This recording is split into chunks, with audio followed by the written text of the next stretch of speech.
Hello, everybody, and welcome to week 3 of the April circuit with Smite Prime happening right here, right now on Smite Game. If you don't already know me, my name is Morty, and I'm joined here by the whole Smite Prime crew. We've got Jithens, we've got Rosie, we've got Test Dot, and next to me here in the booth, none other than Musy. How you feeling, big dog? I'll tell you what, we have weathered the storm to make it to this point in time, week 3, and this is my prime circuit. So I'm feeling pretty good. I'm excited to see who gets to fight over the last few spots in order to land themselves the chance and opportunity to play for that prize money coming on next week. So this is always where it gets kind of brutal in these games. There are no holds barred because we are trying to secure the points we need to keep ourselves in the closed bracket. And before we get down the bracket, let's take a look at a couple of things here. One of them being the art shop is something we have on the Smite Prime website. Come on down and find some of your favorite things. We've got pillows, we've got mouse pads, we've got phone cases, we've got posters, and we have the almighty Horus tumbler, all available on the shop.smiteprime.com. Take your way over there and find something you like if you want to support an artist within the Smite community. And we're going to talk about what these teams are fighting for in the first place. That is the prize of a grand old $7,000 to the winning team. The first 3 weeks, this week included, are going to be the open brackets where teams fight over a chance to win in the final closed bracket, and then that closed bracket determines who will win the $7,000. But let's take a look at the bracket that we have coming up for us today, Mort. Here that we have week 3, there's always some stragglers that are seeking to get in there. And as you can see, it is intense. Just a whole lot going on there. It actually blots out the entirety of it. Oh. Wha-bam! There you go. Sorry, I just had to work magic for a moment there, but looks like we got 16 teams, so rounds 1, 2 straight into semis, but some big names that I think are going to try to make that top 8. You see Garden of Sneeden back there, yep. Number 9, but, you know, things like Press Tab sitting at number 7 and Mind the Gap at number 8 kind of run the risk of maybe getting knocked out and have to kind of be careful and really make sure that they win their games.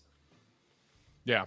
And watching over our first match today will be Ristic Buddies up against Clocked In. That'll be who we watch for the first time in the today's episode here in a little bit. But we're not there just yet. We've got a little more waffling to do. And that's a big matchup to start things off. Clocked In, who they ended up having to miss last week. So we saw some brand new winners, Mushroom Kingdom, making their way all the way to the end with some pretty funny picks. But as we go into picks and bans, talk about Muse. I mean, what do you think this matchup consists of?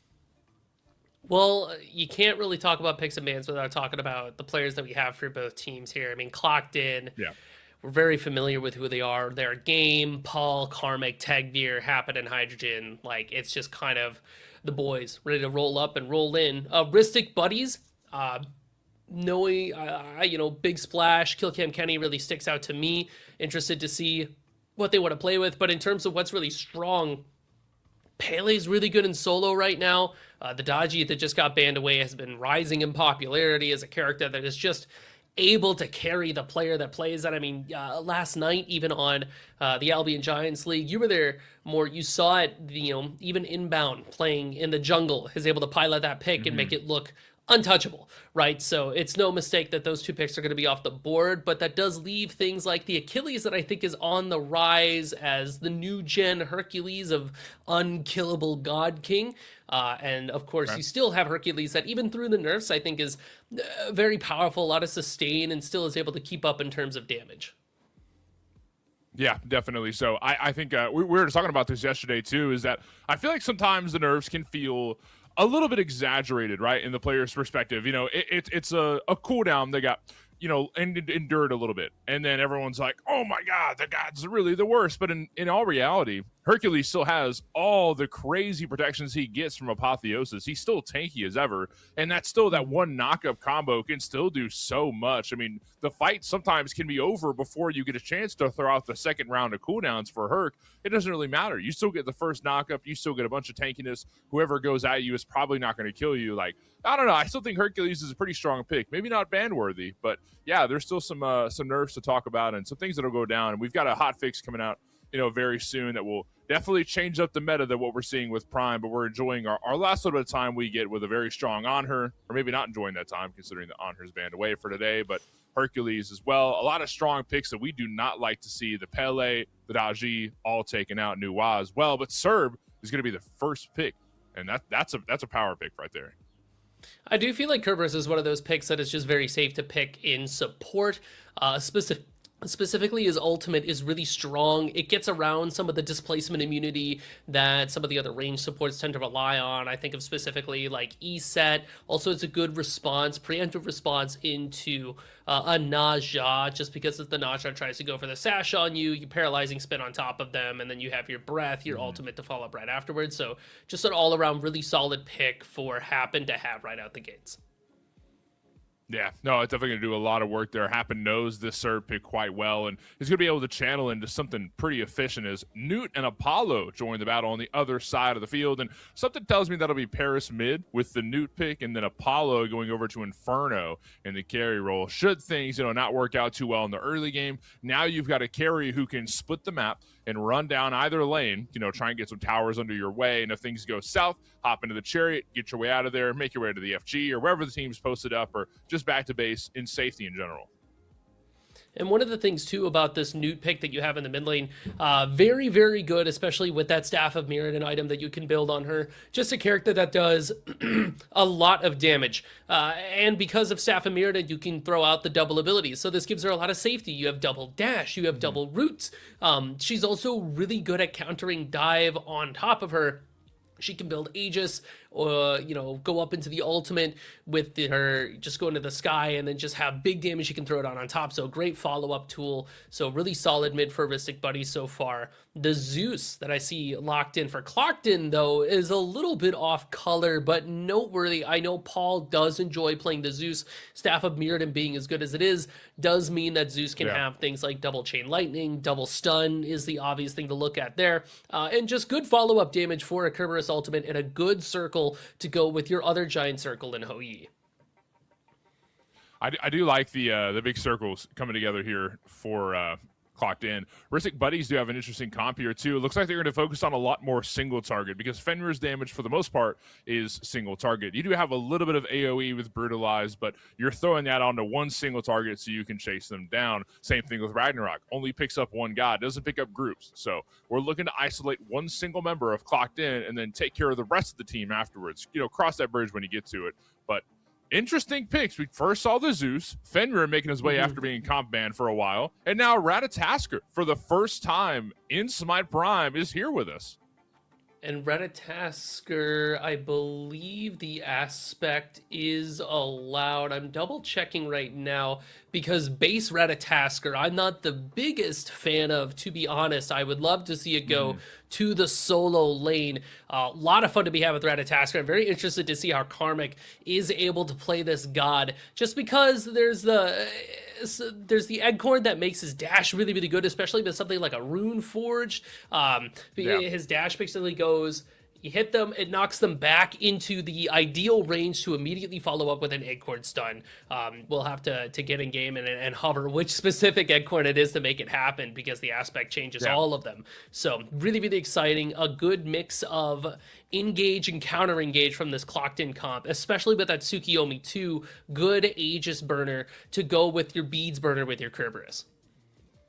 And what's interesting too is we're talking about the solo lane matchup, and now we see Yorm picked up by Big Splash, and this is like a pretty pocket pick for Karmic. Karmic loves to play the Yorm, but now he's going to have to face the Yorm himself as potentially a Ratatosker in the solo lane. Now, walk me through that matchup a little bit. Does Yorm solo lane bully here? I mean, you mentioned the knockup from the one. That doesn't apply on a Yorm because he doesn't get knocked up. How does that change things? It'll be interesting to see this matchup. I think the first time a lot of us here get to see it in Smite 2, but just looking at some of the abilities on paper, I do feel that Yorm should feel pretty comfortable into it against the Ratatasker, just because Rat relies on the knockup from their ultimate, the knockup from the dash if they get that Eggcorn, and Rat's damage needs to happen pretty close by because of the way that their 2 works, and, their Eggcorns, you need to be nearby nearby in order to get the stun off. So that puts Ratatasker in the range of Jormungandr's effective damage. You know, the auto attacks, the bellow, the spit. So Yorm's pretty happy to box Ratatasker out, or just try to bully out the Ratatasker before they have a chance to even get online. So I think it favors the Yorm, but we'll see. We'll have to see how that matchup plays out as we make our way into the game. Starting off right here, right now, game 1 of the day. Clocked in up against the Ristic Buddies to start off the bracket. For those of you just now joining us, my name's Morty. We've got Rosie, Testi, Jithens behind the scenes, and Musi with me here in the booth. And now that we've got our aces in our places, what do we think? What are our thoughts? So we do see Ratatasker with the aspect. So that does mean that the Eggcorns that Rat will be building are going to have things like health and HP 5 as opposed to the, you know, more aggressive stats that the original Eggcorns are going to grant Ratatasker. So Briskberry causes Dart to knock back enemy gods, so it's the Briskberry that I think works best for Karmic in this moment. So that's kind of what I'm keeping an eye out for. Something that's noteworthy too about Ratatasker in Smite 2, a little bit of a +1. They can build multiple Eggcorns in a build, so you don't necessarily need to limit yourself to just the Briskberry. You can pick up the other Eggcorns and add them to your collection as well. So very interested to see where Karmic takes his pick and how they decide to pilot it. No, yeah, you're absolutely right. And I think what also makes it a little more fun, you said that that you now get max health out of the acorns instead of regular strength from base kit. Your abilities also scale off of max health. So should you go for, early health in your build, whether it be the Rune Forge, I don't think we see a Yogi's, but, some early health items that would benefit your damage going forward. So you get kind of like the best of both worlds. You get a little bit tankier, you do a little more damage. Wave Clear is going to be solid for Karmic because of that Bluestone pickup. I think solo is going to be pretty nice for this Rat pick. Obviously there's a lot of lane bullying to be done with Big Splash's Yorm here, but I think it'll be a fun one to keep our eyes on, right? Something that, like you said, we're both new to in Smite 2, so interested to see how it goes. The other thing that I'm very interested about is the mid lane matchup between Newt and Zeus, just because Newt has kind of found herself in a position where she's very favored, I think, right now in the meta. Everybody has really enjoyed picking up the character. She is good early clear. She can keep herself very safe, does a lot of damage, especially once that Staff of Mirrodin comes online.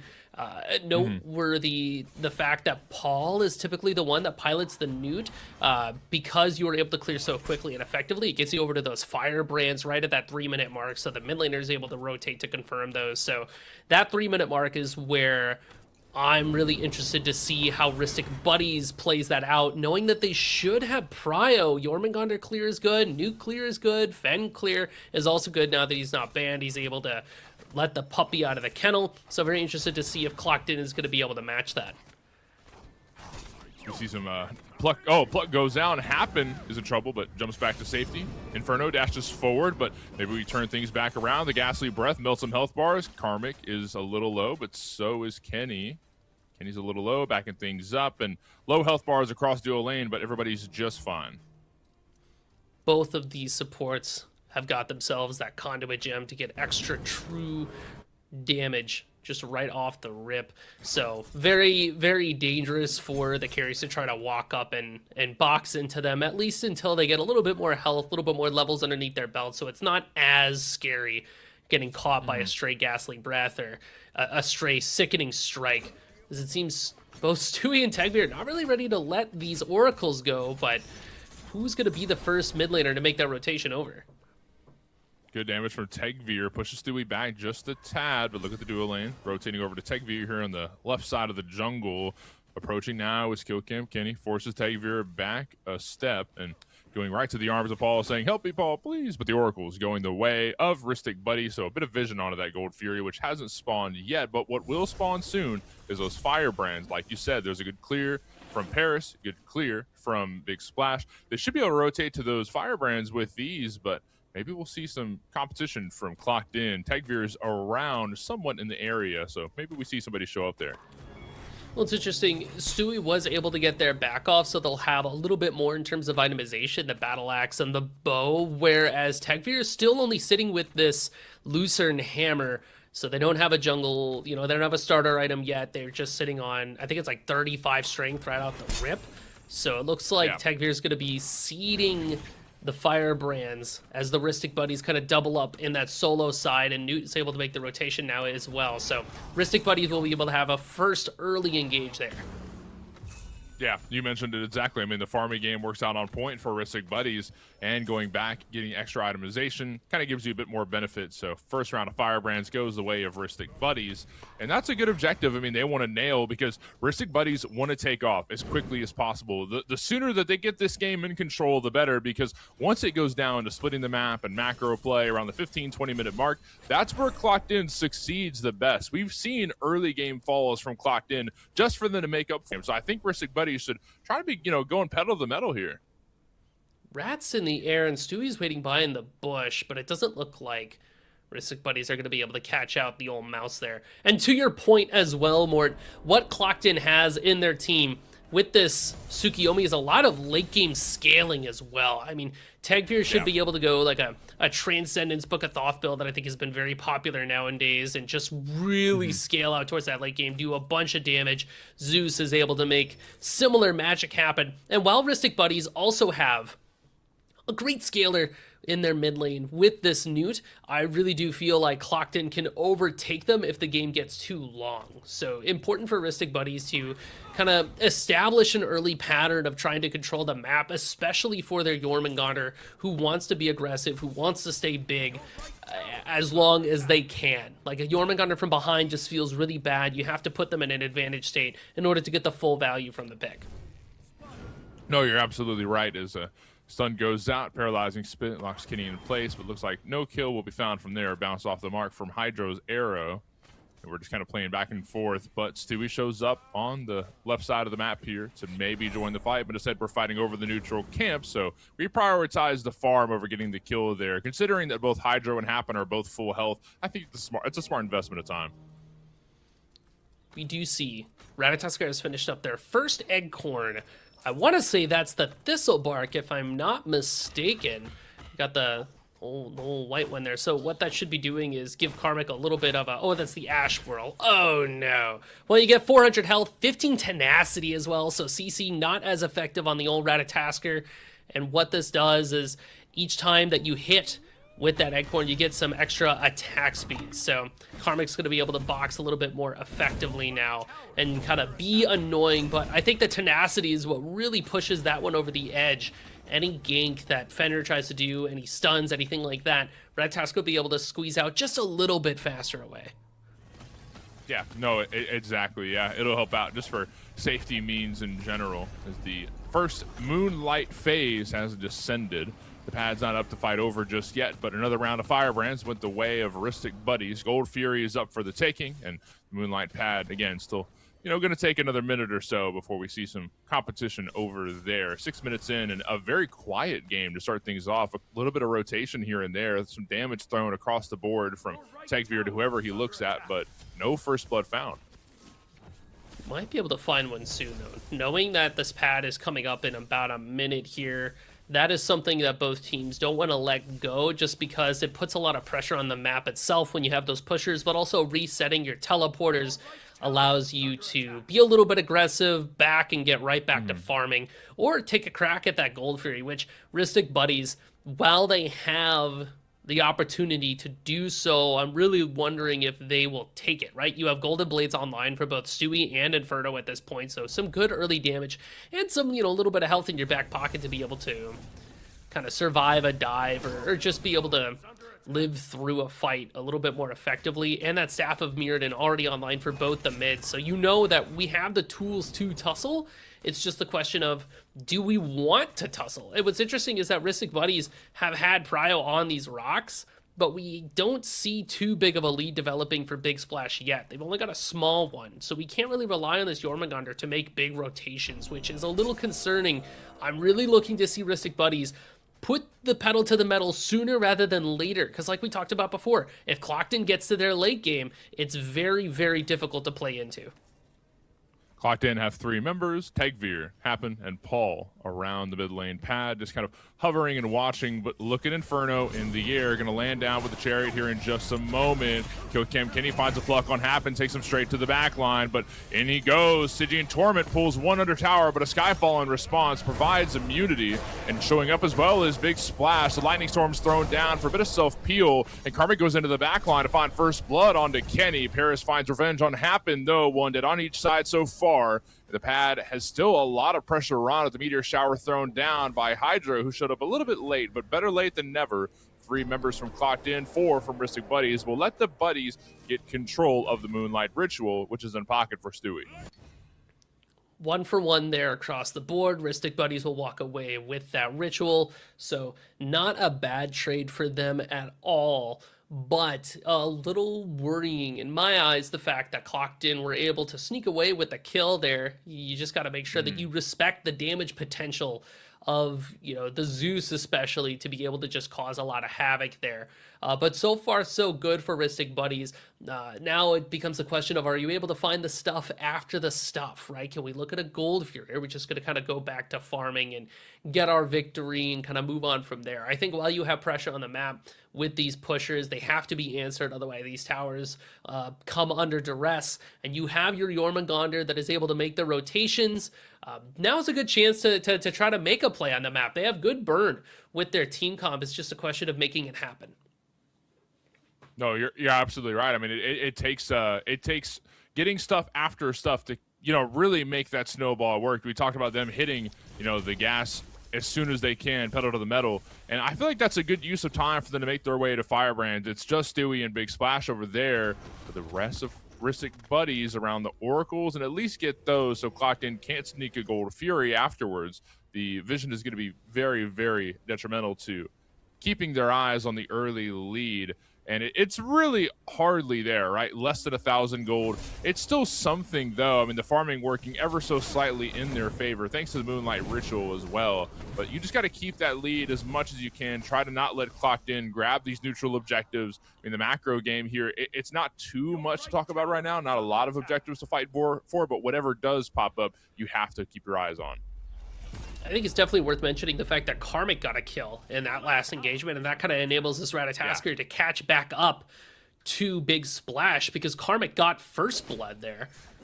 So that's going to kind of level out the playing field, as Gold Fury is pulled, and ults aren't available for anybody except Paul, which is concerning.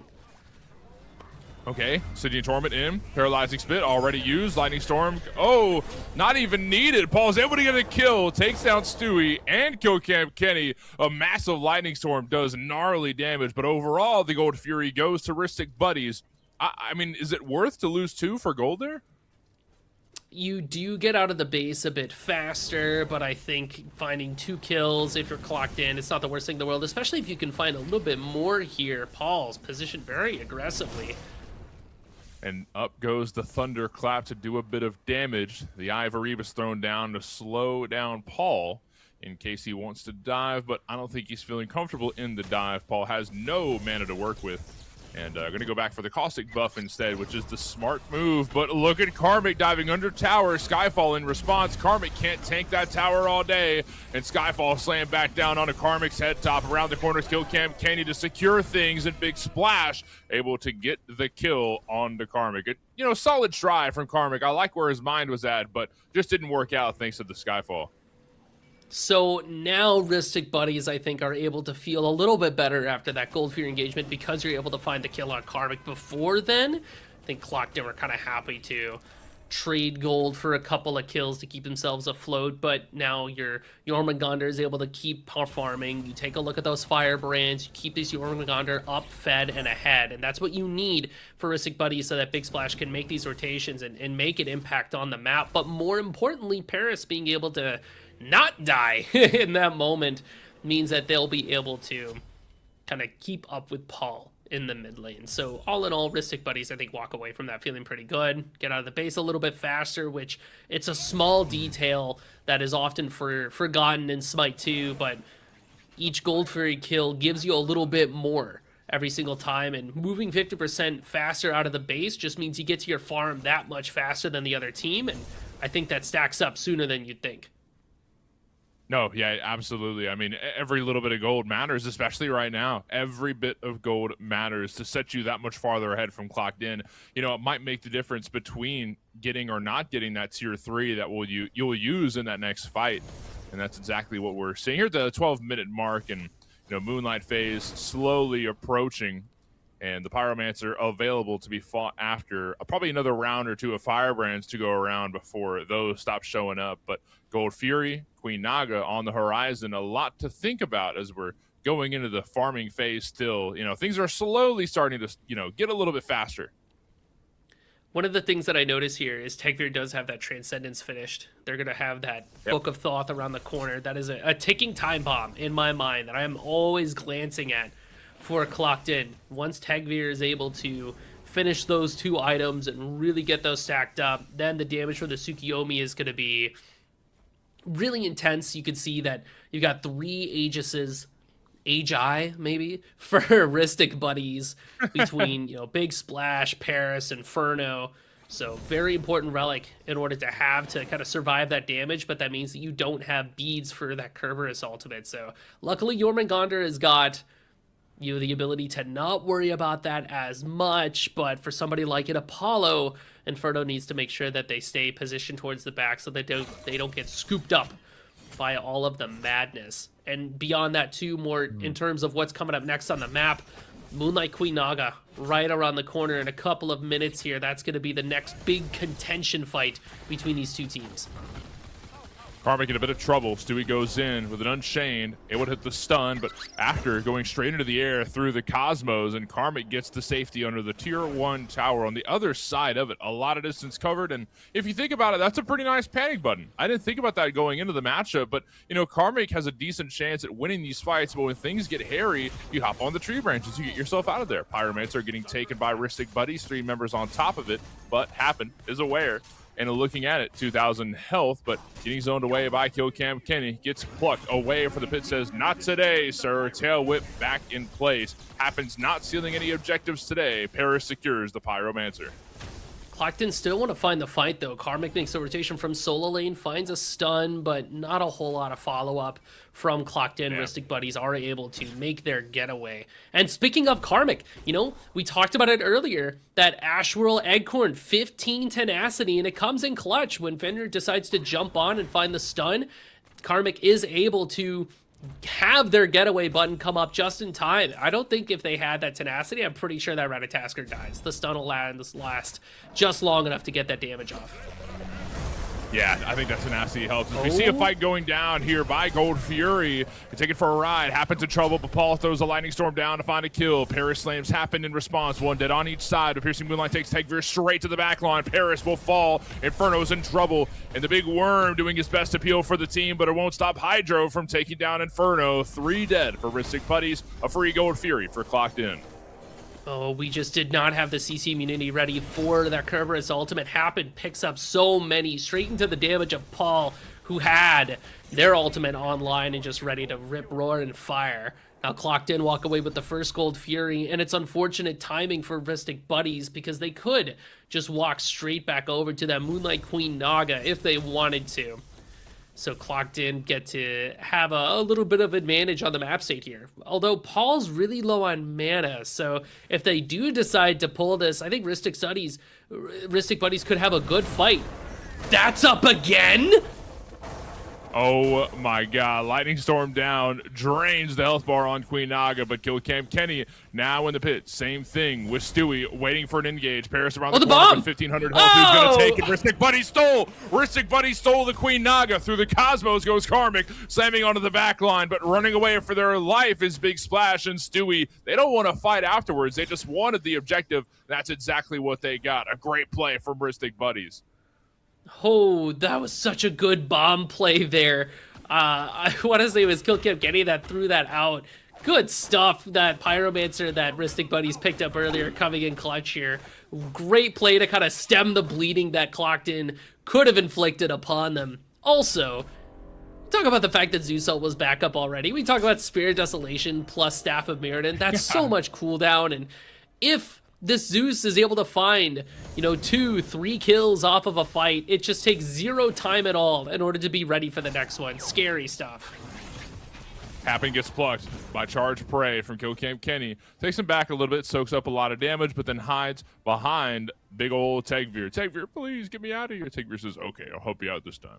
And fighting over the mid lane pad, 3 members on each team. Happen continuing to play forward regardless of his low health bar. Jumps back to safety at the slightest bit of damage, and I'd do the same thing. I don't blame him. But Hydro showing up to take Happen's place on the mid lane pad. Clockton still got pressure right now. Paris looking to throw some poke damage out, but nothing too crazy unfolded just yet. You have to be careful if you're Ristic buddies, just because Paul and Hydrogen standing here. You know that Paul's going to have the ultimate up yet again. So the space bought by virtue of Aura means that Clockton should be able to walk away with this ritual. But you do see Ristic buddies splitting the map, so they're still able to keep a little bit of gold online. But these pushers coming up right as Pyro comes up and Fire Giant is available, it's a little unfortunate timing. Pyromancer getting drained by Clockton, and it's going to go their way. Runic Bomb in pocket for Happen. And, things are going back and forth objective-wise. I feel like we're still at a pretty even game. It's 6-3 on the scoreboard, but a very minute gold lead for Clockton. Only a couple hundred gold. 15, I mean, we're literally counting camp gold at this point. And while it is such a tight game here, I do have to call back. We have to think about the fact that Clockton wants this game to stretch on so that their carries can get online, right? I'm still looking at Tegveer. They got the Transcendence, they got the Book of Thoth. It's almost stacked up. Yep. And with the Heartseeker there too, and a Titan's Bane around the corner, that means that we're going to hit a very important power spike here for the Tsukiyomi, where they're just going to rip an ult and somebody is going to die. We're also looking at Hydrogen, who will have their own Titan's Bane up not too long from now. An interesting build coming out from them too. Devo's, the Devourer's Gauntlet, not something that we see picked up very often, especially when we have this Demon Blade but no Deathbringer. So we know that there is yet another big spike in damage that could occur. Whereas Inferno has this on-hit build, very appropriate for Apollo because of the attack speed that they have. Kill Camp Kenny forced to dash away. Should be okay, but gotta make sure that you don't get picked off with Fire Giant around the corner. Looks like Inferno should have their Titan's Bane up soon too, so I'm not saying that Ristic Buddies has a bad late game by any stretch of the imagination. They do have a lot of damage. I will say that Clocked-ins can just happen on top of you all at once, and that is what makes it so terrifying. Gold Fury being looked at by Ristic Buddies. One thing that stands out to me, itemization-wise, you mentioned this earlier, way before we got into the game during picks and bans, that you can pick up multiple acorns if you're Ratatasker in Smite 2. Oh, Apollo just killed Paris, okay. Gulp. You saw the Apollo ult come out there as well. Ristic Buddies wasn't able to find the engage. That means they have to give up this Gold Fury, which, that's just a feels bad. Yeah, that's unfortunate. Nobody from Ristic Buddies around the Gold Fury, so Clocked-in are going to get it scotch-free, and Fire Giant could be looked at next. 2 Gold Fury pip means that, they're going to move out of base a little bit faster, they're going to be able to farm a little bit easier, and next Gold Fury means they're going to melt structures that much easier. Through the Cosmos already used, and no, Big Splash is catching up to Karmic, forces beads away, but Karmic say okay. And they're going to send Karmic back to base at least, but no kill found for Big Splash. Fire Giant is getting looked at, but Stewie's around and says, hey, you're not going to take it without a bit of disruption from me. That would have been a great chance to kill Karmic, who had no mana in that moment. That Ratatasker character eats through quite a bit of it, but because Karmic's back was delayed a bit there, Pyromancer still isn't up, so Ristic Buddies can't even capitalize off of it too hard.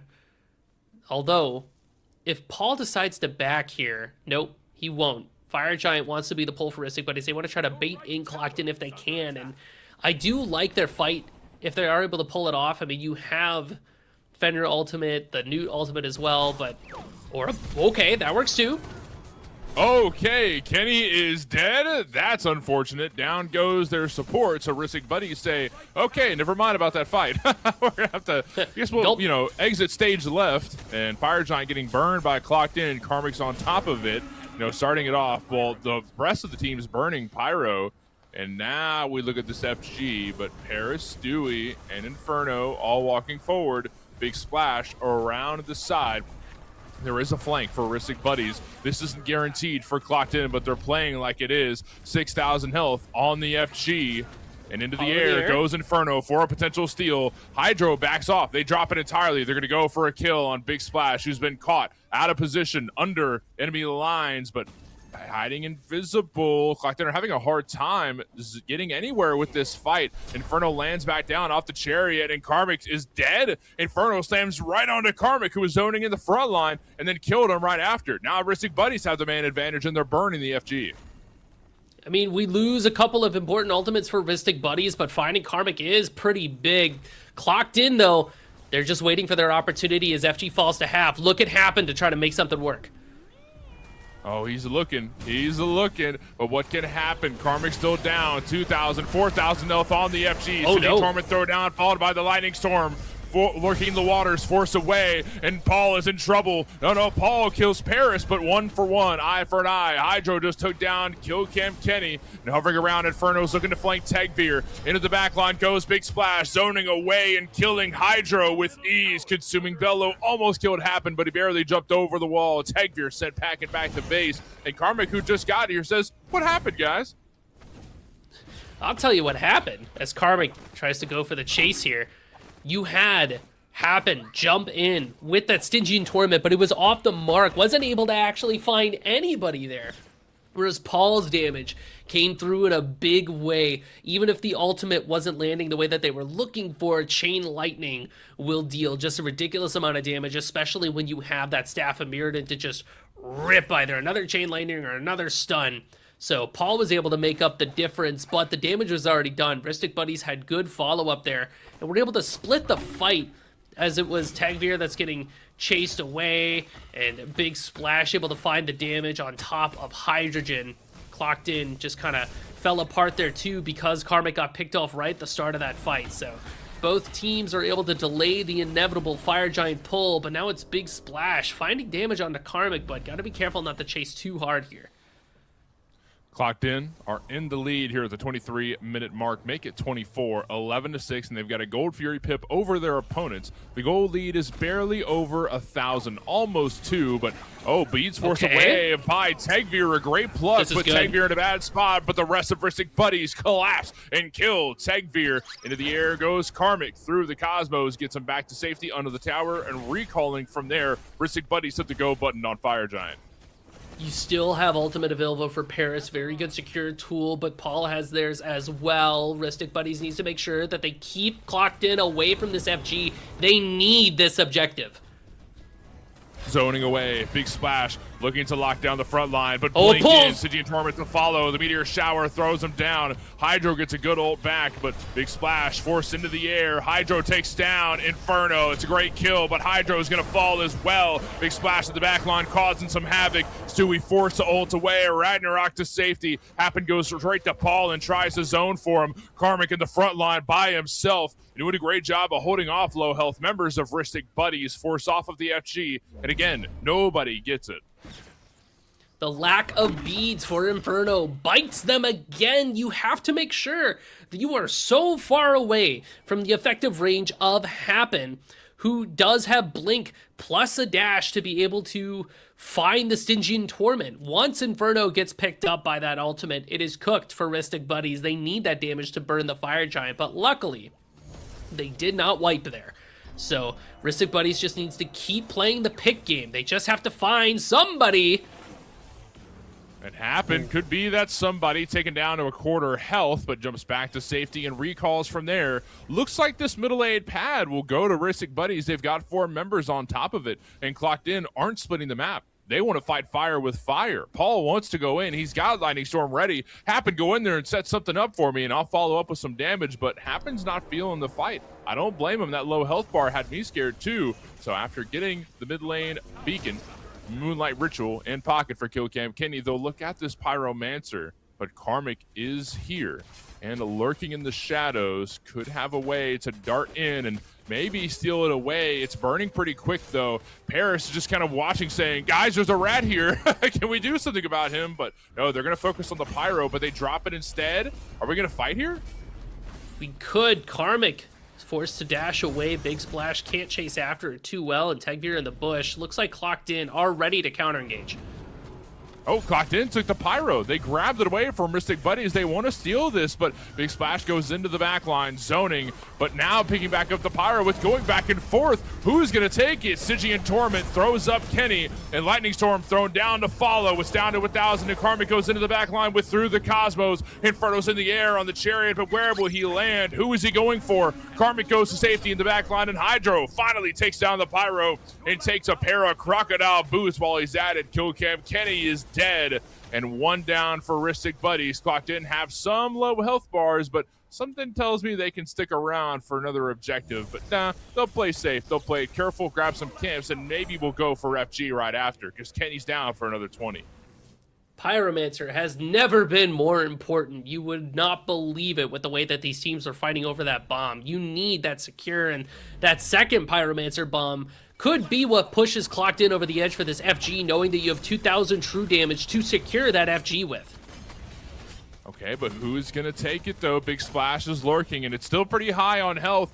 Big Splash is here, and so is Paris, Inferno, and Stewie around the corner. There's no flank from Ristic Buddies, but they can just waltz in if the opportunity presents itself. No, Stewie's around the corner. He gets taken down to half health. Wraith damage thrown out from Hydro. Piercing Moonlight goes straight for Stewie. Can he get chopped up? Yes, he can. Stewie is dead, but so is Tegveer. Inferno finds revenge. Taken down extremely low, but Happen secures the FG. Obsidian Dagger in pocket for Hydro. Karma goes into the back line and takes down Paris. Lurking in the waters, force away from Kill Camp Kenny, but the waters won't save you today. Clocked In's got floaties for days. 3 dead on Ristic Buddy's side. Clocked In are going to march down the mid lane.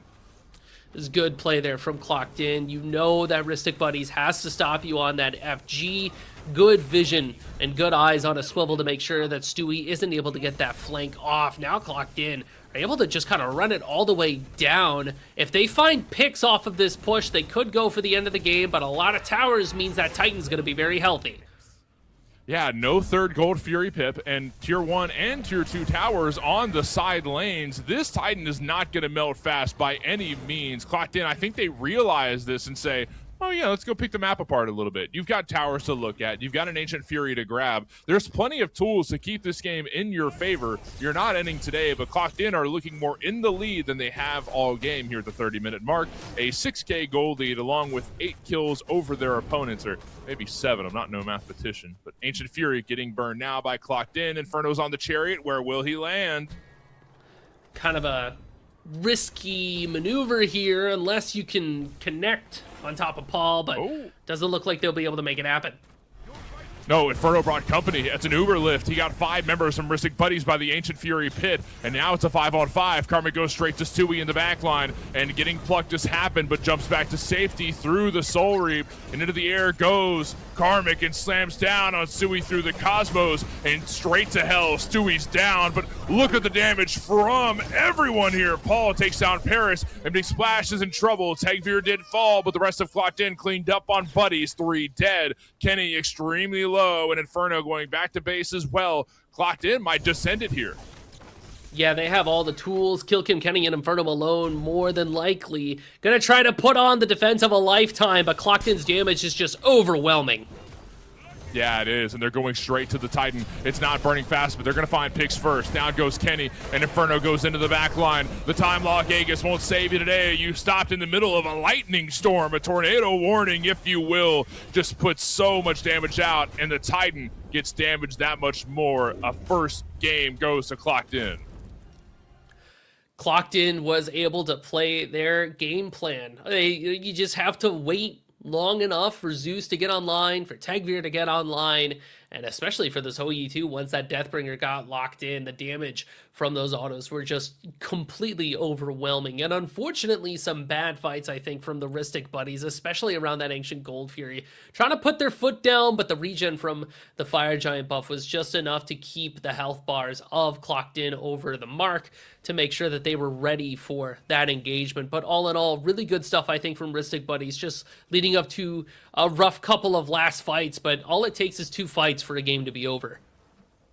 Yeah, a rough couple fights is really what happened for Aristic Buddies. I mean, there wasn't a high kill count on the scoreboard by any means. A couple important fights got clocked in to a good spot here. Gold Fury going the way of Aristic Buddies. This is their first and only Gold Fury of the game, but Paul cleaned up with a couple kills, and I think they steamrolled those kills going forward. And Queen Naga gets stolen away by Buddies here. I feel like this is a pretty good uplifting moment for their morale, but I think this is the last bit of breath we saw from them for the rest of the game.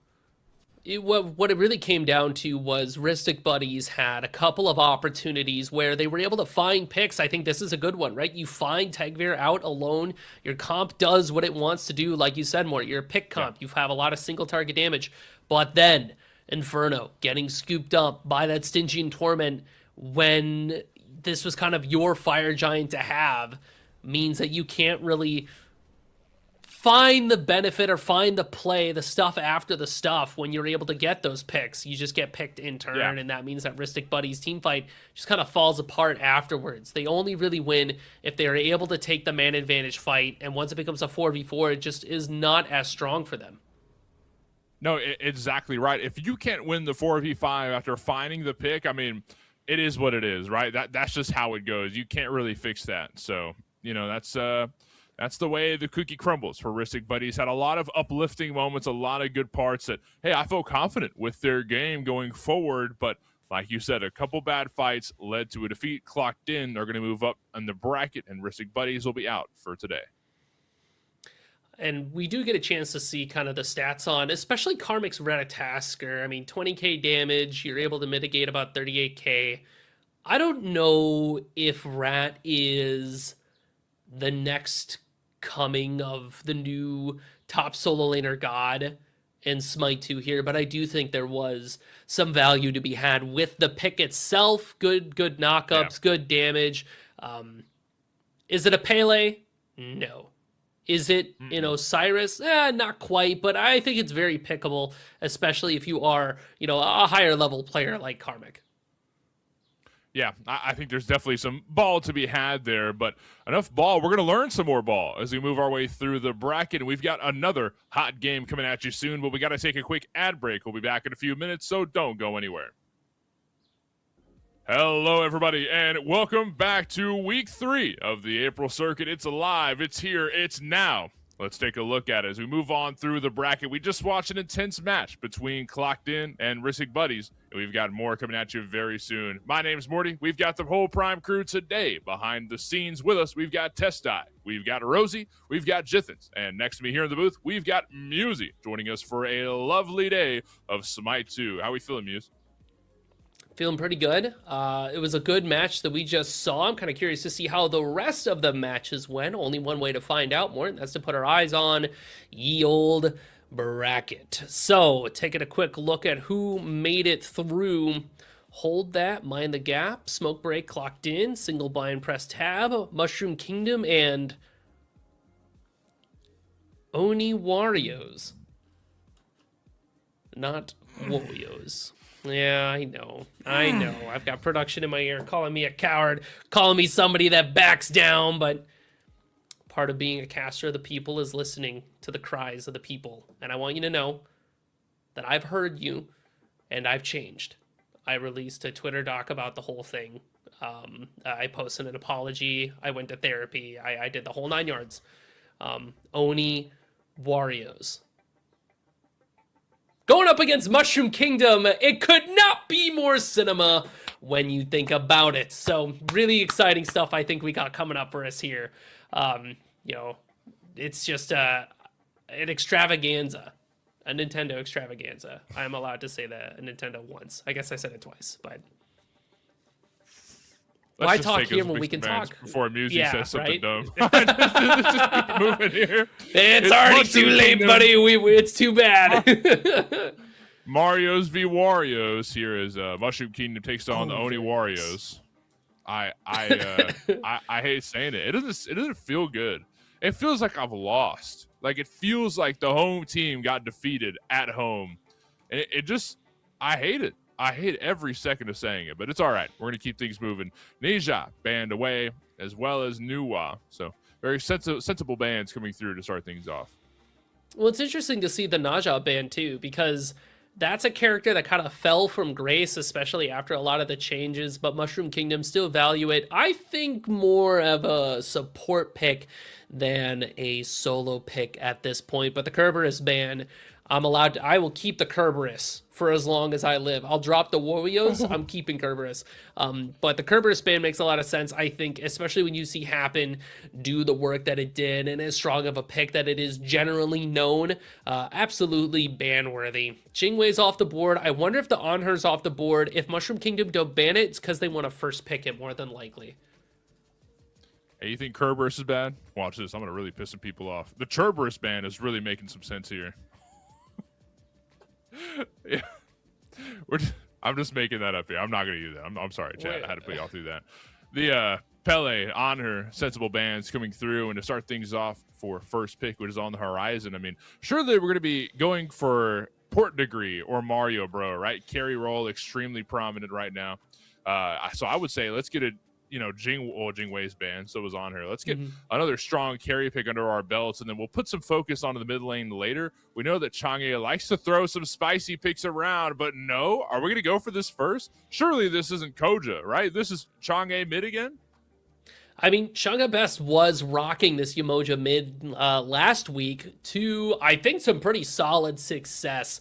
A lot of damage, and just, I think the surprise factor, because it's hard to know the matchup of a pick that you don't see very often, especially when you have the Yamoja Savant that Chang'e Best is. So very interested to see if Mushroom Kingdom's able to pull a repeat performance of the squad that they had last time. But because you opt for the Yamoja right away, that does mean that only Warriors are able to find the Newt right off the rip, as well as some other good picks are going to be out there for you.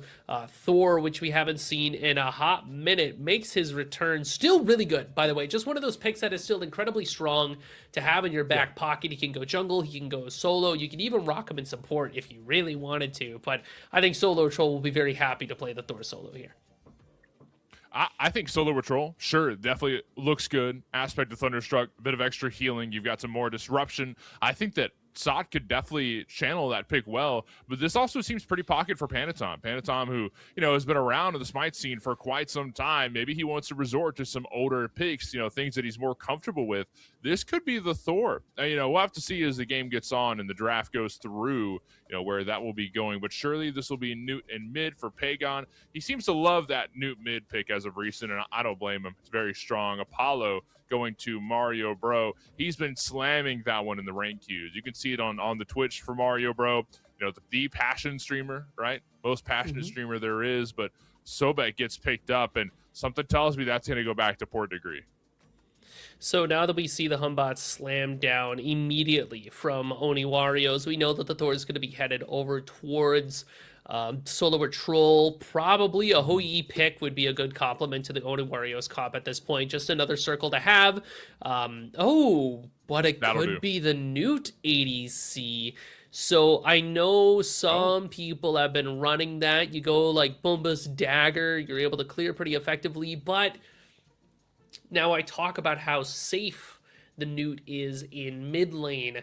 I will say that in duo lane, it's a little different in my eyes, where it's not as safe just because of the constant pressure that is happening between the two laners, and also but the support's always there, especially into that Sobek. This could put this Newt in kind of a tricky spot. Her dash isn't great at getting away from Pluck, and it is not great at getting away from an Ares ultimate as well, unless you have your ultimate to follow up with there. So that means Sobek is actually going over the solo lane. Talk about flex extravaganza between both of these teams. Mushroom Kingdom is going to have a lot of CC, which means Oni Warriors are going to need beads as much as they can in order to deal with things like no escape, the yoink from Susanoo, a pluck from Sobek. But think too, Shell from Yamoja, it's going to be a tall ask for the builds of Oni Warriors.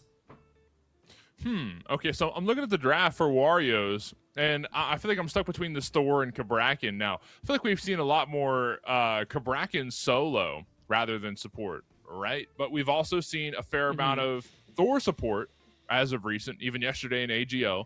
And that has me questioning who's going to be going where. It seems like it makes sense for Sot to pick up the Thor solo aspect. Does a lot of wonders for the front line. And then Genetics going back to, again, a more traditional god, this Kabrakan support seems to make some sense, but we also know Genetics likes the early snowball. So maybe Thor support and Kabrakan solo. I feel like that's the only place I'm stuck as far as what the Oni Warriors draft is, but everything else makes sense. Newt and Carry, Merlin mid, and then Hunbats in the jungle. Everything starts to add up, otherwise. I mean, you're Genetics' biggest fan. What does your heart tell you? I think it's Kabrakan support. I think he's gonna play it safe. I love how I had to throw that in there too, a little bit of extra flavor. I think it's got to be Kabrakan. Look, keep in mind, I've got a stream open. I can just go check. No, I'm just kidding. All right. I am his biggest fan. I've always got it open. I am his biggest fan. Well, I'll tell you what, Mort, I agree with you. I would really like to see Kabrakan over in that support lane. So I'm really interested to see if Oni Warriors agrees with both of us there. Well, we'll see what they agree and disagree with as we make our way into the game. It's starting right here, right now, game 2 of the day, as we move our way down the bracket. Mushroom Kingdom up against the Oni Warriors, coming at you here right now on the Smite Game Twitch. If you're just now joining us, my name's Morty. We've got Musy with me here in the booth, and Jithens, Rosie, Test Eye behind the scenes. And look at the Mushroom Kingdom posted up in the bush, waiting for Stewart to walk forward a little bit out of position. I can promise you right now that Poor Degree started charge prey, but no, they scramble. They scramble. Where are they going? It's a beautiful thing.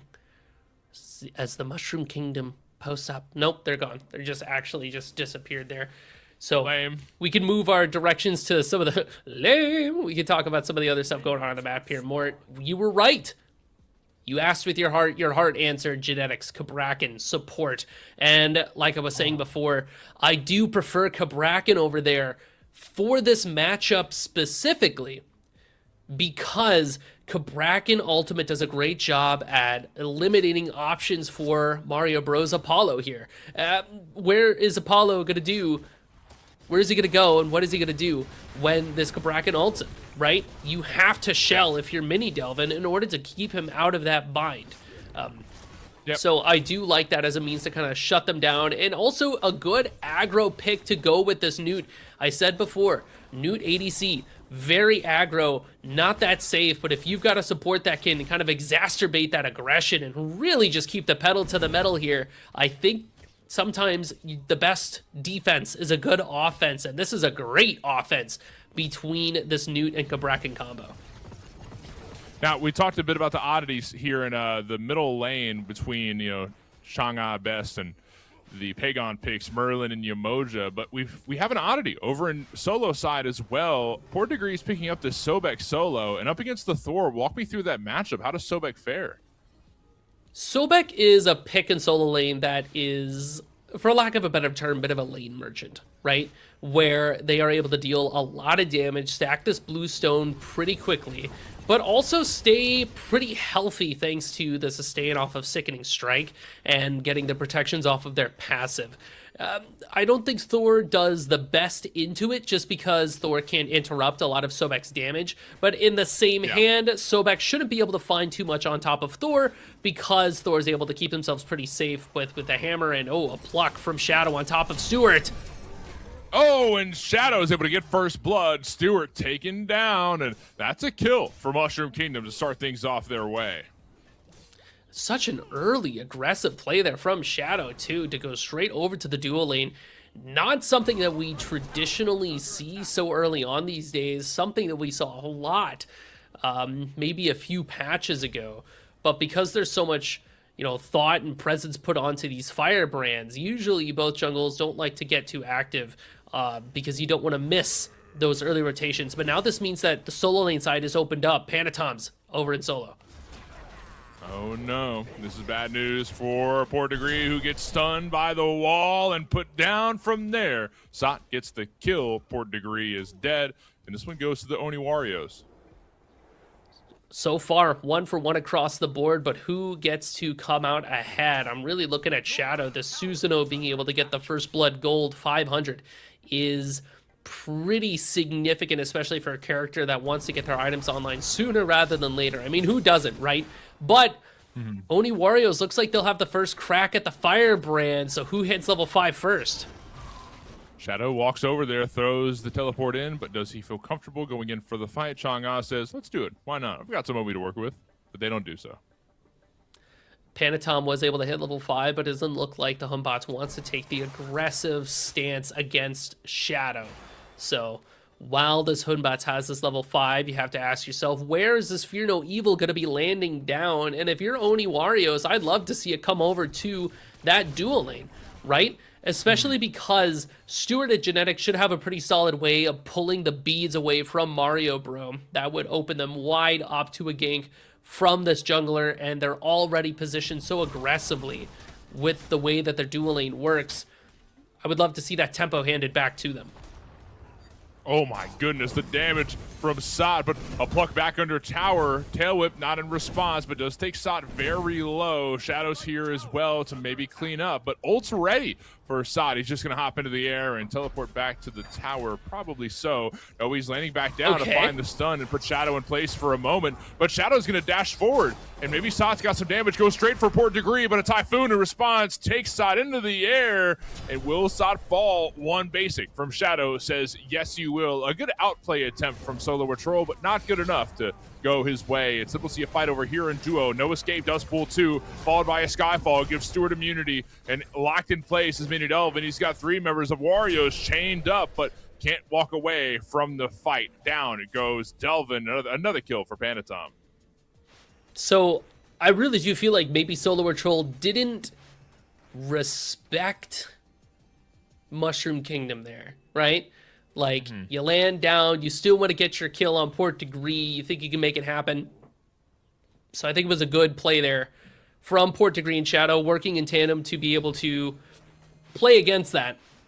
Meanwhile, we did see the rotation from Panatom over to dual lane, kind of like what we were asking about and looking for earlier, to put the onus back on Genetics and Stewart to have a strong dual lane and continue that aggression there. So good from both sides there, but ultimately Oni Warriors getting the rocks once again is going to keep Solo Troll in a position where he can continue to try to bully out Port Degree, who I initially went into this believing that Sobek would have a pretty even time against Thor, but Solo Troll has just been constantly throwing out abilities and keeping Port Degree's health bar really low. So I think if the Sobek wants to kind of survive this lane, you definitely need to take a step back and make sure that you don't lose too much health in these exchanges.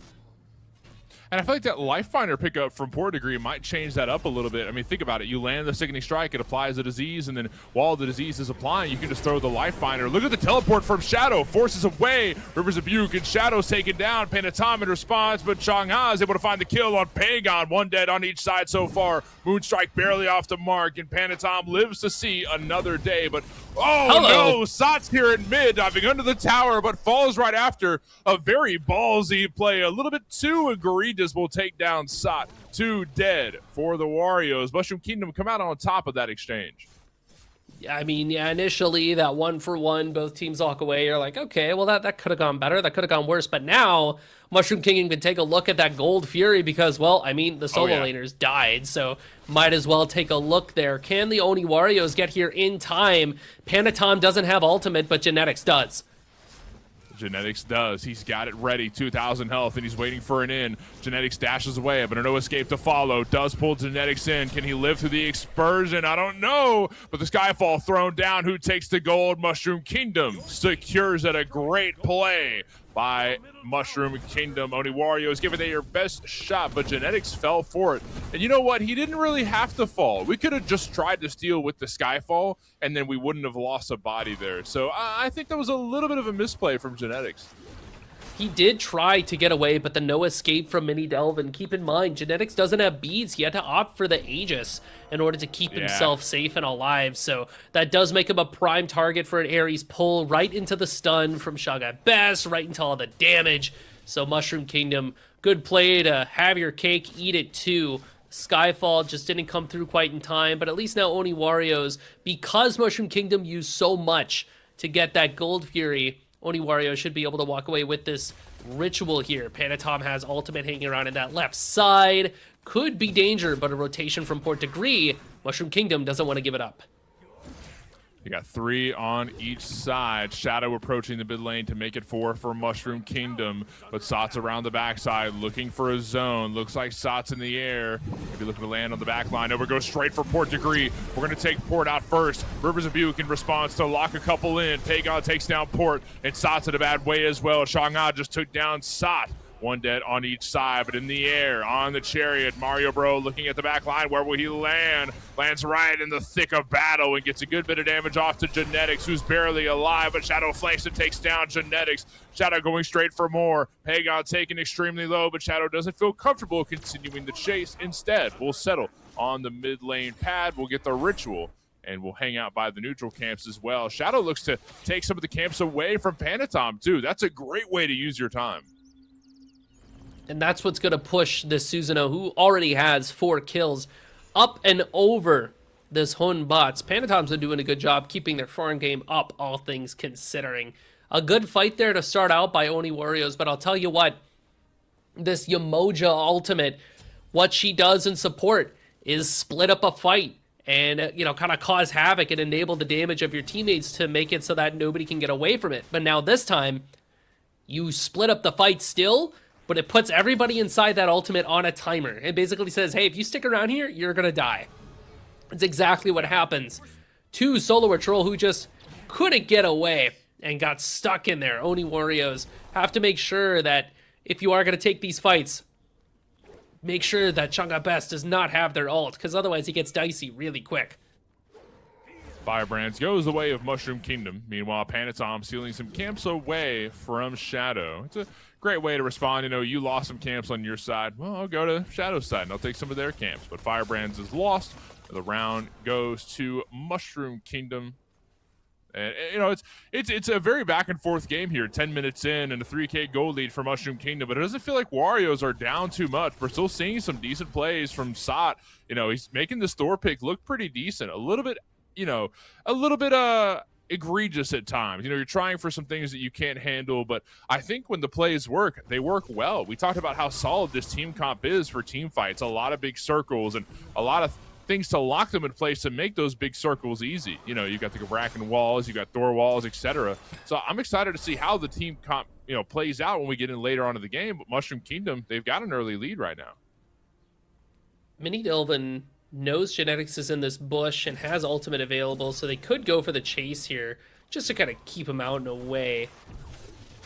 Gold Fury's not going to be up for a little bit, so Mushroom Kingdom, what they want to try to do here is find a couple of picks right as that gold comes up so you can immediately rotate over to it, but instead it's going to be Panatom that heads over to that left side to maybe take a look at this Apollo. Oh, and speaking of Apollo, let's take a look as Mario Bro just soloed Stewart, but here for revenge is Panatom. Can you get into the chariot fast enough? You cannot, and dead from there. So Mario Bro did end up falling for that play, but, you know, it took Panatom rotating over to make that happen, but Mini Delvin, Shadow, there to clean up the scraps. Ult still up for Panatom. He could want to take this. No escape available for Delvin. He's going to pull 2 and ends up taking Genetics in, but what is the response going forward still? Shadow wants to make a play here, but doesn't have the in. Rivers of Buke locks Panatom into a bad spot. He doesn't have the somersault, but he does have Fear No Evil, trying to push away the rest of Mushroom Kingdom, going straight under the tower. Will the tick damage kill him? No, it will not. So Panatom's okay, but Genetics is not. And Pagon in trouble, taken under the tower, lurking in the waters. Chop goes Stewart. Oh, Pagon all dead here in the duo side of the map. 3 down for Arnie Warriors. Now Gold Fury is looked at by Mushroom Kingdom. Looks like they could take this scotch-free. I mean, Thor went in, but it's 1 man versus 3, and Mushroom Kingdom should have the damage to clean up this Thor kill. Port Degree, you got a pluck? No, doesn't matter. We have Sickety Strike. Looks like Gold Fury will be the target here. Panatom's around the corner. No ultimate available. They have to leave. You gotta hand it to Chang'e Best. Yep. These Umoja ultimates look kind of crazy. Am I wrong or am I right? Right? When you're right, you're right. And Yeah. I'll tell you right now, this Umoja pick was absolutely worth first picking for Mushroom Kingdom because it just looks so good in the hands of this mid laner. Being able to cut off options, being able to threaten so much damage, really, really exciting to see that innovation here. I can't wait for the million copycat mid laners to take a look at that and go, I can do that. And for all you support players out there that want to maybe take a look at mid, now's your chance. Stewart's dead, picked off by Shadow. Yeah, no, a great play from that Umoja wall. And I think what it really is too, let's talk about positioning for a second, right? Because as a support, when you're playing Umoja, you're in the front line. You're in a bit of a weird spot. You're looking to set up the rest of the team to go through the walls. But when you're a backliner, like Chang'a's playing right now, that kind of puts you in a different position that most supports aren't used to being in when it comes to throwing down the walls. You kind of have a different angle, a different look at team fights as a backline Umoja rather than a frontline tank, you feel me? And I think being in that backline spot is what allowed Chang'e to see, oh, so I can block off the whole lane right here. And let's make, Panatov fight over here on this side. It's a different angle to be looking at things. It's locked in play. Speaking of, the Rivers of Buke is going to force away the Cersei's from Genetics, but a Riptide will pull Genetics back right into the team, and Mario Bro cleans up from there. A great play from Mushroom Kingdom altogether. You see Thor, Solar Troll, kind of hanging around in that right side, but a little bit too late to the party. Looks like Pyromancer would be the call from Mushroom Kingdom, and they have plenty of damage on board to be able to burn it down. We don't have our penetration online quite yet, but it should be coming up soon, and that'll be a very big power spike for Mushroom Kingdom just in time, too, as the Moonlight Queen Naga is going to be spawning, and I can't believe that it feels like the game has been accelerating pretty quickly, but also that I can't believe that it's only just now happening. You know what I mean? Chang'e best could be under duress if Genetics can cross the distance, but unfortunately he cannot. Oni Warriors. At this point, you're thinking to yourself, how do you turn this game around? I think we really got to put our foot down next to this Moonlight Queen Naga. We have, like you said, kind of like a solved team fight with giant circles. We just got to slam all these giant circles together and try to catch Shadow, try to catch Chang'e, try to find somebody and get this damage off. Because if we are not able to start returning some of these kills, Mushroom Kingdom has shown that they can take a game and run with it. And they got their sneakers on, Sneaker O'Toole. You can't take them off unless you force them to take them off. 4 members of Mushroom Kingdom on top of the Queen Naga, and they're burning it extremely quickly before Panatov can even react. He looked over there and said, okay, nobody's on it, and then walked away for a split second. Then he heard something, he turned around, and the Queen Naga's down. He's like, okay, that sucks. We needed to be there, guys. Definitely had to put your foot down there, but Oni Warriors just not in position to make it work, so now Mushroom Kingdom walk away with 5% more strength, 5% more int. The Moonstrike Ritual, which is handy in a team fight, or burning down an objective. And the next one that's coming up is that Gold Fury. Mushroom Kingdom are in a really good spot to find their 3rd pip of the game, and that's going to give them extra damage to structures and 2 objectives. The Lucerne Hammer is bought by Mario Bro there, so you know the Titan's Bane is around the corner.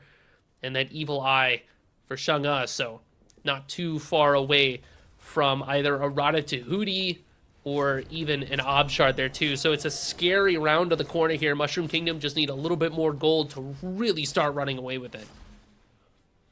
And the mid lane pad, it could provide some of that gold and XP, especially the XP needed. If they get gold from it, it's going to be in blood. Oni Warriors not showing up to it, though, so this pad will be for free. Gold Fury isn't even in the vision for Oni Warriors. They're just trying to milk what they can out of their side of the map as far as camps go.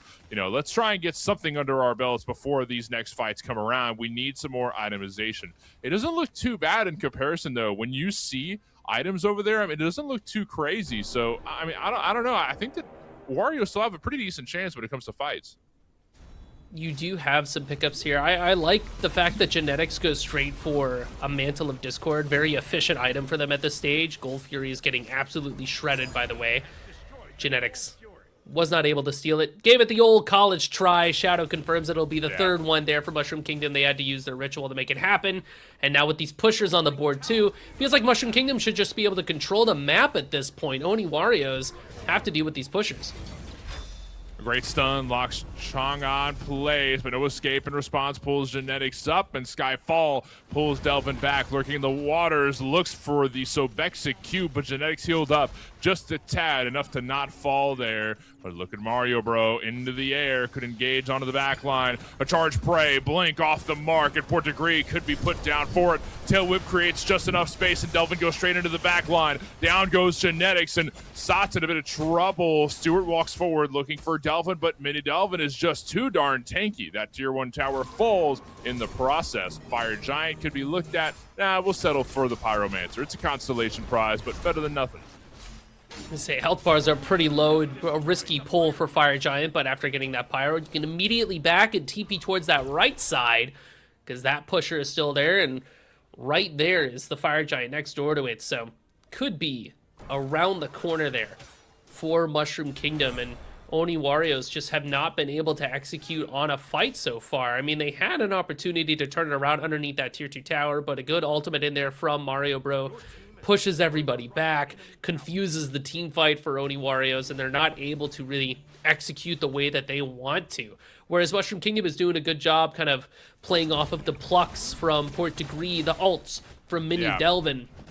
As now Mushroom Kingdom take a look at this Fire Giant, and Oni Warriors nowhere to be seen except for a lone Genetics getting harassed. 20 minutes into the game, 15-5. It's a 8K gold lead for Mushroom Kingdom. They're looking to further that even more so by taking this Fire Giant. Oni Warriors hovering though, 4K, 3K, Pyro bombs thrown down, and Delvin secures the FG. Sot's a little bit late on the engage, tries to get into the air to escape, but can't make it to the skies. Gets put down on the ground and buried underneath it. Down goes Sot, and Fire Giant belts around 5 members waste of the Mushroom Kingdom, and looks like they could be expanding their kingdom a little bit towards their side of Wario's side of the map. A Riptide takes Pagon out of position, but not a lot of damage to follow through. Chang'e is still trying to get some Omi back. Throws the Moonstrike over and finds a bit of zoning. A great charge prey takes Stewart for a ride. Skyfall to give a little bit of safety, but then lands back down, and a Moonstrike puts down Stewart, 2 dead for the Warriors. Mushroom Kingdom are marching up the right side of the map. Whole time Mario Bro cleans up that T2 in the right. That's going to expose that Phoenix. Got about 3 minutes left for your Fire Giant power play, and everybody has ultimates up, so Oni Warriors have a tough fight. Blinking from Port, but the pluck's off the mark. But lurking in the waters is still in. Rivers of Buke is thrown down, looking for Genetics, and Port Degree finds the chomp. A big kill for Mushroom Kingdom. Now down 2. Oni Warriors watch as the right side tower. No, they're getting in the chariot. They're going to look for Panatom. Panatom's by himself. Panatom's about to have 3 members of Mushroom Kingdom dropped in on him. That's a little bit of overkill, but you know what? We'll take it. Another kill for the Mushroom Kingdom. And look who's walking up. It's Pagon and Sot. Solo and Troll, what are you doing up there? Putting the Troll in Solo or Troll and hopping into the air right afterwards. Stewart also falling there. Down another member. Warriors are just not able to find any footing. It seems like one misposition, one slip of the step will let a charge prey take you out of position, or no escape, pull you out as well. It's really unfortunate the Warriors just can't find anything is what it seems like. Well, and Mushroom Kingdoms have been doing a great job of finding one person, isolating them, picking them off, looking at the next one. Oni Warriors keeps walking in one after the other, too. So it means that they never get to fight as 5. They only get to fight this weird split team fight. As the mid-Phoenix goes down, Mushroom Kingdom, ooh, you trying to catch somebody here. Oh, it didn't work out. Rivers of Buke, a bit off the mark, but that's fine. You know what? They'll get the ult back in just a little bit. Now we've got Pyro to look at. We've got Gold Fury to look at. And Mushroom Kingdom already have their 3rd Gold Fury, but getting a bit of extra gold wouldn't be a bad thing you're considering. I mean, look at where we're at with itemization, right? This does not look like an end-game team by any means. 4 items in for Chang'e, and everybody else is, kind of following suit to that. So, I don't know. I'd say that let's try and earn some more gold. Let's get to full build, and then we can really drain some health bars. No. Port's going for a Sob Execute. I don't think it's going to work. She's way too high health. You're not killing a newt like that, but Poor Degree continuing the chase. Tail Whip finds good damage, followed by Sickening Strike. Disease does good damage, and a pacing attack through a slice of the whatever the hell Sobek's carrying right there will get the kill, and in goes Panaton, but a Shadow's around the corner. Panty's forced to jump over the wall, and good safety found. Port Degree got one kill and then walked away just fine. Way to milk that Fire Giant buff for what it's worth. Yeah, Mushroom Kingdom finds everything in the kitchen sink off of this Fire Giant play. Tier 2 towers, Phoenixes, Gold Furies, kills, everything, and Oniwario's this whole time just trying to get the farm that's on the own side of the map. And even that is a dangerous thing to go for, knowing that there is a Port Degree and more lurking in that jungle. But now that Fire Giant is wearing off, looks like Mushroom Kingdom are going to finish off some of the items that they've started to build here. You see the Odysseus bow for Mario Bro not too far away. An erosion for Mini Delvin.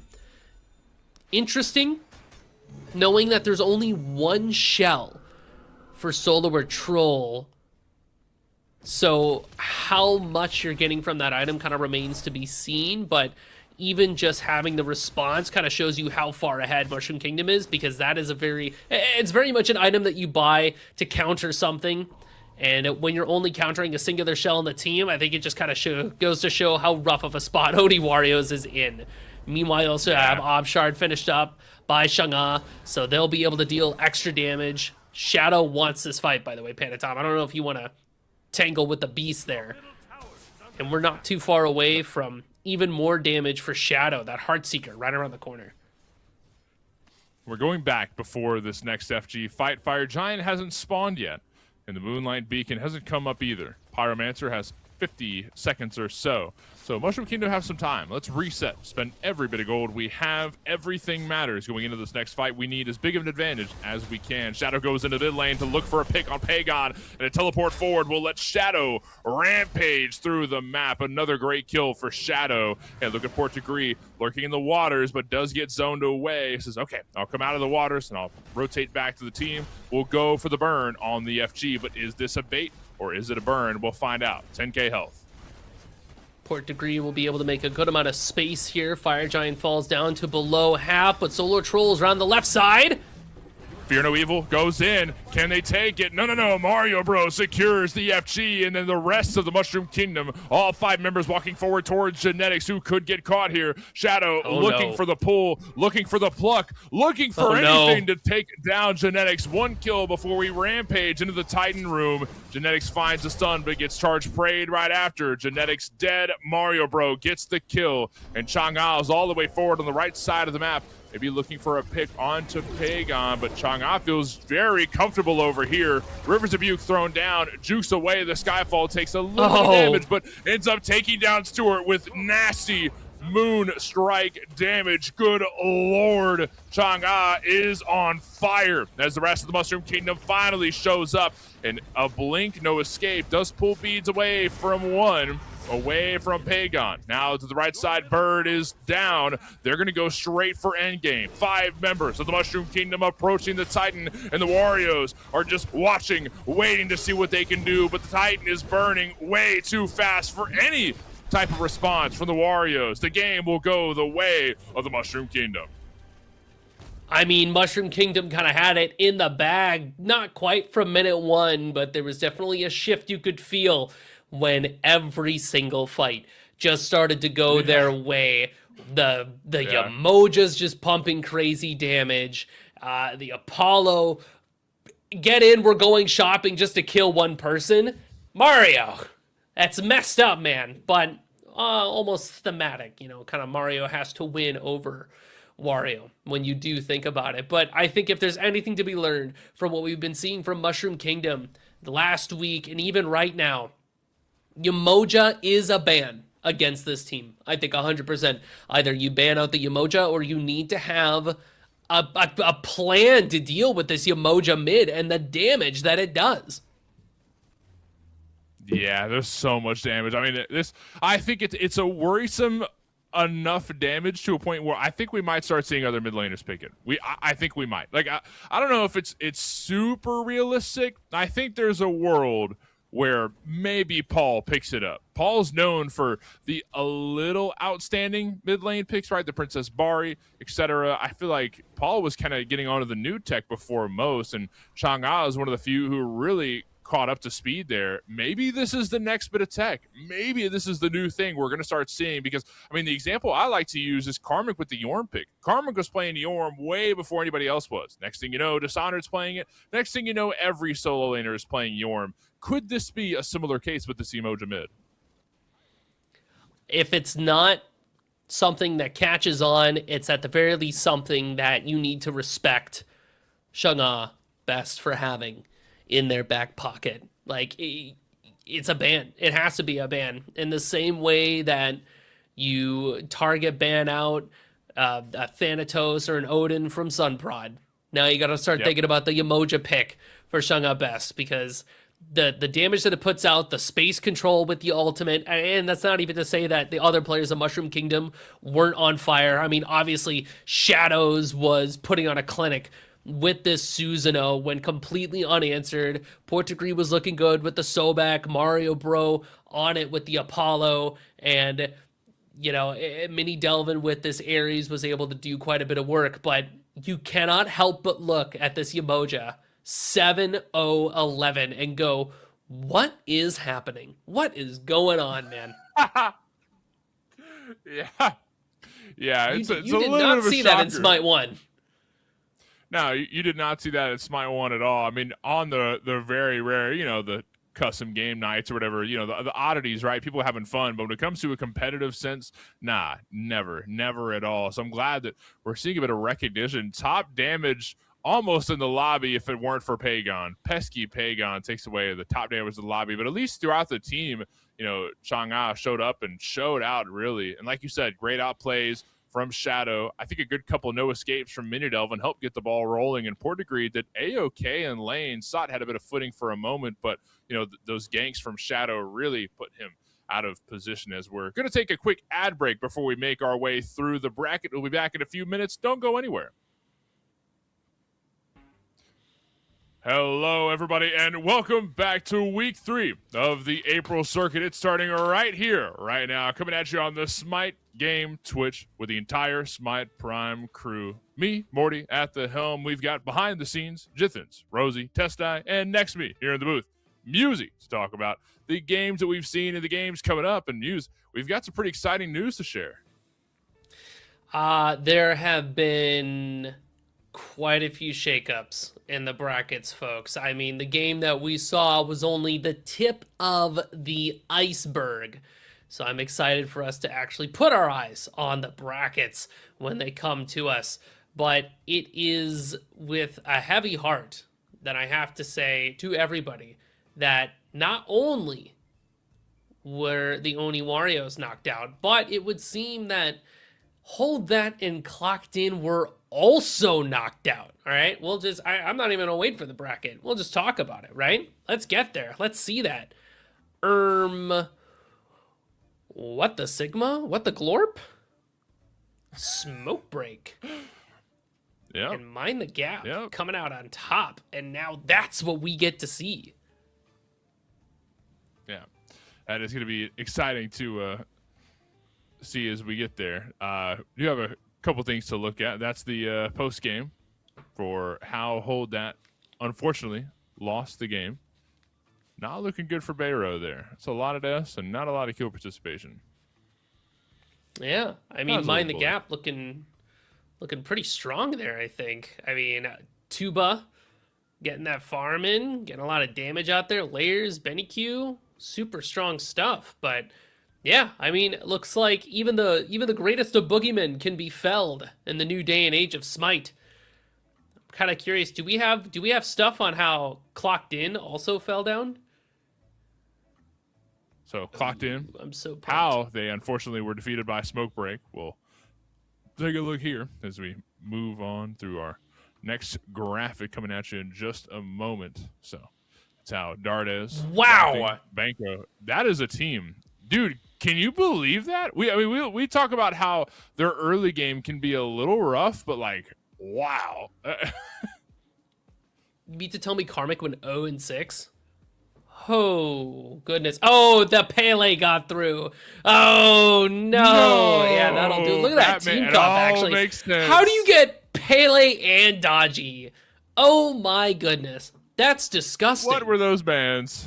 Somebody tell me the bans. That doesn't make any sense. Daji, Pele on the same team, and Giannis kind of showing up as well. Sap7 knows that Giannis picks, so we don't know what bans are, unfortunately. I can tell you what they were. They're not good.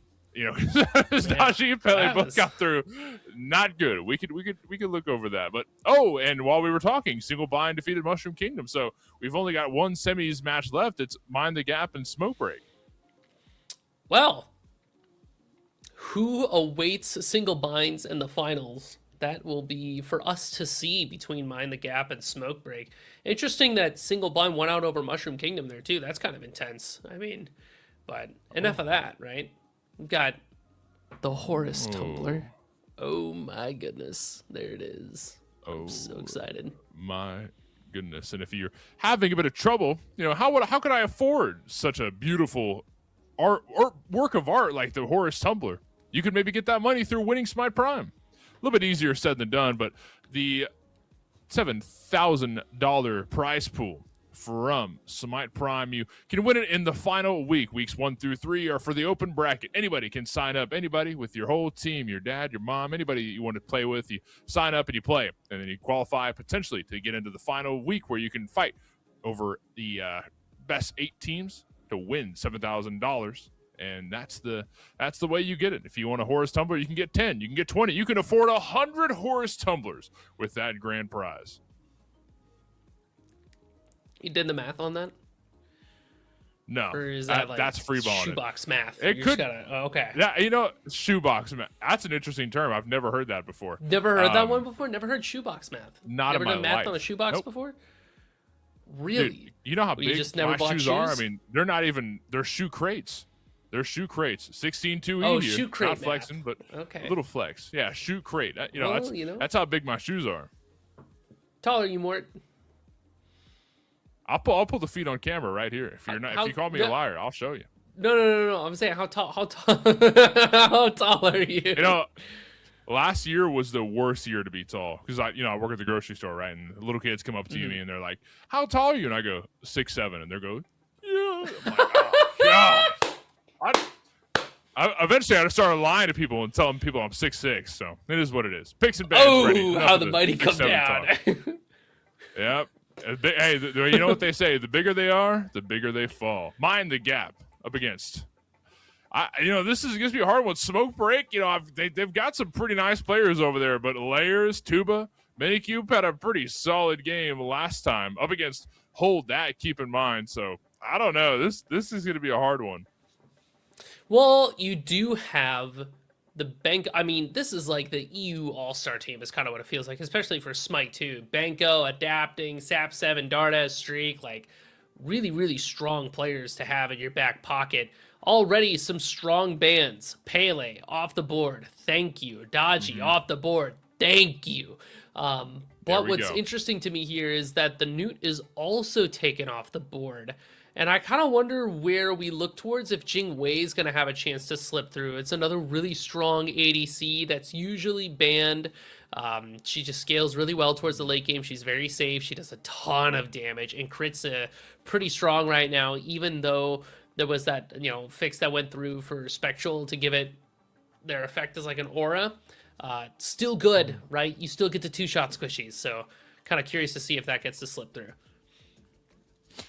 I think it's interesting to see this Newt ban come through as well, because we kind of saw shades of something similar at the end of the Founders series, where it was consistently that they were banning away the Aladdin because they didn't feel comfortable playing it. They said, we haven't been practicing the Aladdin. We don't see the value. However, Scream and the rest of the NA teams love the Aladdin pick, but EU kept banning it away. And finally they let it through for one game, and it was pretty strong. But I feel like this might be a similar thing where Sap7, a very older, traditional Smite 1 player, he sees a value in the Smite 1 picks like the Giannis. We've seen a lot from him.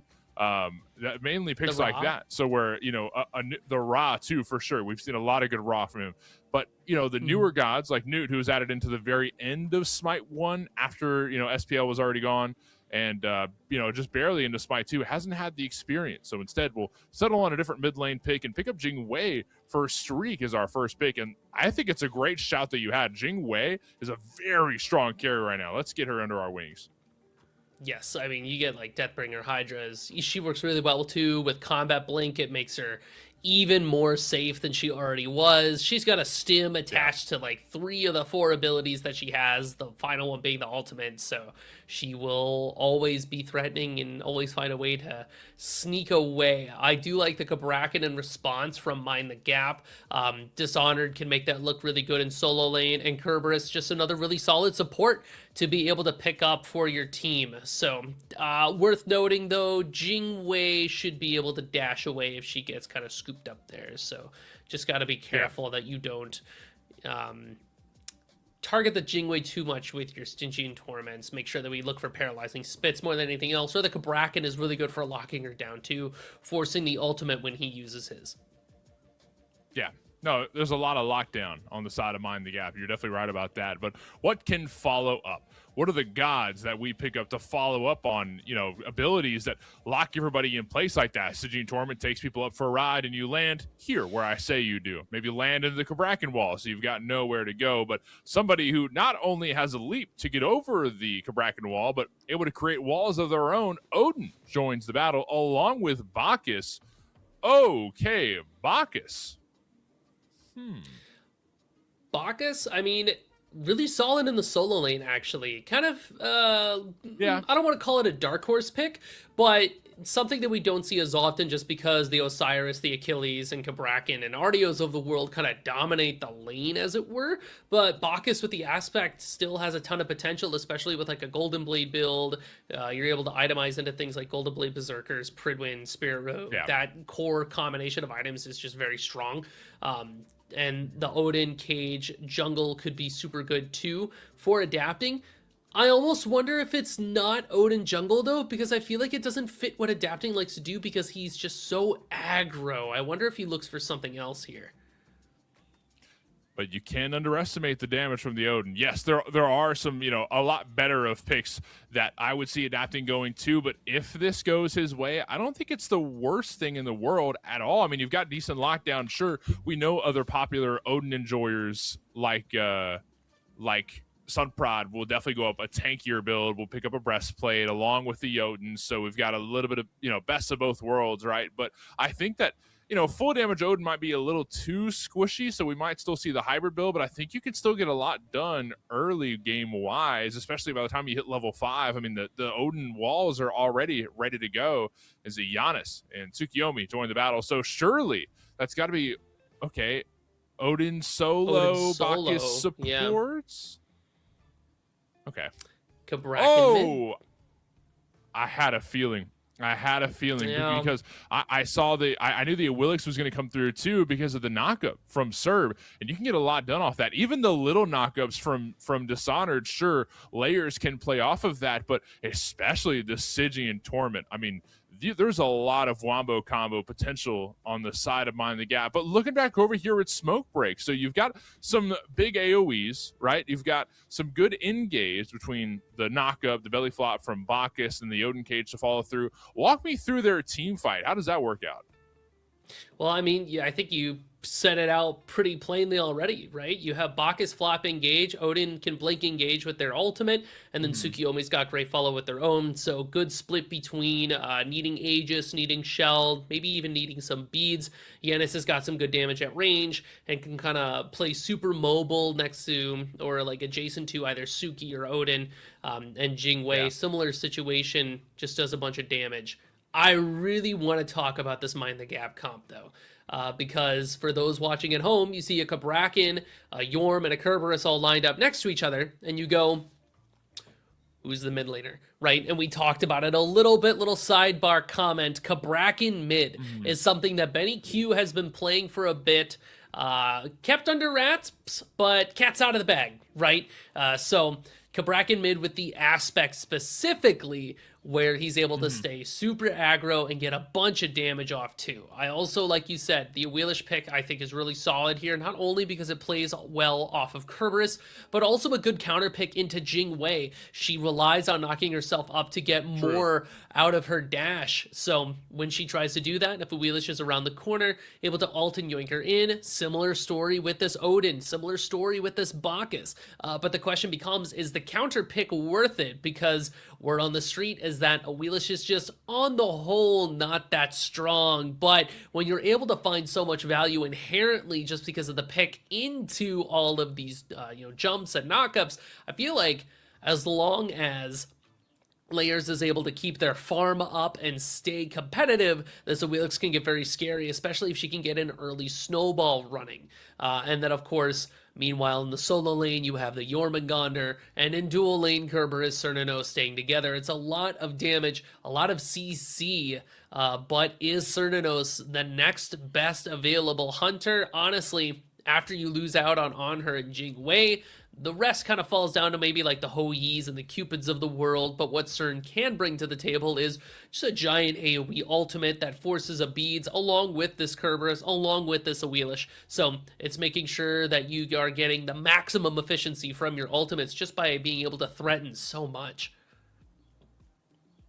Yeah. A lot of team fight ultimate potential with the Wild Hunt that you would get from the Meteor Shower, from Hu Yi, from Fields of Love with Cupid. I think Cern falls into that playing field pretty evenly, like you said. I don't hate it at all because you've got, again, the team fight ult. You've got good burn on objectives, too, especially if you hop into melee range and you take advantage of his passive, which gives you a little bit of extra damage for being in melee range. I think there's a lot to love about this Cern pick that can really help their macro game. I feel like that's where Mind the Gap kind of struggled last time we saw them on the big screen, is their macro game wasn't always too great, especially because the team comp didn't play into the fact that, hey, let's go rip a quick Gold Fury, but then they don't have the gods to rip a Gold Fury. No, Cern is one of those gods. Cern is somebody who can help with that burn once the objective time comes around. I'm a huge fan of the Cern. I'm a Cern lover. And then you've got the Prot Shred from not just Cern, but also Serb with Ghastly Breast. So tanks on the side of Smoke Break, specifically Bacchus and Odin here, are going to have a bit harder of a time tanking in the front line because their prots are going to get shredded quick time by the duo lane from Mind the Gap. It is kind of like an on her at home situation almost, right? Where you're like, well, we don't really have the on her passive, but I do have this Autumn stance from Cernunnos that I can apply to some things. So it's not the worst thing in the world. I may not have a pin impale, but I do have a ranged root that can be pretty handy, and a dash to get away. So I'm right there with you. I think the Cern pick does work well for what Mind the Gap want to accomplish here. I'll be very interested to see how these two teams kind of play for team fights on the whole. It feels like Mind the Gap is very much a team that wants to play for the engage, that wants to play for getting in there with the Kerberos ult, getting in there with the Jormungandr ult, starting things off with an Wheelish pluck. But Smoke Break is also a team that wants to kind of get the ball rolling for them, right? They want to blink in, find their Odin cage. What can we find off of a flop, off of a Tsukiyoki ultimate? So to me, this kind of feels like whoever is able to start the engage on their terms will be able to come out ahead in terms of a team fight. One of the big things that you look for against Dive is lots of CC. Smoke Break has it with Odin and Bacchus and Tsukiyomi to an extent, whereas Mind the Gap maybe a little bit lacking in terms of the hard stuns, just because the Kabrakan is not the super tinky Kabrakan that we're going to be familiar with. It's more squishy and puts themselves at risk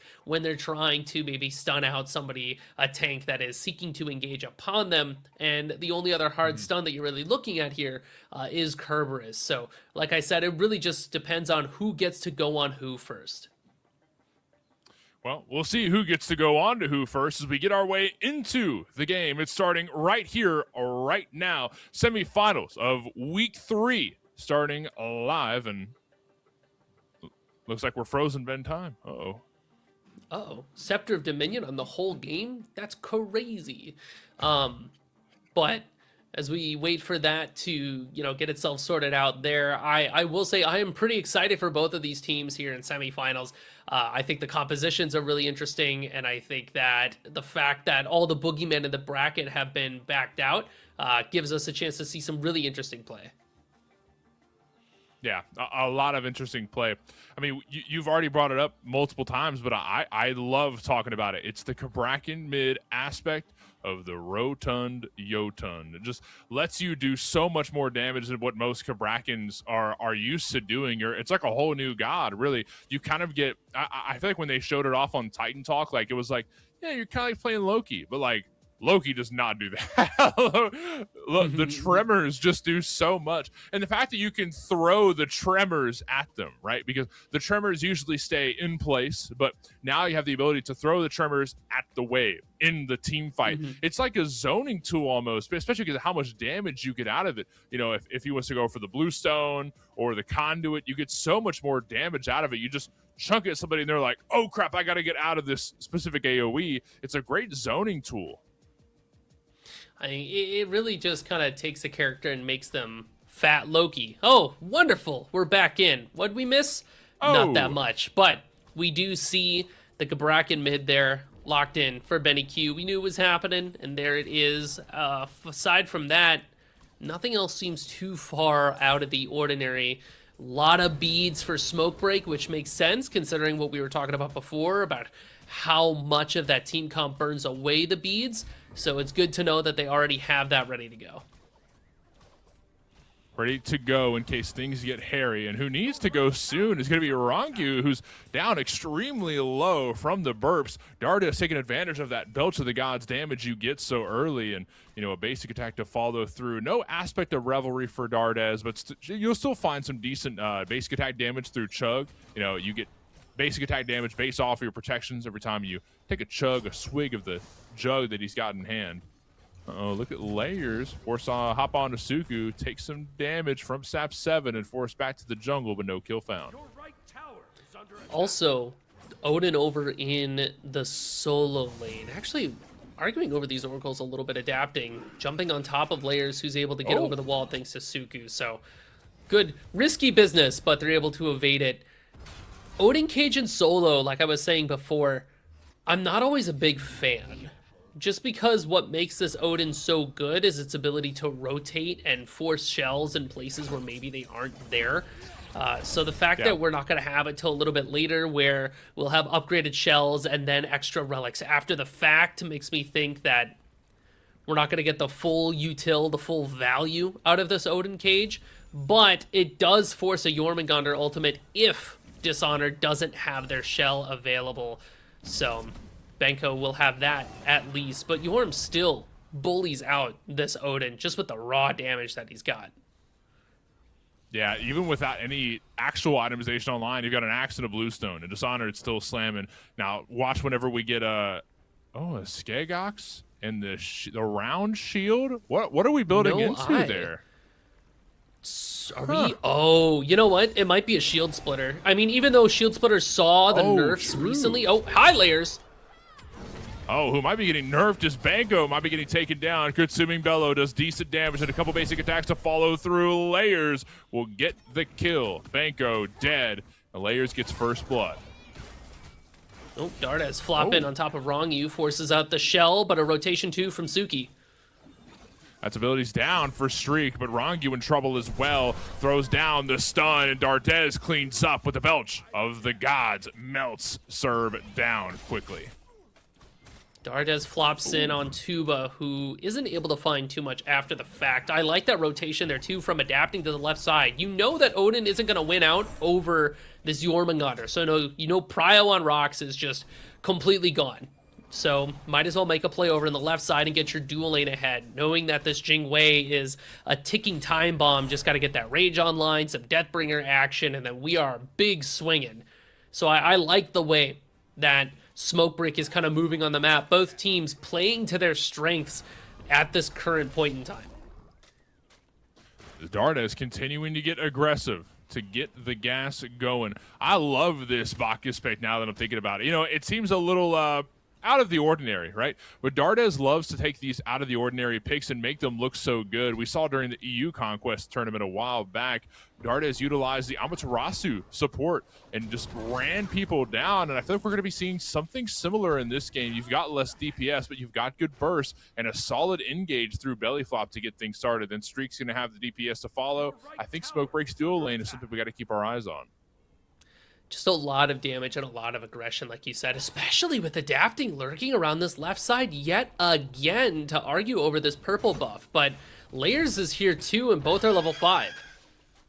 Wild Hunt thrown down, and look at Layers, but a little bit late to the party. I feel like that Wild Hunt would have really worked out if Layers was, hovering around the corner rather than like, okay, I'm coming. But, you kind of missed the bus on that one. Yeah, but at the very least, they'll be able to take a quick look at those oracles, as Dishonored already showing what Jormungandr can do when they feel safe enough to do it, rotating out of that lane. What Jorm is so good at, too, is clearing camps. He has the autos and then the spit, the bellowing shout, so that means that he has prio over rocks. He clears the wave way faster than Odin. That gives him a lot of rotation potential. So, kind of like what we were talking about earlier with, I think it was Big Splash piloting the Yorn before. We need to see that same deal from Mind the Gap. As the one's thrown out, it looks like Dishonored got one of the rocks, but the Bracken wall thrown down. It locks Adapting in place for a moment, but those walls aren't nearly as detrimental. They're a mere obstacle for a second as a basic attack can throw a wall down instead of 5 needed. So Adapting just kind of hits one and then runs through it. It's a good play from Adapting, realizing, oh yeah, I can do that now. Yeah, the fact that those walls are not as healthy means that Smoke Break don't necessarily need to pick up the shell. That's why they have so many beads instead. Like you said, it's just not as scary when you're dealing with the aspect Bracken. You do have other things to worry about though, but the walls are certainly not one of them. As Dardes goes in, misses the belly flop, belch of the gods to follow through. Paralyzing spit locks Dardes in place. And the belly block. Oh my goodness. Very nice body blocks from Rangu there. There's a tale as old as time. I mean, sometimes the best CC you have in your kit is a body block, and it worked out well. But look at Adapting, pathing high, and going straight for Rangu after melting down the purple. Piercing Moonlight goes straight for Rangu and takes him down quick time. In trouble is Tuba as well. Streak dashes straight towards him to fire an arrow into his head. Adapting looking to fight his way out of this awful skirmish near the purple buff, but Layers kills Adapting, and Sap 7's there for revenge, but might have dashed a little bit too aggro without having Streak around. Down goes Sap 7 as well, so that's, 2 kills for each team. Beats Force away. Streak has no mana to work through, and gets melted by Beniq's damage. The Tremors, I say it again, the Tremors just slammed so much damage. Wow. What a sequence of events there. I mean, to start things off, you have the rotation there from Adapting. Layers tries to go in. They get the blink, but they miss their knock-up. So Adapting's able to get their ultimate off. So they have that damage. I love the ultimate coming in from Sap 7, but the damage from Giannis just not quite there. He's one of those characters that hits really hard the first few levels, and then as we kind of live in the levels like 9 through 14, not so much. 9 through 15, got to get more items online. But the play from Beniq there was really good stuff.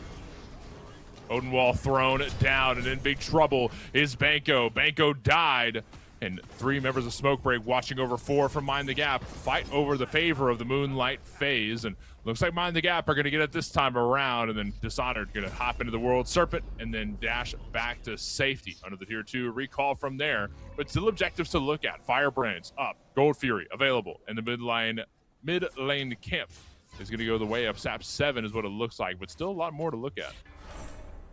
We had a chance to glimpse into the future. Dardes forced to flop away. Is there a chase from Mind the Gap? Yes, there is. Burns the beads. Okay, getting chased away though. Oh no, looks like Dardes is down here. Damage from Tremors again is slamming him. That'll let him look at free fire brands, Rangu and Layers around. And the Tremors thrown over the wall. Beniq's gonna stay in mid lane and try and get some damage off to that tower, or maybe steal some camps at least. I mean, you're able to put pressure on the tower and get your safe back off. Remember that every time you pick up that ritual, your backs are reset, so you can TP back to lane for free.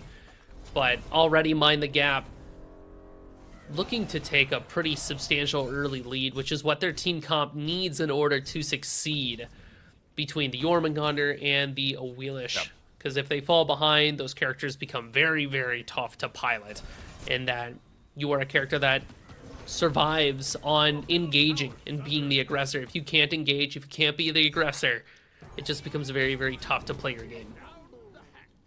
As Dardes belly flops in, but off the mark. Now we're looking at this Benny Q pick in the mid lane Serb aspect, and it seems to be so strong, so powerful. I want to know how we shut it down, but who might get shut down here on duo side is Dardes, who gets knocked up and then taken down right after Dardes dead. And Layers pushing forward through the Gold Fury pit, trying to chase Adapting down. Blink and a knock up to follow from Suku thrown forward. Adapting is dead. Tuba gets the kill. And now down 2. Well, Dardes just respawned, but still won't be able to make it to this Gold Fury, which is burning down here. And the damage is immense from 4 members of Mind the Gap. They're going to get this first gold pretty easy. Streak was in the area, but not really a force to contend with the amount of bodies that we had on that Gold Fury. And even though we have the beads available for Adapting, a character like Tsukiyomi is a little bit limited in their mobility. So the chase potential from Mind the Gap was there to burn the beads and just keep the pressure on. And that is exactly what Mind the Gap wants to do and is succeeding in happening, right? You have crazy good chase potential from Rongyu on this Kerberos. Layers has a lot of mobility with their Wheelish, and then of course Tuba's got a dash in their back pocket, and that range root, that Bramble Blast, can cause a lot of issues. So now Mind the Gap off that Gold Fury, going to be coming out the base a little bit faster, but also maintaining control over the right side of the map too. You have a flop in from Dardes, but I don't know if it's enough to actually get something. Stygian Torment pulls beads from Streak. Okay, that's fine. A little too aggressive from Smoke Break. Now we lost a resource for, a play that probably wasn't going to work out in the first place. I got to be honest. I like Dardes' vision there, but in reality, there's no need to invest anything too heavy. We're kind of just maybe looking to pull a shell away. That's the best thing you could hope for, but a kill I think is a little too outrageous. As the Oracles will be fought over and taken by Smoke Break. So, I mean, they're looking pretty good, all things considered. They're down 3K, but still trying to get aggressive, still trying to get things going. They might lose a couple things here and there, and they might be down a little bit over 3K gold, but I don't think Smoke Break are out of this by any means.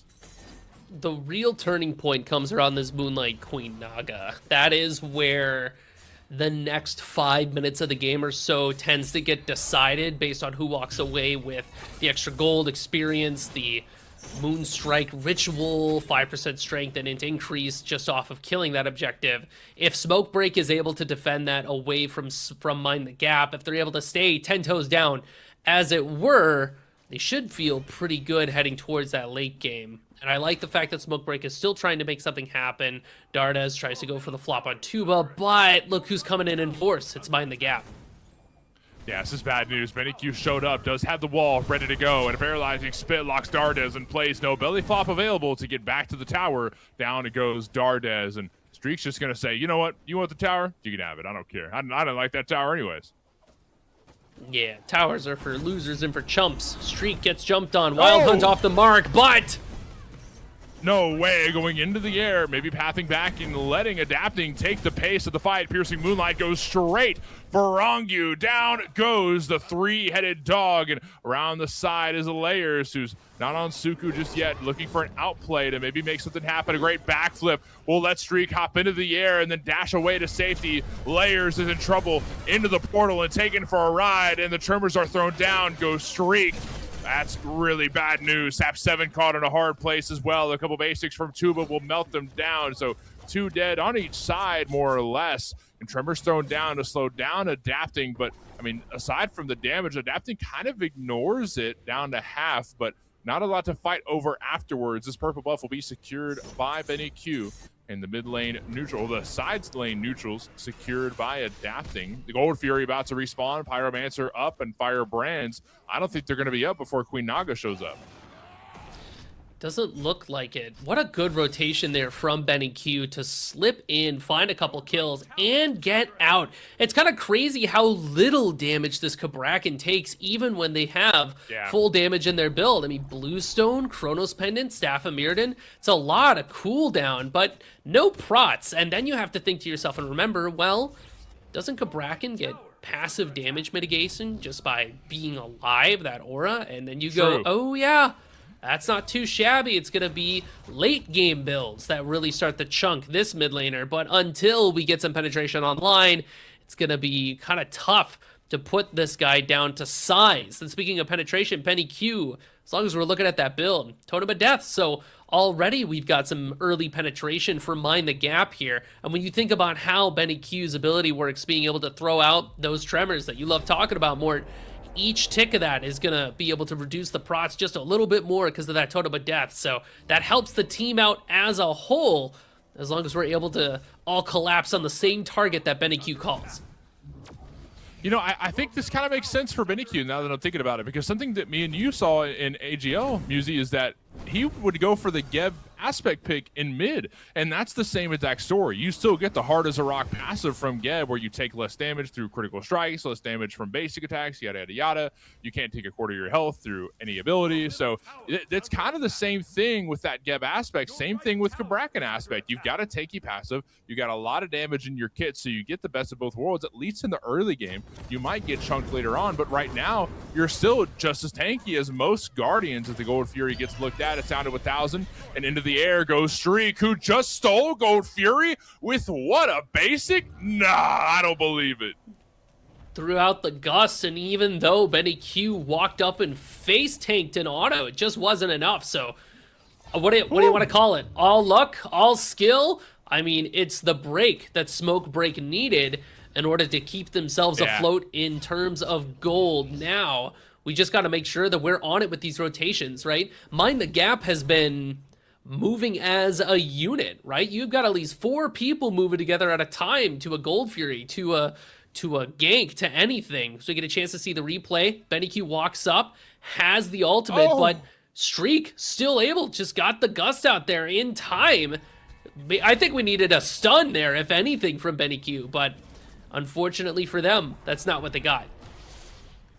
Maybe we'll get a stun from this Belch of the Gods. Dishonored, stunned in place under the pad as 4 members of Mind the Gap are here in mid lane, and 3 from Smoke Break is kind of hanging out, just watching, saying, okay, you guys could take it for now. We might find an engage because Adapting's around the corner and Streak is showing up as well. So a good engage from Smoke Break might win them a good fight and let them walk right over to Queen Naga, which is going to despawn soon. You've got to take it here, because if you don't take it now, you'll never see it again. Both teams know that, but instead we're putting more prio on the mid lane pad as Dishonored goes into the World Serpent and looks for some knockups, disrupting the backline, but no knockups landed just yet. And Dishonored goes back to the team and says, well, I tried. Relish pull burns out the beats from Odin. Okay, good pull. That's a good resource pull, but what happens from there? We're still waiting on an engage. Down goes the Odin cage from Banco to lock in Dishonor, but a Phantom Shell response. Layers goes into the back line to melt down Streak, but doesn't find the kill. Very low, though. Streak forced back to base, and the mid lane pad will go the way of Mind the Gap. They can't get the Queen Naga, but hey, at least we'll send some pushers down lane and put a little bit more pressure on Smoke Break. Well, Queen Naga dies. It does still drop the Ritual Benko. I'm just going to go ahead and pick that up real quick. So, Smoke Break. That's honestly a small win for them, because that Ritual is really good at just popping it in the middle of a team fight or taking a crack at an objective. It's a little bit of extra damage that you can use and leverage to your own success. Mind the Gap are going to settle for a Pyromancer, but Sap 7 has ultimate online, so can the Yanis steal it away is the big question. So Pyro, not stolen, goes the way of Mind the Gap. And another thing about that Moonlight Ritual, Muse, is that, you know, it doesn't expire like an Obsidian Dagger. You can just use it whenever, am I correct? Yeah, you just hold on to that thing. There's no timer on it, so as long as Benko is willing to kind of keep the trigger finger steady, that's going to be especially useful, I would say, in a Fire Giant pit fight where things just get so hectic so quickly. And especially because Smoke Break has this team composition where they want to hold people in place with an Odin cage, having a bunch of meteors strike down in said cage could be very detrimental to Mind the Gap's health bars. But Mind the Gap is still sitting with a pretty significant gold lead, so they should feel good about pulling a Fire Giant, especially if they can find a pick, which they have been doing pretty well so far, although Smoke Break seems to always have their beads up and available. No Talisman of Purification quite yet. We don't need it if everybody's got themselves covered. So Mind the Gap just has to make sure that they pull that resource before they go for any true hard engage. That and also CC Immune Ultimates too. Beads and CC Immune Ultimates are going to really provide some safety for Smoke Break, so they're not going to get picked off too easy. Meanwhile, on the other side, there's really no beads. We haven't really talked about relics this game here, Muse. So much else to talk about. There's no beads really on the side of Mind the Gap aside from Tuba. That's a lot of non-CC immunity too. You don't get it with Gravity Surge. You don't get it with Benny Q's Teleport. So, I mean, it's going to be a little rough in case... Oh, never mind. That's an upgraded Blink from Layers. Now there's beads. Oh, okay. Well, I'll leave my words. Gulp. Well, and think too, what do you need to beads from Smoke Break, right? A Bacchus flop? Nah, not really. Maybe a Yanis portal? No. A stun from Tsukiyomi? There's just not enough there to warrant the relic pickup. Aegis is going to be a little bit stronger here as Dardes gets knocked up, but late beads. Belly flop. Oh, and teleports forward to find the wall, and Benifuse got damaged for days. The Tremors will drop Dardes, and look at Mind the Gap. Right after getting the kill on Dardes, they'll go straight towards the Gold Fury. Streak goes back to base and says, I can't steal another one, guys. You got to do this for me.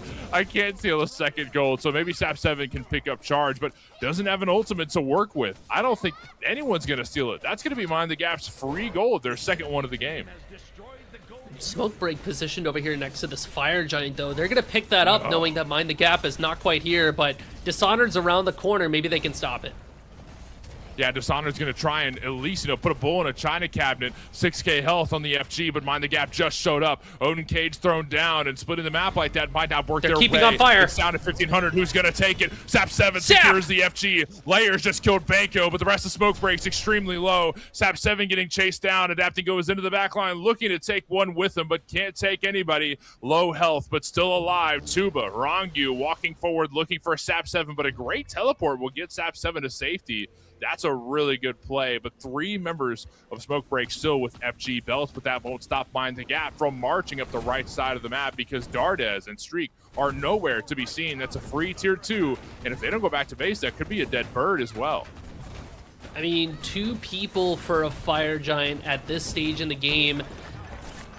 I don't know if I like that trade for Smoke Break, knowing that Mind the Gap are just going to kind of continue their reign of terror across the map. They find that T2, and they could take a look at that Pyromancer as well. But you do deny the Fire Giant for Mind the Gap, who was in the lead. So it's a little bit of a stopgap for the push potential that Mind the Gap was rocking with here. As long as Smoke Break's able to kind of split the map effectively here, you could see that Streak was just able to clean out a lot of the waves and neutral camps from the left side of the map to make sure that they can keep their farm on. So maybe I could retract my earlier not the best trade and maybe just call it a net neutral at the end of the day. But now that you have this FG, you have a chance to make a play with it. Your damage carries between Sap7 and Streak are going to be the ones that hold on to it. So make something happen. Oh, look at Sap7, and look, oh my goodness, Banco's going to get this started in a big way. The Odin Cage goes down, a Wild Hunt in response, but doesn't hit anybody. Adapting hits Rongyu, though, and hits him pretty hard because he's dead. Rongyu down, and Smoke Break have 5 members to look at this Pyro. It's the only objective for Smoke Break to really look at in the first place. I think it's a good idea. Pyromancer Bomb, really good at taking down towers, but also that gold is going to be so handy to just try to close the gap in terms of the golden experience difference here. Finding Rongyu there, caught out and alone. You talked about how the fact they don't have beads and maybe kind of bit them in the butt a little bit there, but now we don't have Odin Cage for our next fight, and we are just kind of limited to Streak and Adapting's ultimate, so Mind the Gap could look for an engagement here. They could, but the stun from adapting slows Dishonored down. Dishonored's already poked down a little bit. He does still have the shell. There's still some tools for him to work with. He does have a chalice to heal up a tad. Obsidian Dagger in hand for Tuba. I didn't even think about that. Tuba's got the dagger. Even though FG with the way of Smoke Break, that's somebody with Mind the Gap who has the Obsidian Dagger. So they'll be able to kind of flex that over Smoke Break for a bit, which is good for Mind the Gap. But things are already going well for Mind the Gap, so I want to hand them any congratulatory anything. You're the heroes of the story. Me, I like the underdogs. I like talking about what Smoke Break can do. Kind of take this Fire Giant that they've got for a minute and how they can leverage that. I mean, Ancient Gold Fury is going to be around the bend here for them to take a look at. And Streak and Sap still the most important people to have this FG, especially now that you've got Obshard and Ratatouille available for Sap 7. This Yanis will have gotten over their mid-game slump and is ready to do late-game Yanis shenanigans in terms of throwing out constant unstable vortexes and just a ton of damage. Deathbringer, Titan's Bane is here for Streak, so it's a good pickup there. The next big spike, I think, for Streak is going to be a Combat Blink, just so that they can stay extra mobile around this map. I think so too. I think with as much mobility for them to be on the lookout for, Dishonored is able to move around so quickly. Same thing with layers on Suku, and BennyQ can get a bit of a movement speed buff through his Invis as well. I'd say you gotta stay on your toes. You never know what to expect. So I think a Combat Blink would be pretty solid as the mid lane pad, the Ritual Sight, is being fought after. 5 members of Mind the Gap on top of it. And Smokebreaker kind of just let him have it, saying, well, there's other stuff we could look at. If you guys want it that bad, I mean, come on, we're not going to fight you for it. With Fire Giant respawning in just a little bit here, you are kind of in a position of you can't die anymore, right? There are times to die, and there are times to kind of save your life, and this is a save your life moment, but this does mean that Mind the Gap gets to take first crack at this Ancient Gold Fury, and unfortunately it goes entirely uncontested unless, a little bit off the mark is the ult from Sap 7. A little bit off the mark and a little bit early. 3rd Gold Fury for Mind the Gap. So should they win another fight, not only are they going to have the 3rd pip special where you melt towers down so much faster, but also a weakened bird up there on the right side. And look, they're all going to teleport. Watch the minimap. Watch the minimap. They're all teleporting up right side. It's going to be a bit longer for them to march down lane, but hey, I think there's some playmaking potential there. I mean, forget a lane. Fire Giant right around the corner, and if you can find some picks, right, that could be a free objective there as well. With that pusher walking down that lane, Mort, it just means that Mind the Gap puts Smoke Break on a timer. You have to acknowledge that lane pusher, otherwise it could threaten that burn. Looks like it got paused there because of some minions, so Mind the Gap takes a step back. Now, where can you go though? Wrong, you staring at Banco, just waiting for that go button. Waiting for an opportunity, but nothing presenting itself just yet. Mind the Gap have all 5 around the Pyromancer. Look to take that down because it's going to be a good secure tool. They don't have a lot of secure on the side of Mind the Gap, so a Runic Bomb would definitely help out there. Banco wants to seal it away quite possibly, but won't give his life for it. Instead, Rangyu's going to secure the Pyro. Mind the Gap still have all 5 around mid lane. Will they look for a pick? Will they walk towards FG? Banco might let them have a pick. You've got to be careful here. The tremors alone are melting down Banco off the paralyzing spit from Rongyu. Locked in place to eat some tremors. Now Banco is a little bit lower than he'd like to be around this FG fight, but still gonna stick around. You're gonna have to. He's got the Yogis that can help him out a little bit, but the FG burns already started. It's being dropped because I think Mind the Gap really want to fight more than anything. Jormungandr goes into the ultimate, but the question is, who does he land on? Just kind of scoping out the area and seeing if maybe they can spook Smoke Break, but doesn't matter. Here goes the Stampede.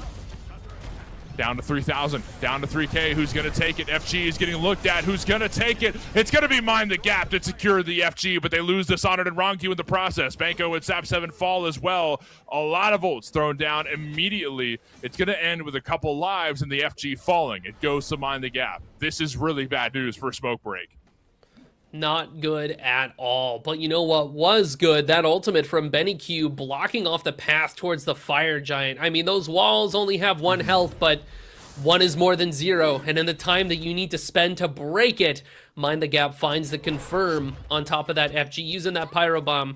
just like you called out earlier. So good stuff there from Mind the Gap. And also, Benny Q's damage on this Cabrakan mid, which I know we've been talking about it pretty much this whole time, but I think it's so unique it earns the attention. The mid build for this pick is so bizarre and just not what we're used to seeing.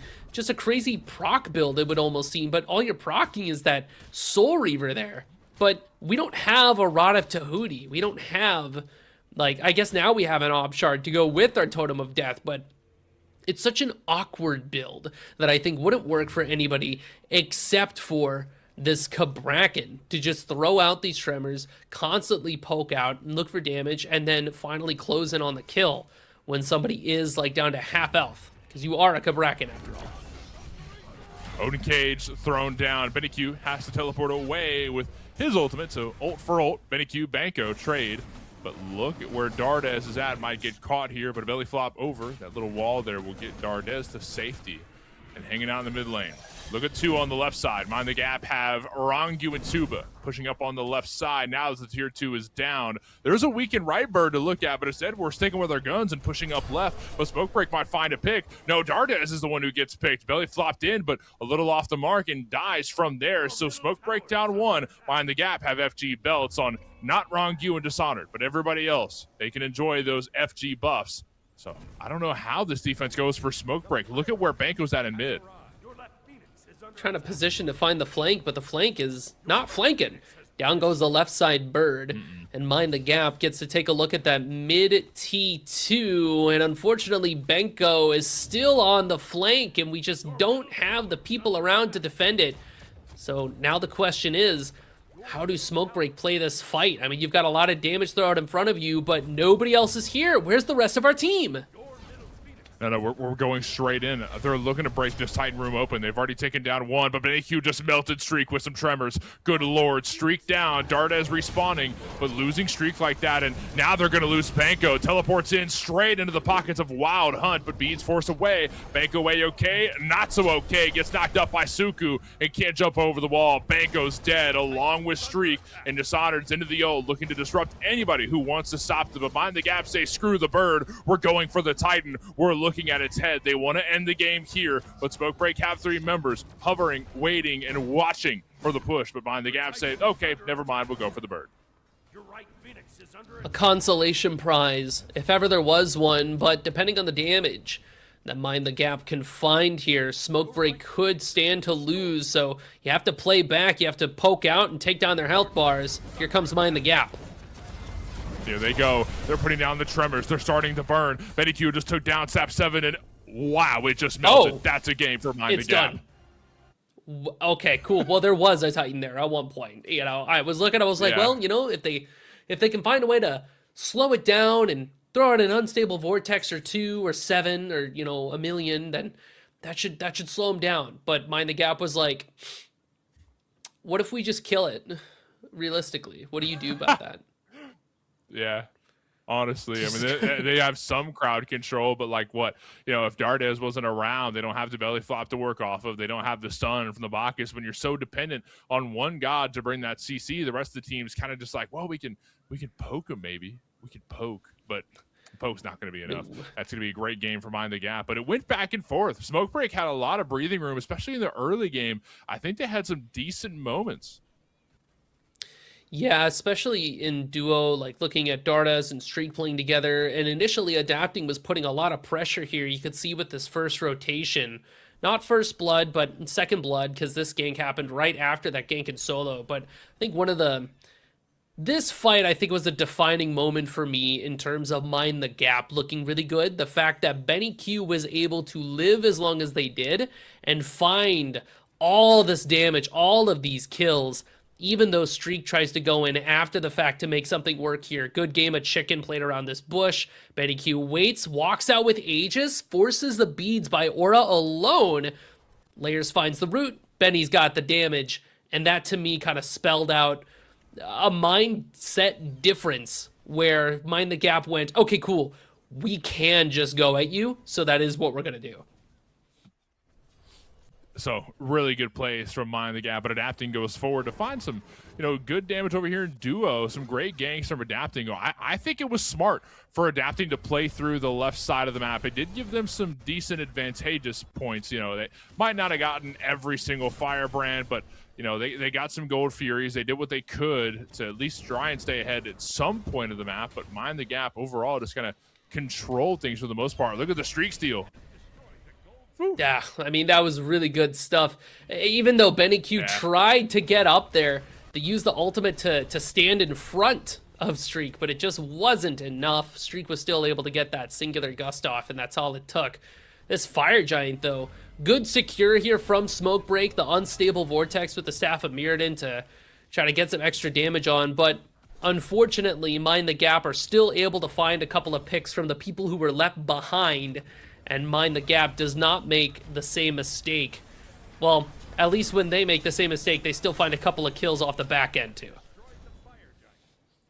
I didn't even notice this in the heat of the battle through that last FG fight, but the walls thrown down by Benny Q when there's so much else going down. There's so much else going on. They didn't even think to oh yeah, we could just break down the wall with one basic. Some of them were kind of just running at the wall for a moment and couldn't get through. It's unfortunate, especially if you're in the middle of casting your ult like Sap 7 was. You can't use a basic. You have to finish channeling your ult. So just unfortunate timing and a great thought process by Benny Q. Hey, let me wall him over real quick so we can just get this FG. Mind the Gap got it that time. So great play by them. And, like we said, a couple of good things from Smoke Break. I think that I'm not as big on the Bacchus as I once was earlier on. We saw some decent success, some decent damage in the early game, but really after 8-10 levels or so, you're just kind of it's around. But it is what it is. These things happen. Now, what's going to happen is the finals. It's on the way. We'll be back in a few minutes after the ad break, and we'll talk about it.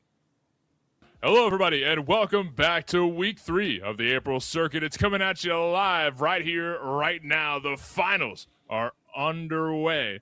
We're going to get started here in just a moment. More to hear, along with Musing in the booth. We've got the Prime crew behind the scenes, Jithens. We've got Rosie. We've got Test Die. And before we move our way through, we've got a couple things to talk about, including the art shop. For those of you who are big fans of Smite Prime and or local community artists within the Smite community, head on over to shop.smiteprime.com to find pillows. We've got mouse pads. We've got posters. We've got everything, including the almighty Horus Tumbler. Oh, Horus Tumbler. But it's more than about the Smite Shop. It's more than about the Horus Tumbler, Mort. It's about 7,000 big ones. That's right. You're right. It's all about the Horus Tumbler. it's that 700 Horus Tumblers that I see with first Smite Prime. That's 7,000 Horus Tumblers that we could buy with $7,000. No, I wish they were that cheap, but unfortunately, they're not. As we get our way through the bracket, here's what we saw all day today and what we're going to be seeing in the finals. Mind the Gap up against Single Bind, and Mushroom Kingdom are going to get the third place granted to them, and Single Bind and Mind the Gap. So this is interesting. We saw Mind the Gap over here last week, but we didn't see Single Bind here. So Single Bind, who haven't made their way to the finals in quite some time. I'm not even sure if this team ever really has. They've moved their way up the bracket a little bit, but to make it to the finals, I think this is new territory for them. I mean, they are seeded second here, so it's not entirely unheard of for Single Bind, but I am excited to see how they do against Mind the Gap, especially because, I mean, you know what? I'm gonna say it. I'll break the fourth wall a little bit here. I think everybody is excited to see some new teams here on the finals, but as many things change, many things stay the same, and we still have the Vault bans. So the long and the short of it is, if a god is picked, if a god is played, they are placed into the vault, never to be seen from again for the rest of the set. So if somebody picks Thor, no more Thor, etc., etc. No more Thor. And it means a lot of these pocket picks that players rely on to move through the bracket as we get our way into picks and bans. A lot of these pocket picks that players rely on, you can't use more than once. So if you've got to, stretch your god pool a little bit, this kind of hurts your potential to rely on the same thing over and over. Will we see the Kraken make a return? Will we see something new? Maybe not. We won't see Newt, at least. So, these mid laner picks are going to have one down. Jingwei and Nuwa. Okay. Pele, what's next? On her is something I would wager as well. Yeah. Just very, very strong picks. Single bind, I would assume, doesn't ban the on her. Bind the gap probably does, unless single bind is looking for something else first. Kerberos is one of those picks that's very safe to start off with, but Aurora is known for rocking things like a Scylla support, so that could be right around the corner for the single bind composition. Indeed, Yeah. we are target banning Benny Q. No Cabrakan mid to start things Oh. off. Wow. To think. It's a target bannable pick. To think. I mean, I thought it was a not bad. mid pick when I first saw it. It's like, it's fun in rips. assault games, right? Next thing you know, Benny Q pulls down AGL. Like, oh crap, maybe it is good. And now we're seeing it banned here in the finals of Prime. Now, that is some respect for a pick, right? Now, I don't know. There's still some oddities that could show up. Chang'e made very good use of the Umoja mid. Maybe Benny Q slots that in for a game or two. But Serb is going to be the only guy locked in so far. And single bind, I know that Aurora can channel this Serb pick well. It's interesting, mind the gap, ban away the Cupid. I mean, I guess Enchanter Cupid is something that everybody needs to be afraid of. We all saw the Twitter video. It looks pretty good, but that does leave the on her open and available for Tuba to keep in their back pocket. And this is a pick that we haven't really had a chance to see today, so we could talk about why it's so good. I mean, you have the defense shred attached to every spear that you throw. Generically good kit, right? Pin, pillar, disperse. The ultimate has CC immune as well as a crazy amount of damage. Just all around a very, very strong pick. He's got great pressure in lane. He's got great clear, everything that in a bag of chips. And speaking of great pressure and great clear, Jormungandr for Mind the Gap. Dishonored is back on it with the big snake. So early game looks good for Mind the Gap. On her can get active a lot earlier than most carries due to his passive and feeble. You kind of just melt physical protections, especially very early. That passive gets a lot of value. So Honor can get online early on. Same thing with this Yorm, but Thor and Chiron join the battle. Now, I can see Remakami using this as a counter pick for Yorm, as soon as Yorm wants to use Consuming Bellows, throw the wall down, stun him in place, throw some damage at him, and then walk away with the hammer. I think there's some, there's certain things to love about the matchup here in solo for single bind. And Chiron, I wonder if this goes to Moswall or Doug. So I feel like it's going to Doug. Oh, Daji got through. Oh, Lord. I mean, oh, crap. I foregore. So, gulp. But Chiron, That sucks. I feel like that could go to, it's not great. Could go to Donut Doug here, just because we've seen Doug play even recently. We talk about AGL a lot so far today, but we saw Doug play Chiron yesterday, actually, with this True. auto proc Chiron build that was actually just shredding.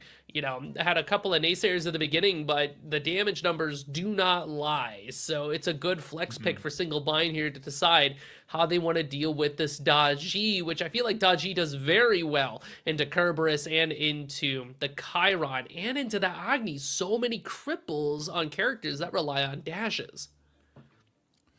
Okay, so now I feel like we're seeing like a hybrid of who could be going where. It could be Chiron carry, could be Agni mid. That seems to make sense. I think Mosball likes the Agni mid. I think that adds up, and then Chiron duo, like you said, the numbers don't lie. We can lie all we want, me and you, Music. We can lie to the audience all day, but the numbers, they just don't lie. But it also could be Chiron mid, and then Agni over in duo with the aspect of combustion, which had some more popular moments throughout last year, but this year it's been a little bit more under the radar. Regardless, those are your mid and duo picks, and Gilgamesh going to be joining the battle for Sino, and that's going to be a fun one to see too. There's a lot of damage with that Gilgamesh pick. Yeah, this is a pick that Sino has rocked recently too. I think we saw it last week when single bind was going up against Mushroom Kingdom. A lot of damage to be had, good mobility. We don't really see a lot of Gilgamesh right now, so I'll be curious to see how this pick has progressed over time, if there's any developments in the builds. But again, another character with a dash.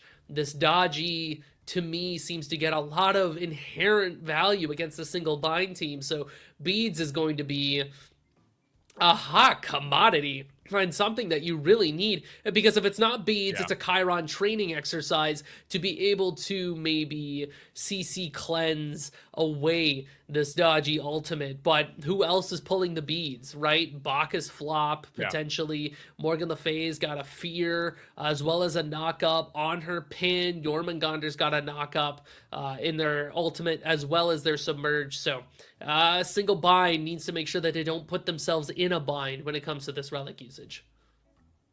Well, we'll see if single bind is in a bind or if they can break free and win game 1 as we make our way in. Let's dive in and take a look at the finals, week 3, April circuit. It's upon you.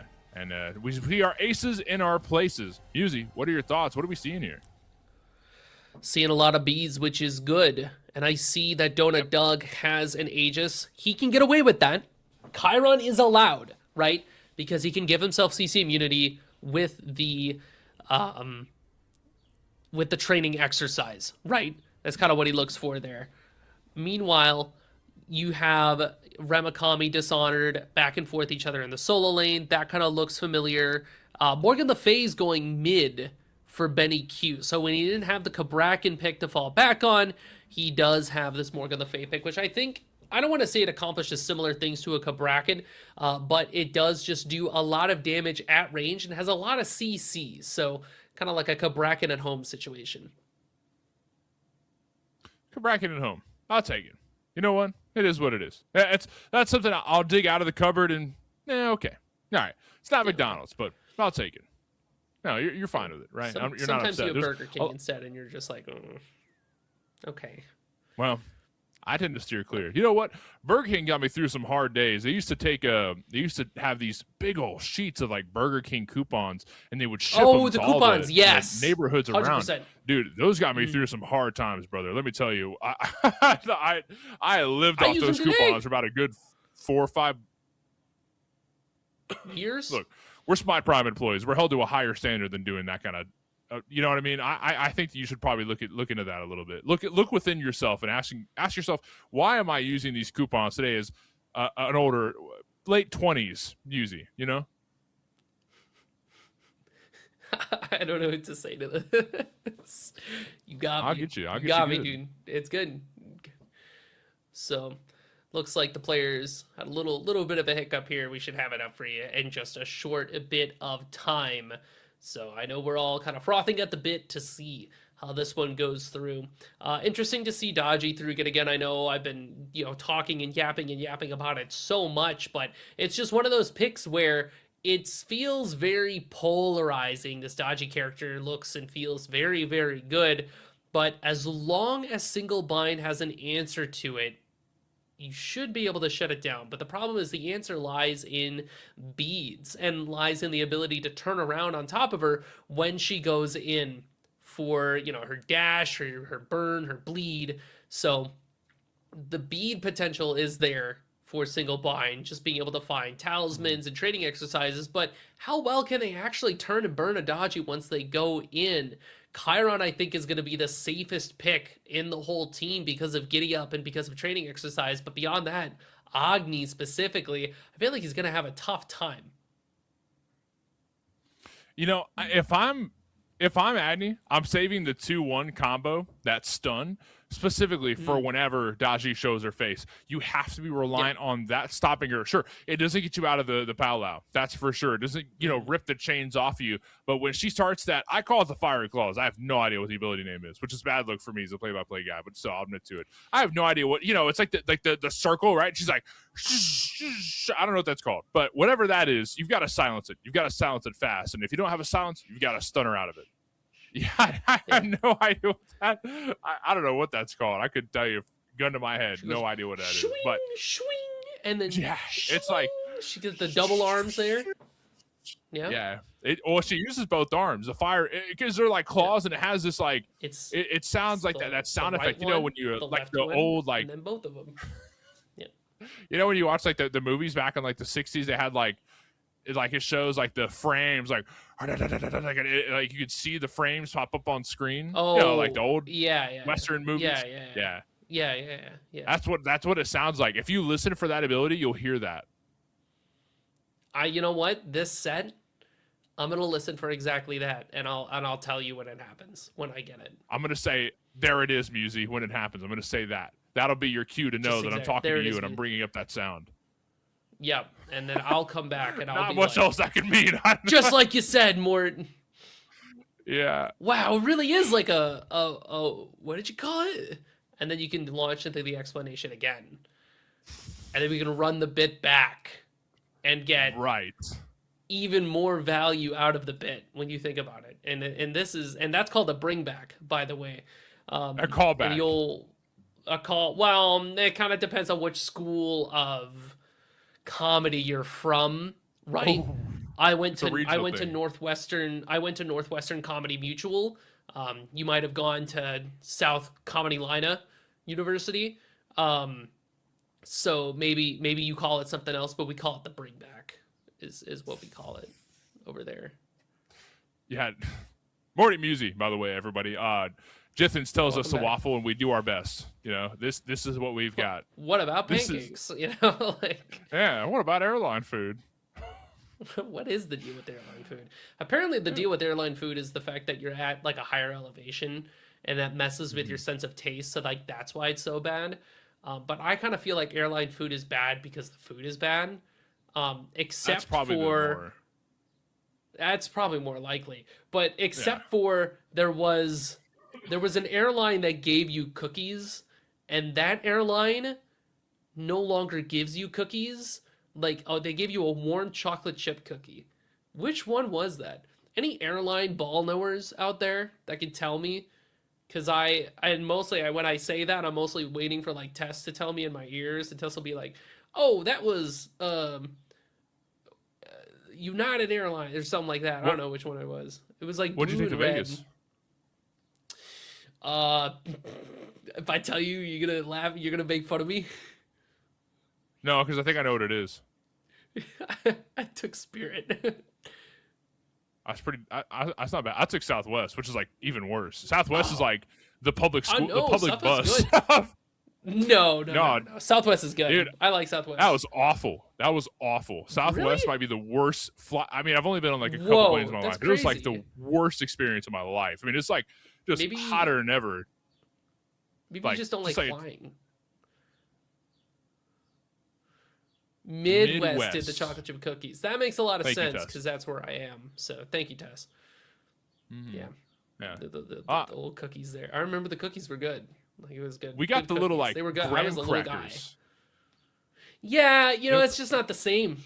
It's just not it. You know what I mean? Like, what do you? Thanks for flying with us. Have a graham cracker. Okay, first of all, like, it's like $500 for a ticket.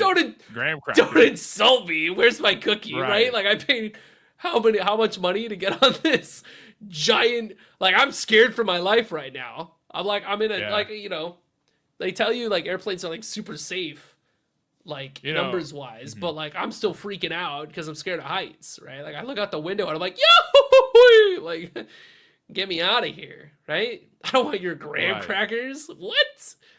I want a cookie? Like, come on. Back when Michelle Obama first got into office, they were doing the whole like healthy foods things back in the day, and they were handing out bananas on flights. Is what I heard. Oh, see, that sounds high. I want a banana more than I want a graham cracker. Are you kidding me? Sure. Yes. Yeah. Oh my gosh. A nice yellow. Now, if it's green, I'm a little upset. But if it's like a nice like yellow, like perfect time banana, I'll take it any day of the week. A banana over a cookie. I mean, that's not even an argument. Or we can even take it a step further, like a banana bread. If they handed out banana bread on an airline, I'm going on that airline every single time. Dude, I'm flying once a month. I'm going wherever the hell they want me to go. Write this down.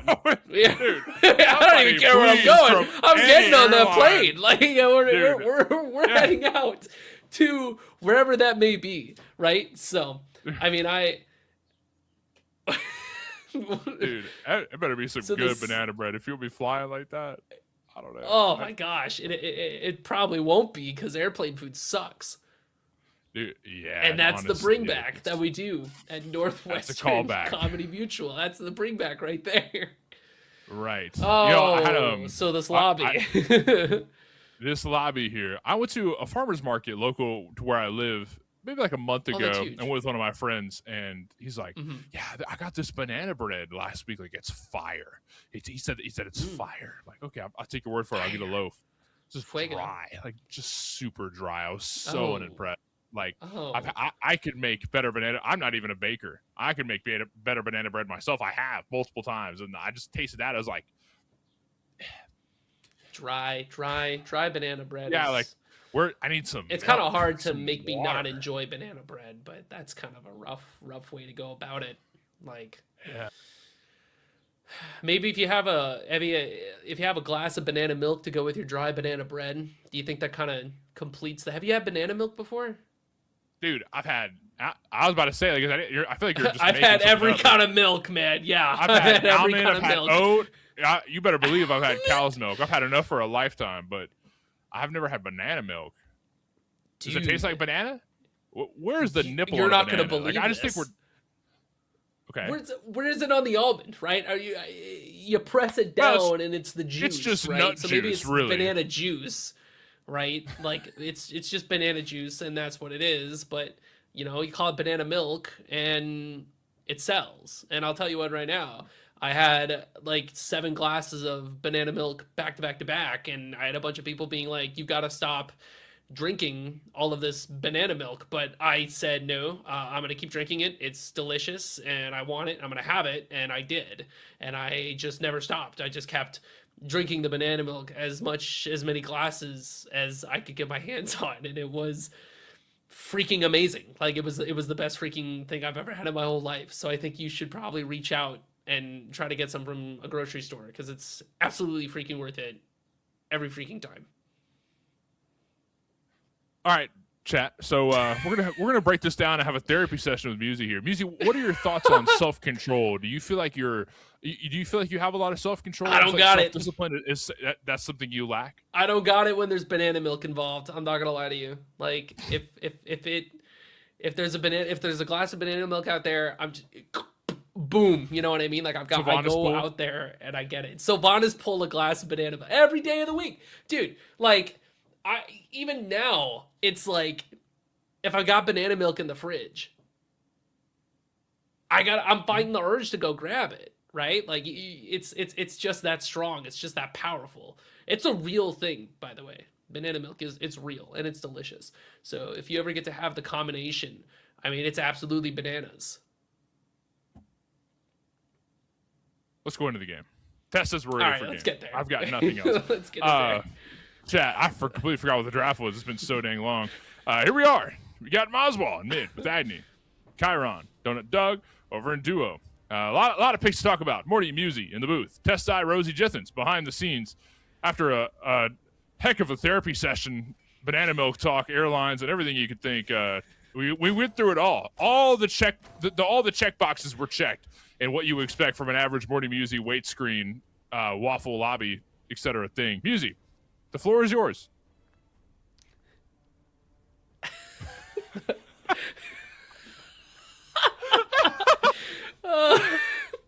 Thank you for the floorboard. I appreciate it. Sorry, I was really stuck on that banana milk. But I think we get to instead pivot and talk about something a little bit more topical, a little bit more related to what we got going on over here, right? And that is the fact that this Dodgy is in the game. We talked about how I think Chiron is going to have the easiest way around it. You had a great point when we talk about how Agni is able to dash away, get their smoke stun off as well. And we see that there are beads for the Gilga and for the Agni, right? But Kerberos and Thor should have CC immune ultimates to deal with that powwow. So we have answers to the Dodgy. As long as Layers isn't able to get some crazy cheese kills at the start of the game, early gold, we should be able to keep this pick in check. But her ability to just threaten you with the ultimate, I think, is just going to be very, very hard to play around. Mm-hmm. But now that we talk about the Layers pick with this Daji, I'm kind of wondering how the ones would run up against Gilga and Daji, right? Like, you think there's better burst damage from Layers, but a drop kick into the wall would stop the 1,000 cuts. I'm sitting here thinking, oh, by the way, it's 1,000 cuts. It would stop the 1,000 cuts. So I'm wondering if, this might be a decent pick from Sino to use on the Daji here. Oh, disperse forward, but no pin found. double jump, double knock up between Rongyu and Tuba. I mean, if you're a character like Aurora, or like, rather like the Kerberos, like the Chiron, your dash can get interrupted. You can find yourself in a really tough spot. So I like the aggression that Mind the Gap have for their dual lane. I know you mentioned before you weren't necessarily a Bacchus believer, but I think Rongyu has changed schools of thought, and they are definitely believing in the pick now. Definitely so. Definitely, I'm a believer. I'm a big fan of really a lot. I think we see some oddities throughout the entirety of the match here. It's the Chiron duo that you don't see all the time. It's the Mozball in mid, no aspect, Agni, Gilgamesh in the jungle. A lot of things that look a little funky, but I think are fun at the end of the day, right? It's fun stuff that, you know, after all the oddities that we've seen recently between Yamoja aspect in mid, Kabrakan aspect in mid, I'll let anything fly in mid lane, much less around the map, really. Oh, you know what's also kind of interesting here that we're taking a look at? The starter item for Aurora has the selflessness, which I think is kind of neat because we're so used to supports taking damage starters, right? Yeah. Yeah, true. Disperse forward. A pillar pin brings Aurora back, but a big jump will put Aurora to safety. Yeah, I think it's true because, you know, you're used to seeing, oh, we can go aggro, Warriors Axe, Bluestone, whatever. But, you know, it's a good response to the belly flop, I feel like, because what's going to happen inevitably after the belly flop is a lot of damage. And what better to help shield that damage than selflessness? Oh, okay. Jump in there over from here on solo side. Yeah, but doesn't look like they're able to find too much. But it's just in time more because those rocks are around the corner. They are around the corner. Two members of single bind and mind the gap here in solo lane. Dishonor might go for a knockup, able to find something, but not a lot of damage to follow through. Single bind will lead the charge towards the fire brands, and a little bit late, but better late than never are Layers and Dishonored, who wants to walk up and try and take it away, but they just don't have the damage or the movement speed to get there in time or the damage to steal it away. So first round of fire brands will go single bind. And now look at them going towards blue buff. They can't steal it. Layers drops it, teleports back under the tower, and doesn't fall, but blue buff secured. That's going to make Dishonored's laning phase a lot easier. You said it a lot, Musi, that it's really hard to operate as a solo laner right now without having blue buff around your waist.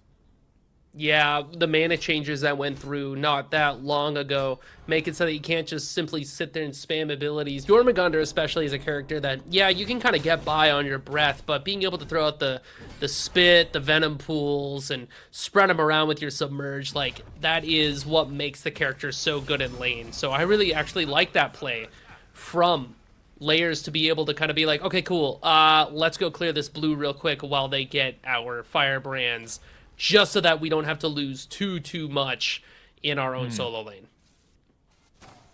As we're seeing a lot of focus over here on the solo side, but it's still been, you know, pretty slow everywhere, really. I mean, it's a little bit here and there, firebrands and a couple trades in solo and a couple trades over in duo as well. But yet to find a real lockdown. Donut Doug does get locked by the pillar when Desert Fury online. Tuba uses it immediately after the wave is dropped. First blood goes to Mind the Gap. Tuba gets the kill.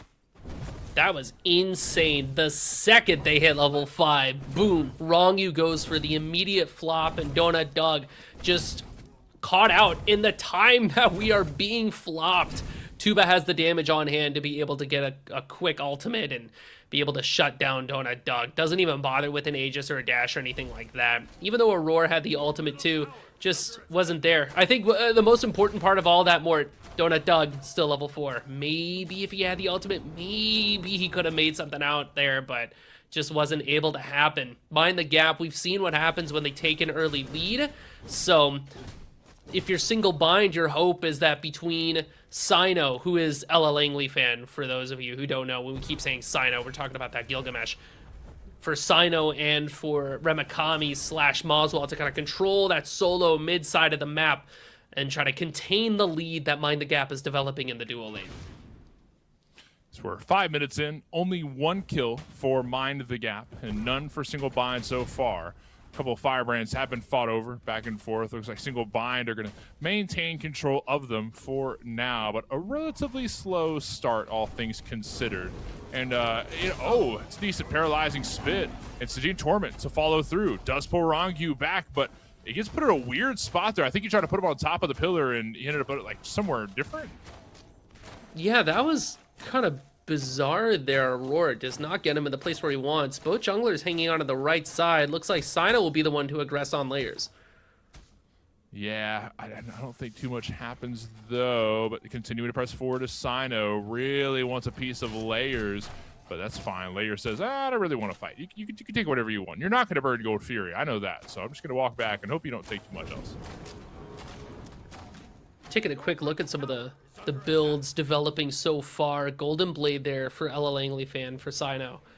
Pairs well with your Boomba's Dagger. So you have just solid AoE autos. So great for clearing camps, extra damage you could throw on top of objectives, which speaking of, looks like we are taking a look at that Gold Fury for Mind the Gap. Layers here along with the dual lane for Mind the Gap, and they begin to burn, but Aurora shows up and says, no. I'll steal this. You don't want to do that. You don't want that. Yeah, it's, you know, I'm that dog. I will take it away from you. Right. And right.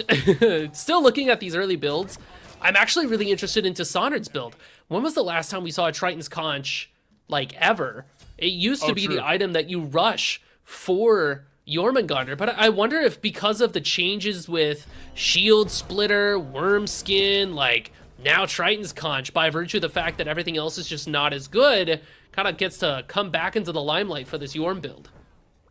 It's funny that you mentioned the worm skin. One of the new items that got added in is with the temp art. Another item that we see with that same kind of art style is the Resolute Mantle, which makes a lot of sense considering how much crowd control is on the side of Mind the Gap. You're going to get stacking permanent health per 5 with that Resolute Mantle, but look at Thor in the air. Where will Remakami land? Could we look in a zone away? Or no, Lamb's back down on Dishonor. Doesn't happen, not too much out of it, but Aurora has to jump away. It looks like Mind the Gap have the numbers advantage for now, but still looking for something, a single bind. And, I mean, over the wall, we could see something from Sino, maybe a drop kick back into the team, but waiting to find an engage. Dishonored hops into the World Serpent, looking to land down on somebody, but a little bit off the mark. Just kind of putting disruption out there, right? I think Dishonored is fine with staying around. Oh, no, Sino's in trouble. And then comes the Powwow. And does it find a pull? Does it take Sino? No, it doesn't, but it will at least maybe take Remakami. Dishonored looking for the 2 through Consuming Bellow. Doesn't find the damage. A lot of low health bars on the side of single bind, but no kills found. Aurora in the mix, contesting this mid-ritual. Let's loose with the Stygian Torment. Ooh, paralyzing spit as well, but forces beads away from one. Layers kills Aurora, down they go, and the Moonlight's favor will go to Mind the Gap, and they don't get the ritual though. It might have been already used. They grabbed it, scooped it, popped it. One and done, right? Mind the Gap, walk away with that mid-ritual. And it's insane, too. Single bind had so many more points over Mind the Gap for the longest time. Moswall getting jumped on. Dashed away. Dashes back. He's okay. Hey, okay. But check Sino. Check where Sino is. Walking towards Benny Q, but Benny doesn't have ult, but still has a lot of self-peel through Dragonflight and the Fear, so I think that's smart for Sino to not chase too far down there. Firebrand's up. Remakami is going to walk towards him. Nobody from Mind the Gap is paying an eye to Remakami as the Firebrands melt. Gold Fury can be taken at any moment, and we've got a little bit more to look at. 10-minute mark, 2-0. Mind the Gap have the lead. They're down on gold, but up on kills. Ooh, Aurora pouring some damage out on top of Wrong Use, forced to back up there.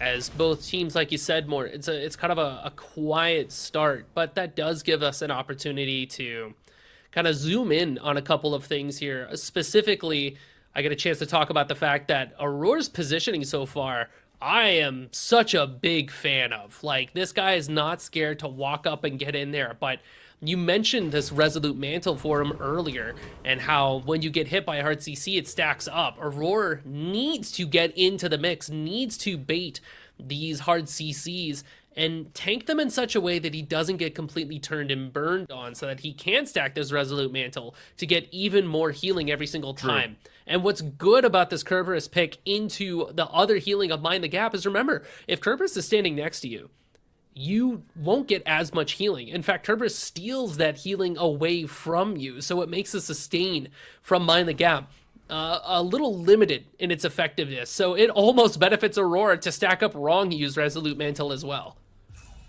Yeah, because there's, believe it or not, a decent amount of healing on the side of Mind the Gap. You've got Lifesteal through Tuba. The Devo's Gauntlet provides a bit, and then healing through MLF's ult, which is out right here. Sieging Torment in response, but beats pulled by Benny Q. Layers gets the kill. Aurora is dead, and the Winds of Shamash thrown down, but not a lot happens right after, aside from Aurora's death. Ramakami lands back down looking for a stun onto Dishonored, but the rest of Single Bind not feeling that fight. Ramakami might be a little alone, and Hammer teleports away, but a belly flop in response. The wall thrown down to find the stun on Orangyu. Mazball dashes forward and gets a kill on Dishonored. Tried to hop into the World Serpent, but couldn't quite make it out. That's one kill for each team. I think it's okay. Tuba's getting chased out by the Chiron, too. It looks like Sino might be able to cut them off, and down goes the Honor, except he jumps over the wall. A great disperse. Woo. And a good belch will lock one in place, but Meteor over the wall. Another kill for Mazwal, and they're going to continue to walk forward. Orangyu getting melted down by the Ghastly Breath and a couple basics from the arrow from Donut Doug. Take down Tuba. So that's 2 dead. Orangyu and Tuba, the duo lane down. Gold Fury getting looked at, and nobody from Mind the Gap are even going to mind this Gold Fury falling. The first one of the game goes to Single Bind. Ramakami extremely low. Can we escape? Nope. MLF ult says, no, you don't. Dead Ramakami. Yep. Down for the count. Dude, the builds this game are really cool, actually. Yeah. So usually I'm not too focused on it because it's a lot of the same, but this looks really neat. So let's talk about it, right? Mazwal immediately into a Totem of Death. So we have early penetration for this Agni that explains why he was able to shred through this Jormungandr health bar, even though they have a breastplate of determination second item. Good lord, that's wild. But then, look at Sino's build. We're building Shifter Shield in the big 26? That's also kind of crazy. Like, it's an item that tends not to see much play because it doesn't, in theory, it's not giving you enough prots for it to be worth it. When it's proccing when you're low health, you get extra prots. Doesn't give you enough strength to be worth it when you're above that threshold. Ramakami, are you aware? Do you know? Does it matter? He knows. He's got to know, right? He's a know. He's a know. Yeah.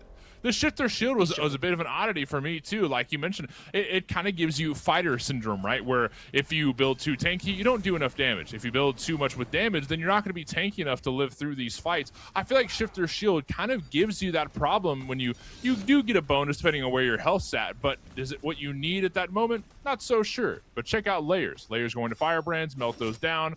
Get one more round then before the Queen Naga shows up. Layers will get the last little bit of the rocks. Ramakami throws the hammer forward, tries to steal some with the 3. It looks like Ramakami might have gotten 1, but the stun is off the mark. Going into the air, Ramakami looks to escape, finds safety after because nobody from Single Bind is around. I wondered for a moment if Ramakami was going to hit us with the Solar Troll and just go right back in there. I think Mind the Gap was preparing for that as well. It's a good point you make, Mort. Not many Firebrands going to be spawning because that Moonlight Queen Naga is right around the corner. So this is a rough time to die. It looks like Single Bind want to get a pick.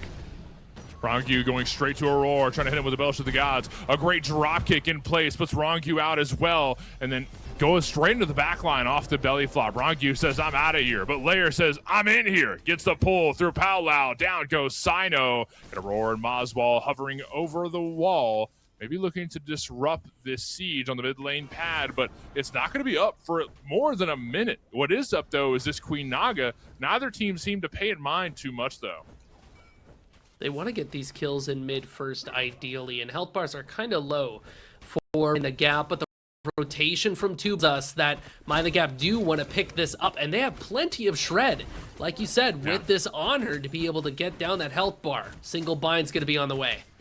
But check Ramakami. Ramakami going straight for Tuba. Back flipping out, or belly flopping out. Rongyu looking to find some safety, but can they find it? Very rough spot for Rongyu. Wind sprite away, but will it give you safety? Oh no, Ramakami can't get into the air. Rongyu's okay, but Ramakami is not. Dishonored doing a bit of zoning of their own. Forces Ella Langley, Fan, and Mazwal back a tad. Sino's okay. hiding back there away from the team, but the Queen Naga is picked up by Single Bind. Hey, I'll take that. I'll take that any day of the week.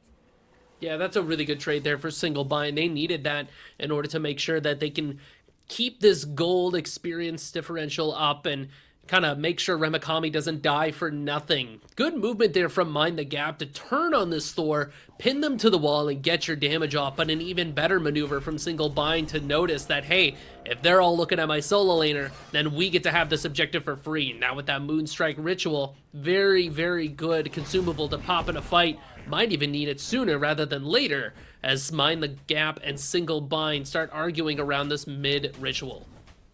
4 members of Mind the Gap, everyone but Tuba, on the mid lane pad. Single Bind are going to group as 5. Paralyzing Spit off the mark. Ziggy Torment to follow, but doesn't find one pull. Palau in response pulls to Aurora out of position. Down Aurora goes. Layers falls off the pole and then straight onto Dishonored, who's leaping around looking to cause some disruption after finding one pick. Mind the Gap end up dropping the pad because we still have some ults. Wins a Shamash, Centaurus all ready to go, and Mind the Gap don't feel the numbers advantage even though they technically have one. They're not going to go aggressive anymore. They're going to try to split the map here on her, farming on the left side, but there's not enough tools. Oh, belly flop hits 2. This is really good for Mind the Gap, but Mazmal dashing straight towards Dishonored gets the kill, but Benny Q takes down Remikami as well, so both solos dead. Benny Q is in trouble. Dragonflight does a bit to peel and a Wind Sprite juke. Can the fear work out? Aurora takes down Layers in the process. Sino still chasing down Benny Q, but Tuba melts Donut Doug. What in the world is happening? Sino finally finds the jump and finds the kill. Down goes Benny. So 3 dead for Mind the Gap. Make it 4. The Lion's been turned to nothing. That cat has been house kept. Now down 4. Mind the Gap are in extreme trouble here in the mid lane. This could be an early deicide.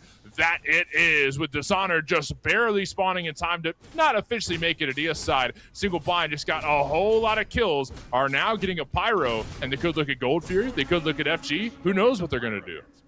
I mean, Aurora's going to try to take down that mid T1 just to sweeten the gold deal, but Mazmal has been instrumental to the success of Single Bind. This Agni has been dealing a ridiculous amount of damage and a really good job from Sino, kind of staggering the death timer on Benny Q as well, making sure that this Morgan Le Fay does not get to play the game. And what was interesting there too is Mind the Gap took the fight on that mid pad knowing full well that Single Bind had all the panic ults in their back pocket to be able to use. So even though the engage looked good, Rongu had a good flop, we had a good walk up from our Jormungandr. It even looked like there was some flank potential there as well. Unfortunately, Single Bind just had the raw ultimate presence to just say, actually, I'm going to press 4, we're going to win this fight. And again, I say it again, Mazwal's damage, you can see top of the game so far. Now you have the Soul Reaver online as well. Another interesting solo build. One that Benny Q is going for as well. Minus, instead of a Chronos Pendant, it's a Gem of Focus. But it's just about throwing out constant abilities and looking for constant procs.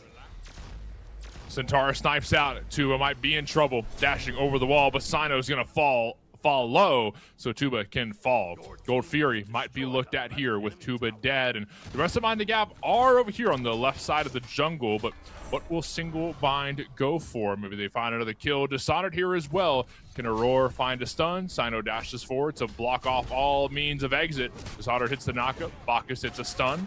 Belly flop back to safety. I think Mind the Gap are just looking to escape. They don't want to fight. I don't blame them. Yeah, I mean, Mind the Gap not really in a position to take too much here. Fire Giant's up, Gold Fury's up. If you lose too many people in the process here, you won't be able to stand up to an objective fight. And that's exactly what happens right now. Mind the Gap have to give up the Gold Fury to Single Bind. They don't necessarily have to give up a Fire Giant though, as long as they're able to keep their numbers and get a lot of vision on that Fire Giant pit side. Looks like there's going to be some penetration finished up here soon for the players. Donut Doug is right behind their Titan's Bane. Mazwal right behind their Obsidian Shard. And I'm looking back at Sino's build again, and we have an Avenging Blade to go with our build. It's so strange, but I get it. Because Gilgamesh, he's able to drop kick you into the wall, get the stun. He's able to get a little bit of a slow off when he hits you with his first ability, get his autos. What this Avenging Blade can do is not only does it shred your protections, but it also makes it so that you get to steal a little bit of that health. Heals 5% of their health. So it just gives them a lot of sticking potential. And you know what? That's a lot of stats. Let's keep in mind, 60 strength is a pretty heavy amount for most strength items, along with 200 health. So, you know, best of both worlds, a little bit tankier, a lot more damage. And then you've got the heal, too. Like you said, there's a lot to love about that Avenging Blade pick. Now that we look at it purely stats-wise, and the passive helps out a lot, too. So it's kind of like a form of penetration, if you will. So going for a tank results in fruitful, you know, penetration, right? You're melting prots for everybody on your team to enjoy. If you go for the backline, they don't have a lot of protections to begin with, so that's going to hurt them even more so. You know what I mean? Oh yeah, it's interesting build theory for this Gilgamesh, for a character that we don't see very often, with items that we don't see very often. Just really, I mean, interesting. I think this is just the best way to describe it. I'll tell you what right now, though, Dishonored, not very interested in what's happening to him right now. This Jormungandr might get cut off here by Aurora, who's cutting on the top side. But World Serpent will get them to safety, surely, right? I mean, you cover enough distance to get back to the tower? Yeah, it works out fine. That works out good. Dishonored's alive. Barely, but still alive. There's a Fire Giant to fight over. Same thing with the Pyromancer. How can either team find an advantage? Through a pick, obviously. But Dishonored is going to play it safe for now. Aurora blinks forward, but doesn't find the stun, unfortunately. But he does make a lot of space, and with that space, Single Blind should be able to get this Pyromancer in time, especially when you have Agni bombs and damage to go at a distance here. So with this Pyro Bomb, Single Blind's chances of getting that Fire Giant increase pretty healthily. 2 bombs is 2,000 true damage to use to secure out that FG, but you have to be careful. Remikami almost got caught out there by Mind the Gap, so making sure that you don't get too wily, don't get too crazy, because Mind the Gap do still have the potential here to turn it around on top of Single Bind, right? All it takes is one good team fight. Then they do have their, you know, their Ob Shards, their Titan's Bane for both Benny Q and Tuba, and your Dishonored is very, very tanky at this point when you have this Spirit Robe that should be up fairly shortly. So just got to make sure that we find the right targets. Moswald is enemy number 1 in my eyes. You got to find Moswald, you got to find Donut Dog, and that'll be enough to cripple the damage from Single Bind. As the Fire Giant burn begins, Single Bind on top of it and taking it away slowly but surely. Mind the Gap holding, you know, their line near the front, but not making their way in just yet. Going into the air, Remikami could look to start a fight as Sino's in the back line as well. Remikami goes straight on to layers. The winds of Shamash thrown down. Remikami just took down Benny Q, 3 dead for Mind the Gap so far, but Rongyu took down Sino in the process. Rongyu falls for their aggression, 4 dead for Mind the Gap in the blink of an eye, and Single Bind can get this FG scotch-free. Yeah, the dive that Single Bind have is just really intense. Aurora does not have to be afraid of anything, and with that Dragon Flight that Sino is able to engage with, follow it up with the Thor ultimate as well. That's, you know, that's your 3 stages right there, man. Just boom, boom, boom, get in on top of that backline. Layers didn't even get a chance to ult. Dishonored didn't even get a chance to ult.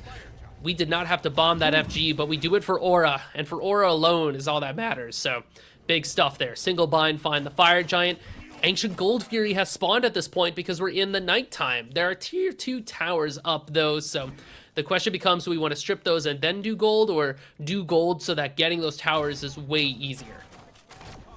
Ancient Fury now getting burned, but Tuba is around, but I don't think that Tuba's going to be stealing it anytime soon. No ult to work with and no life to work with either. Moswall and Aurora just went for a pick, and they got it pretty easy.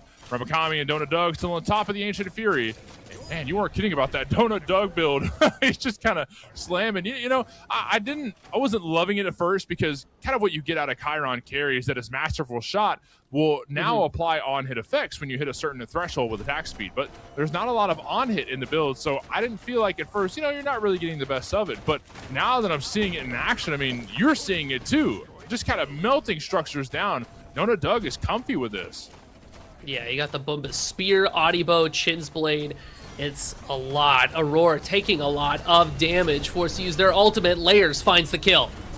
Great chains from Palau. Dishonor goes into the back line and then zones back to the front. There is a dagger in hand for Donut Doug. Mazball kills Layers in the process. Ramakami, where will they land? What are they doing? Zoning Dishonor to the front line. And Dishonor is in extreme trouble. Sino dives forward. Mazball finds the flame wave and Dishonor falls quickly. 2 dead from Mind the Gap, and Aurora not there to join Single Bind as they press up on to the middle bird. The Pyro Bomb's thrown down. Sino gets the rest of the damage needed, and weakened tier 2s on each side. Says, okay, we've broken the Titan room open. Let's get it a little bit more broken into, right? Let's, while we kick down the door, let's smash the windows as well. Tier 2 towers on each side, both weakened by the Ancient Fury, but looks like they're going to be going for either the mid lane pad, maybe even this Pyro too. Just going to strip away this jungle of all farms, so Mind the Gap's chances of catching up are extremely stymied. You could even go for a pincer maneuver here. If anybody from Mind the Gap tries to interrupt this Pyromancer, easily turn and burn a Bacchus who will not be able to survive the onslaught. Looks like Rongyu's going to try it anyways. Nice. Not or bad. Not bad at all. He'll let that go, it would seem. So, looks right. like... Well, yeah. 27 minutes in, and 16 to 11. That's a 15k gold lead for Single Bind. They've got 3 gold Furies. Mind the Gap have none. Rough spot for Mind the Gap. Would you say? It's a way to put it. Yeah. Yeah, I'd call it a rough spot. I think a rough spot would be the kindest way to put it.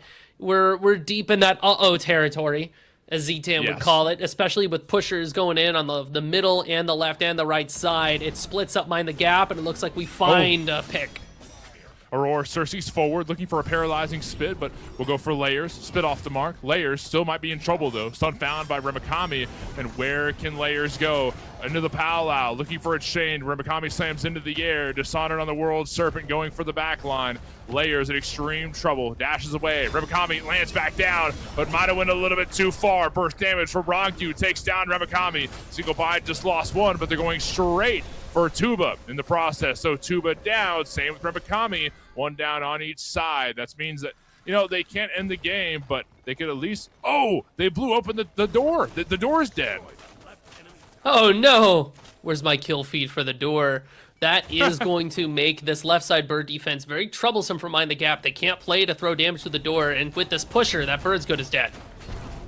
Sigi Torment pulls away Arongu, and oh my god, he gets melted right after. Sino drop kicks him right towards the team. Mazball has damage for Layers, 3 dead for Mind the Gap. Tuba's gonna respawn soon, but soon enough to defend this Titan? I don't think so. Single Bind have 4 members right on top of it. The pusher's tanking away, and Single Bind going for some kills instead. A great bit of burn from Mazball. We're gonna go for Dishonored first. We want the pick, but BennyQ just killed Aurora. This is bad news for their siege. We might have pressed a little bit too far, a little bit too greedy. No, that's okay. We've still got the burn damage. Single Bind's going to take game 1. Yep, you still got Chiron holding left click on that thing. So still the damage is there for Single Bind. Very clean game from them overall. The fights looked good. The way they played the way that they played the map was strong.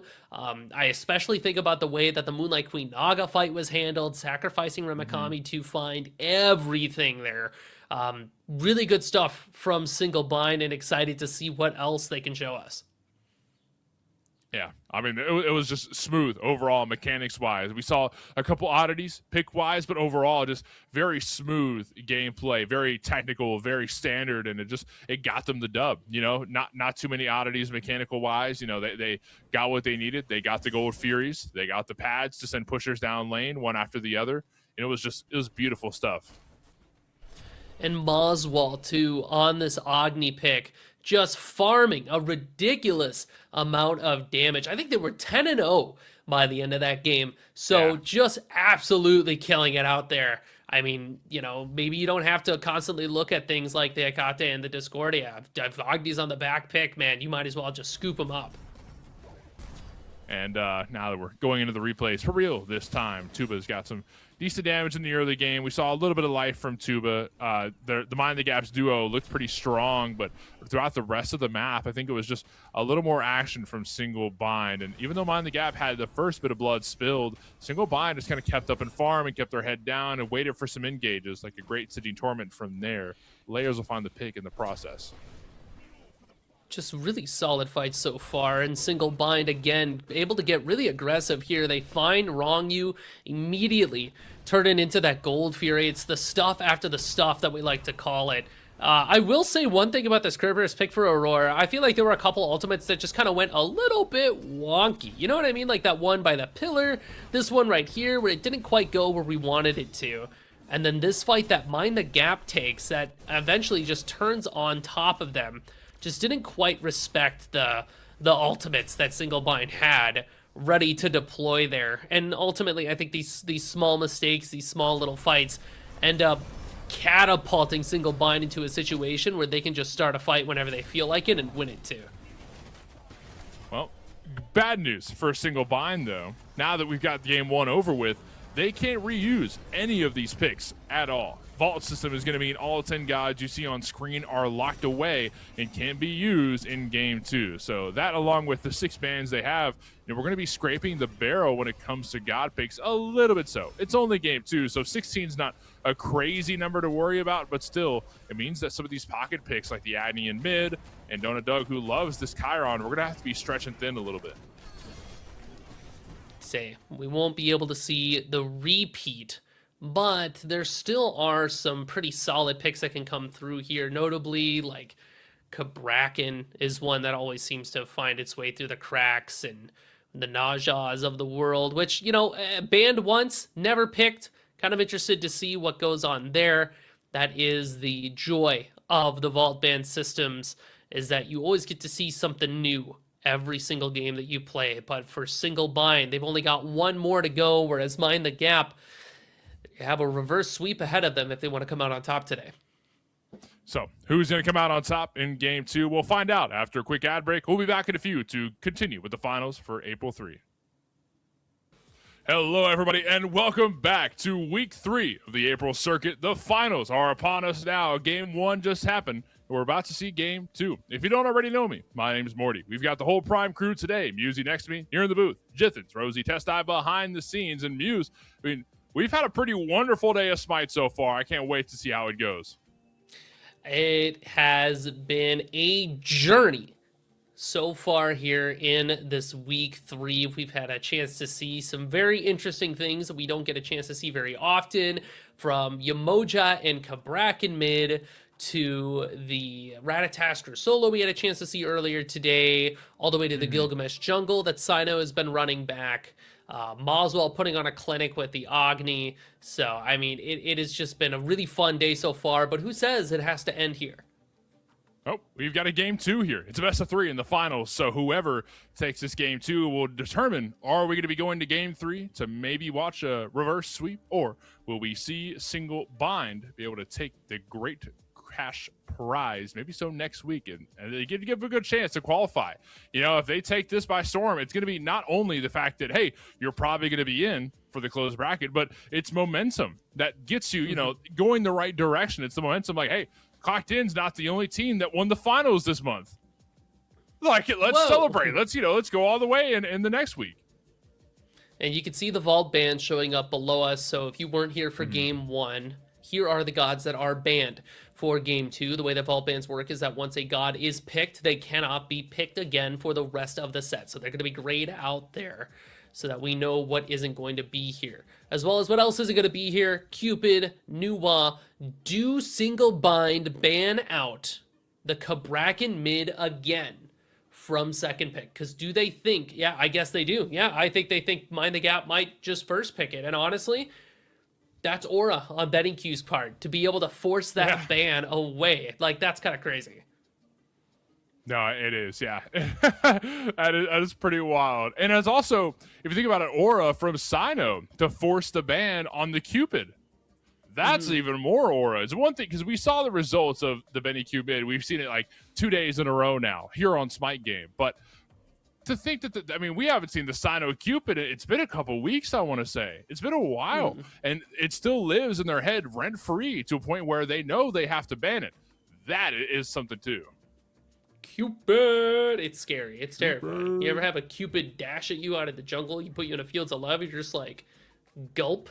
Now what? A wheelish band Like, this is Oh, so Volca was banned earlier, right? It's interesting how these rogue picks are the ones that end up on the bans board and not, yeah. something like a Hercules, a Naja, something along those lines.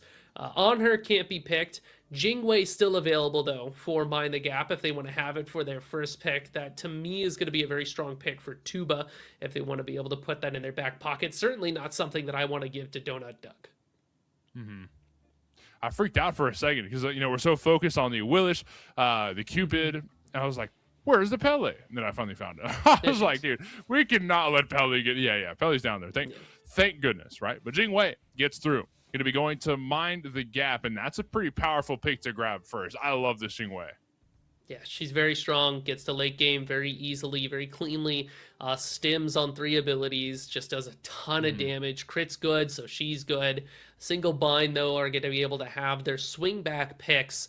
Newt mid, very powerful, does a ton of damage, and especially with Staff of Mirrodin, she's able to constantly spam out abilities, so a really good pickup for single bind. And Artio too. Artio is going to be a nice pick to have in solo because of how safe it is. I feel like that's like one of my favorite parts about it, right? Because you've got some decent pressure, you've got a lot of heals, so you don't die very easily. As long as you have blue buff, I mean, you're golden if you're Artio, right? And if things get a little hairy, then you've got the cripple field in case anybody wants to dash at you. You've got the bear dash to run you back to safety, so you're able to take on most solo lane matchups. I say most with this Hua Mulan picked up, and that's one of the most aggressive picks there is in solo right now, I feel like. I mean, she definitely does run at you.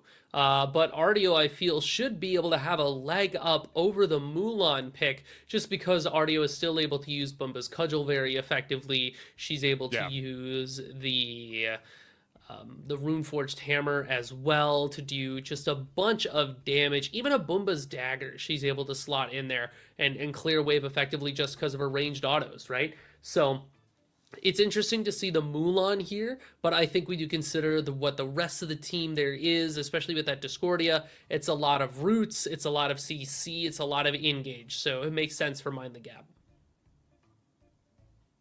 Okay. So, Medusa, Newt, Zeus. Now, usually we determine, is it Newt mid? Is it Newt carry? It's probably neither. I don't know where anyone's going here. Granted, this could be, we could have a jungler here amongst us, right? We could have Medusa jungle. It could be Newt jungle. We've seen that from other players, in the amateur scene. I don't think it's Zeus jungle. I'm willing to I'm letting anything fly at this point. What do you think, Muse? Well, maybe. I almost wonder if it might be a Zeus jungle. I'm being so honest. If it's not Zeus, it's a Ratatasker. Oh. Ooh, Okay. Zeus support. Oh, it could be Newt support, actually. Remember? Yeah. With the aspect? That could work. Huh. Unless Aurora's playing Ratatasker. No, it's probably Aurora playing Newt support. That's where I'm going to put my money there.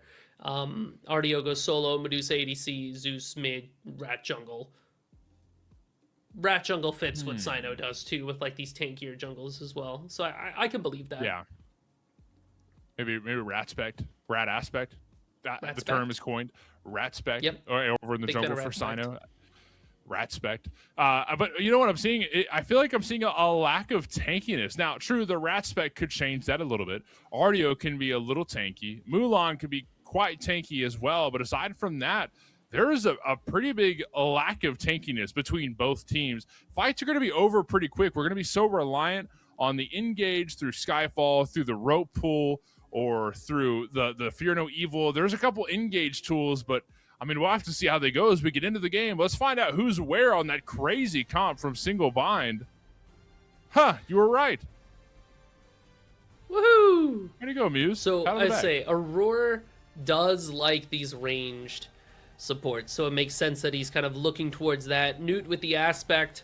It's been a minute since we saw it, so for those of you who haven't seen it in a minute, the dash gives CC immunity to Newt as well as allies.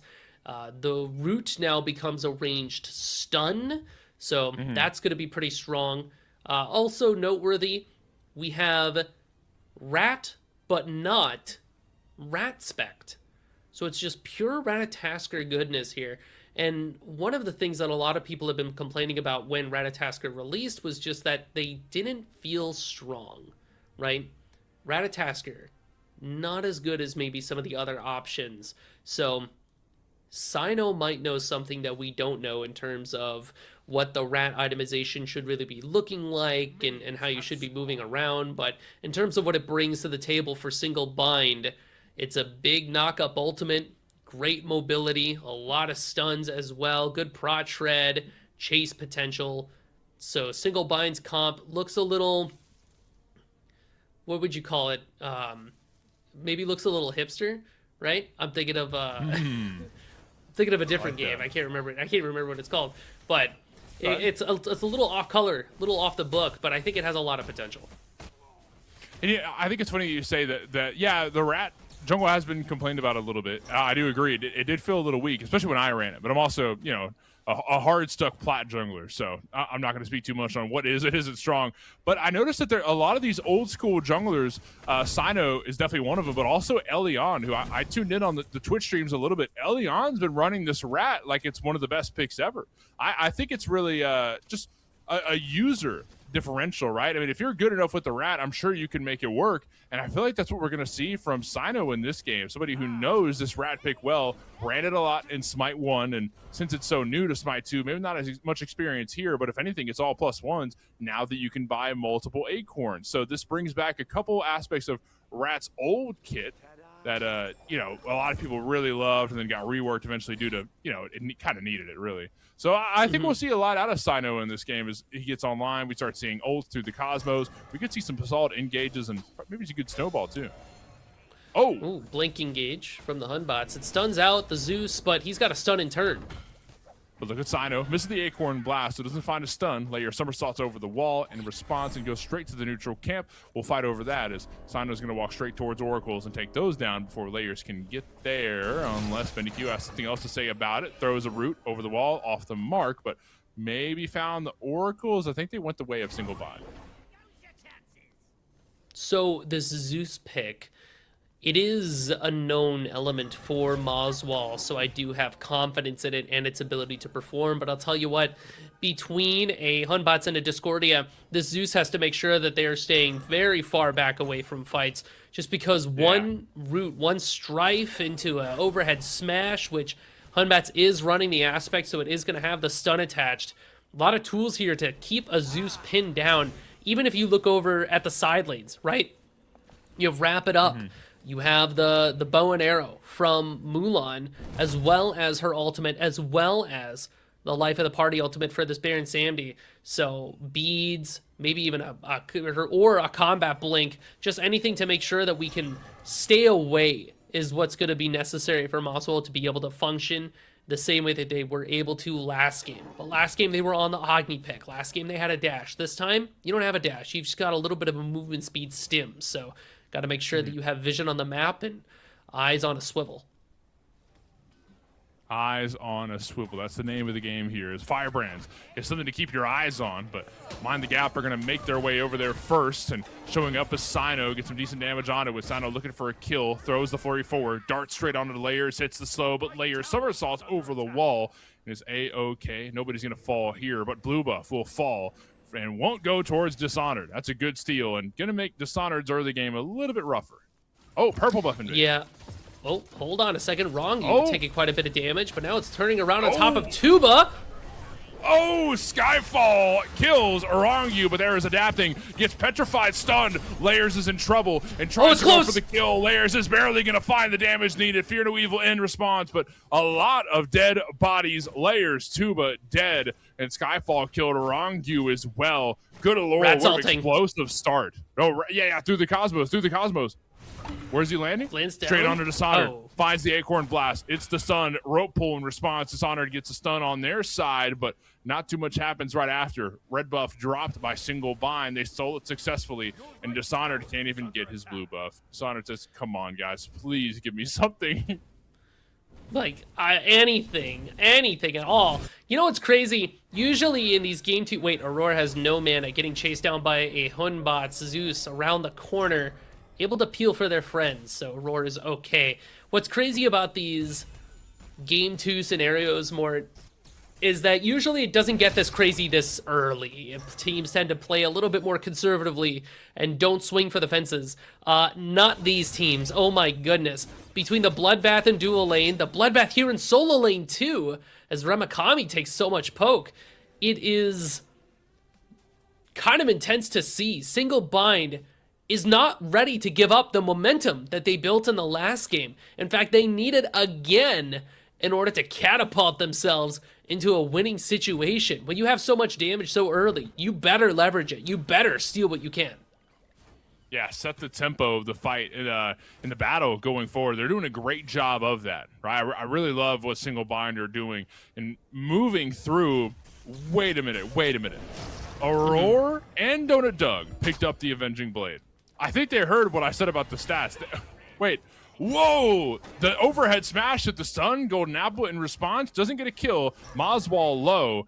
Bad news indeed. Tuba almost got pulled by life of the party. Skyfall up in the air. Where will they land? But Rongyu almost fell there. Oh, a couple basics through the flux. Almost got the kill. Rongyu's okay. Low health bars across the field, but a lot to talk about, Bees.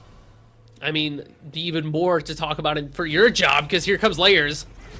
Oh, no. Fear no evil in response, and Layers has a lot of damage to throw through. Somersault straight to Aurora, but jumps over the wall. Bad news. Layers still chasing, though. Aurora might make their way out of this. Donut Doug just took down Tuba. An amazing play there from Donut Doug. Got the kill. Tuba dead. Layers can't find the revenge kill. Aurora makes it back to the safety of the tower. And again, Single Bind are just using that momentum so well. The tempo has been set, and Single Bind are running the early game. They've got 3 kills and a 2K gold lead over their opponent here at the 6.5 minute mark and taking away a second blue buff. And Donut Doug killing Rongyu. Tuba might fall as well. It can't stop. It's just bad. Somebody call over a mid laner, says Mind the Gap, as the rotation from Benny Q is here. The Gapple, it's gonna hit. Down goes Donut Doug, and Aurora escapes. I hope. Nope. Blink 3. Oh, the overhead smash interrupted by the stun. Aurora is safe for now. And Oswald's around the corner. Should Layers and Betty Q want to press up too far, but somersaults in. Overhead smash. Gulp. Finds the stun. Oswald getting taken down a notch. Lightning Storm won't give you safety. Aurora's in trouble as well, but Sino a little bit late from through the crossbows. At least able to clean up and take down Layers and then dash away right after. But what a crazy expedition there. There's a bear behind you. Remakami makes the rotation there from solo lane, putting damage onto Betty Q. You thought this fight was over? No, sir. Because guess who's back too? It's Aurora. Oh my goodness. You thought it was sweet here in mid lane. No. You thought it was bear dash. You thought it was sweet, not with the bear dash. Sign for the party. Forces away Skyfall from Aurora and gets some decent damage out, but not enough to keep them off the pad because Mind the Gap are still here in full force. The 3 forward lets Layers do some decent damage, but are we going to find more through? Look at Dishonored going straight for Aurora. I've had enough of my blue buff stolen. I'm pissed off going straight towards Aurora and taking them down. I can imagine Dishonored feeling themselves here in mid. No, your blue buff gets stolen. It's your turn. Yeah, Dishonored, blade in hand, ready to fight for the space. Single Bind are going to catch up pretty soon. Moswall has their ultimate available, though. That's a great space buyer, and Artio is back again. Oh my goodness, the big bear forces away a lot, but Moswall takes down 1. Layers down for the count. The mid lane still being fought over. And Mind the Gap are barely gonna get it. Remakami ends up falling. A good stun lands from Moswall. A rope pull to get Dishonored to safety, but a chain lightning could spell bad news. Off the mark though, and a good 2 from Rongyu will get a little bit of healing done. So no more kills found, but wow, what a crazy fight. I mean, it started off so slow, Musi, so slow, but 5 to 7 before 10 minutes, that's a lot of kills. Yeah, it is nothing but non-stop action here, and you can see that the action isn't going to slow down anytime soon. Single Bind, even though they are stumbling every now and then, are just not ready to let loose on the aggression. In fact, it's going to continue to happen because both of these teams are primed to fight in the early game. They got great team fight tools. They do. That they do. And Remakami, a bit out of position. Slowed down. Fear no evil. Rongyu gets the kill. Remakami, dead. Great move. Down they go. The question is, can you ever turn this into something like a Gold Fury, knowing full well that the other team will show up for the simple fact that they want to fight you? Mind the Gap will be able to find a T1 in the solo side, so a little bit of gold and experience for the team. That is stuff after the stuff. Just got to be careful that you don't get caught out here, as Aurora looks for stuns and tries to set something up. Sino looks for damage too. Ooh, goodness. This is not good. This is not good. But I think the fighting's over. I think, thank goodness, the fighting is finally over. I feel like these teams are just using War's the mid over. lane pad as an excuse to fight, but the pad's gone already. Now it's time to go back to farming. For real. You mentioned before that we have a couple of avenging blades between Aurora and Donut Dog, but what else is going on in the world of items so far? Devos for Tuba, so we're scaling towards late game with that. Both of our solo laners picked up a rune forged hammer, so they're trying to play off their CC. And you also have the Lernian bow for layers, so what they're looking for here is to get a stun, pop their Lernian, get some extra damage off there. But Sino hasn't chosen an Eggcorn yet. And I'm really interested to know what a jungle rat builds for an Eggcorn. So, Sino, as soon as you get that wrapped up, let me know. Staff of Mirrodin finished up for Moswall, which means double lightning strikes are going to happen. As if I didn't have enough storms in my area, now Moswall is here to just take out my power. Great. Now I'm going to be forced to solo Right. cast. Yeah, Great. it's all you, man. You got this. And Yuzi is going to be gone thanks to awful weather. Thanks to the staff of Mirrodin. Thanks, Moswall. Firebrand's getting looked at by Mind the Gap. Layers and Dishonored get the rocks one more time. We got one more round to get in before the Queen Naga shows up. So we'll keep our eyes over there and then make our way when the time presents itself. Gold Fury can still be looked at. Look at where Sino is on the other side of the jungle, a little bit farther over their line. Almost got caught, but Dart will get them to safety. Gold Fury can be looked at. Pyromancer spawns in 10. So a good bit of objectives to look at for either team. I feel like single binds, Gold Fury fight, and objective fight as a rule is going to be better than Mind the Gaps. And a lot of that rests with the fact that we have this giant AoE ultimate with Moswall. Aurora as well is going to launch theirs. Oh no, bad news. Into the air, but doesn't land the Skyfall. Lightning Storm thrown down and gets a little bit of damage out, but not much. A lot of ults invested into that with not a lot of return. There again, there's nothing to fight for in mid. There is nothing to fight for over here. It's just for the love of the game, blood to be shed, but no kills found just yet. I mean, even Artio makes the rotation over. We're grandstanding here to maybe make a play for a Pyromancer or a Gold Fury, because both teams know that if they try to rip it in front of the other one, they have giant circles and good secure ultimates to throw out there. Like I said before, I like Moswall's Zeus ultimate the most in terms of, you know, abilities that can cause chaos in the middle of an objective fight, but that's not to say that Mind the Gap doesn't have that. Fear No Evil is a textbook example of a game-changing ultimate. So both teams need to make sure that when they pull, that it's safe. This is risky, it's sneaky, but they might get it. Will they though? Will they though? 500 health. They dropped and it. Aurora is here, but they dropped and it's going towards single Benny blind. Benny Q is able to barely secure it, but in the back line, causing some damage. Moswall is a big threat for Benny. Remikami just took down Rangu. Layers dead as well. A rope pull gets Dishonored to safety, but can they live through this next excursion? Remikami uses the bear dash and the stun, finds a slow, and out goes the ult from Dishonored. Doing your best to fight your way out of this, but you won't fight much longer. Down goes Dishonored. Another kill for single bind, and it's starting to look good. We're starting to see that momentum really shape their way. 10-6 with a 3K gold lead and a Gold Fury over their opponents. Single bind in the lead by quite a bit now. Last bit of Firebrands going towards Remikami, but oh no, chained in place. Stampede forward. Looks like Aurora will fall here. Layers even out the odds and say, you guys aren't ahead as you think you are. I mean, you still have crazy chase potential with a wrap it up and a stampede, but I'll tell you what, single bind split the map very good in that last engagement. Now we have to try to pick off Moswall, and we will succeed a double kill. 4 layers. You got to respect the chase down and the fact, like we said before, Zeus does not have movement mobility. He gets trapped and stuck in there. So single bind find a pretty significant win off that pyro fight and off of splitting and getting gold, but just as easily, Mind the Gap find their way to close the gap by finding a T1 tower and a couple of kills. So as long as they can keep that up, as long as they can find their tit for tat, it's not bad trades at all. Yeah, I think we've been talking a lot about the mid lane, about Mozball, Benny Q, layers. We haven't really paid attention to dual lane. It's been kind of slow over there. Just farming up stacks. You see the Devo's Gauntlet build by Tuba. Just looking to get those stacks up, really. Let's clear minions. We'll hang out over here for a little bit. I'll show up later. Don't worry. You won't forget about me. Just, for now, I'll be a little MIA. But Donut Doug, however, rotating over to this Queen Naga, which gives Single Bind the man advantage when it comes to taking this objective. Single Bind aren't going to let it go unused like they did last game. They're going to grab it as soon as it spawns. Mind the Gap saying, okay, all right, whatever.